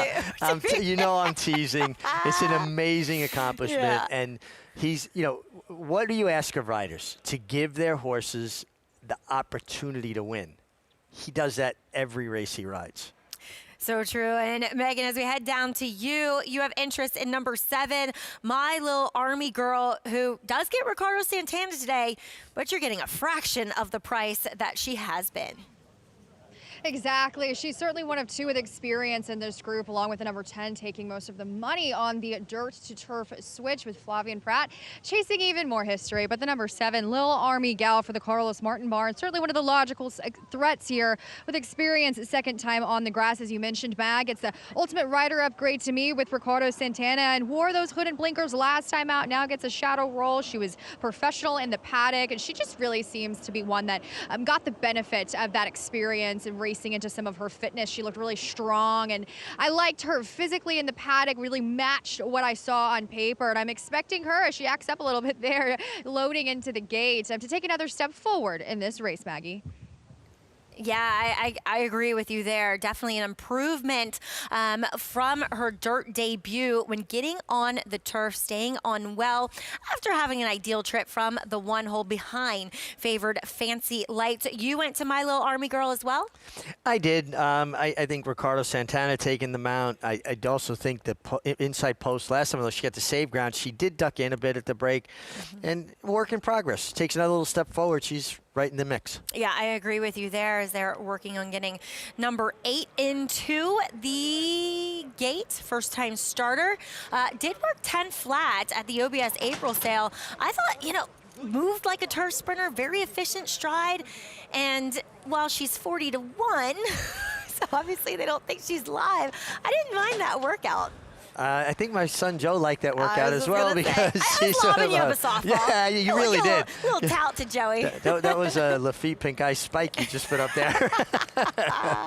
I learned from the best, that's for sure. As number 5, Italian, making her way into the gate, will complete the field here with the 13, Just a Click, and we'll head up to Chris Griffin for the final call of this Belmont at the Big A meet. It's race number 11. Good luck. Just a Click to the outside. Just a Click. Stepping forward. Goes in. All set.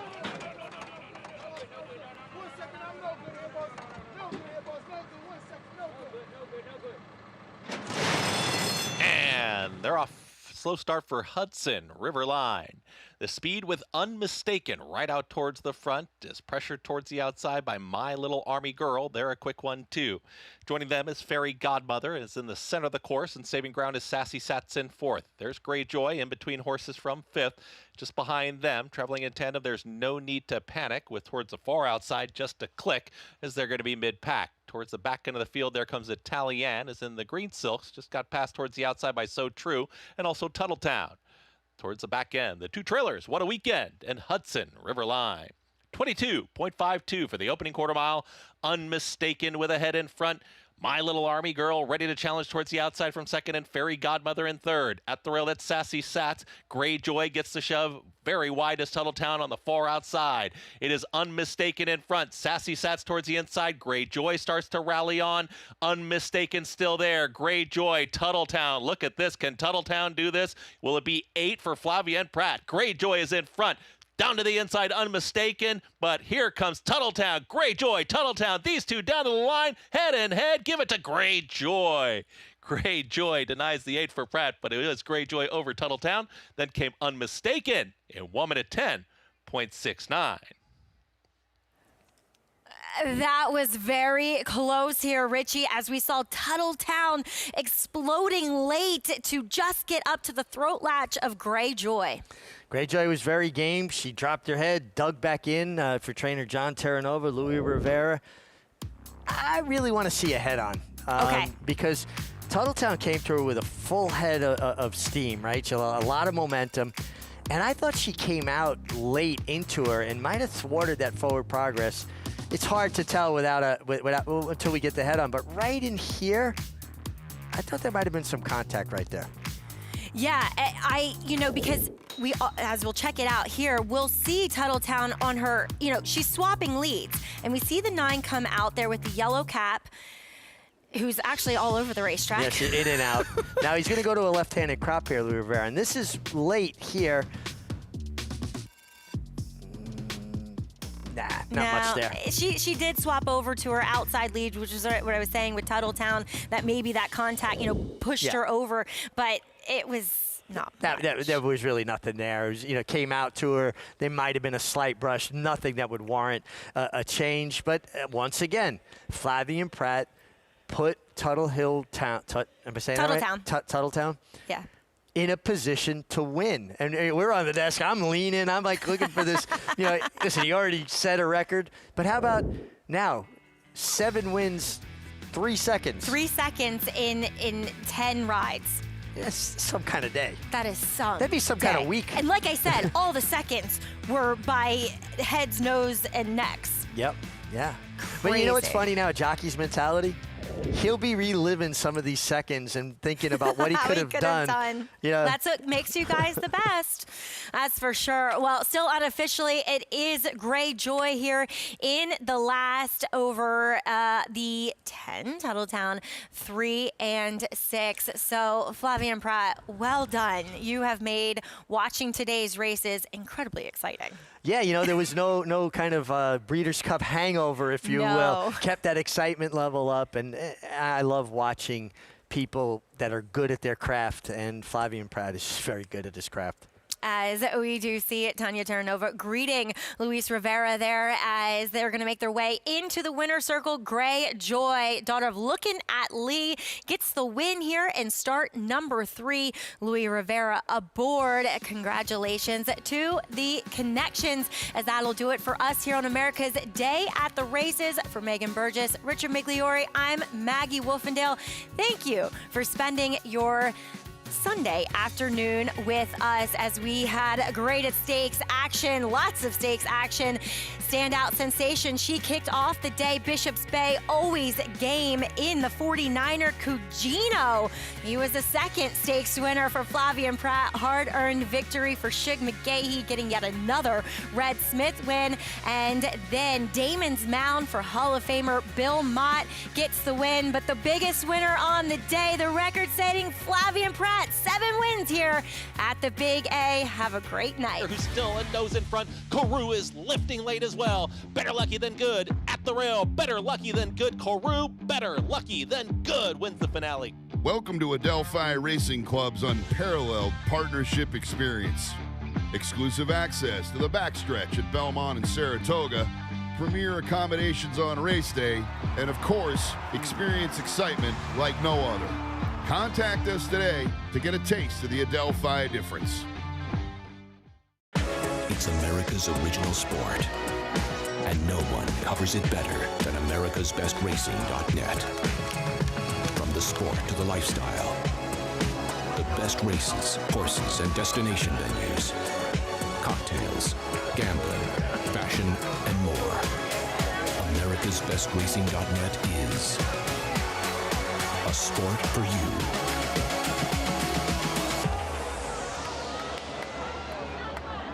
New York breds. Race them. Respect them.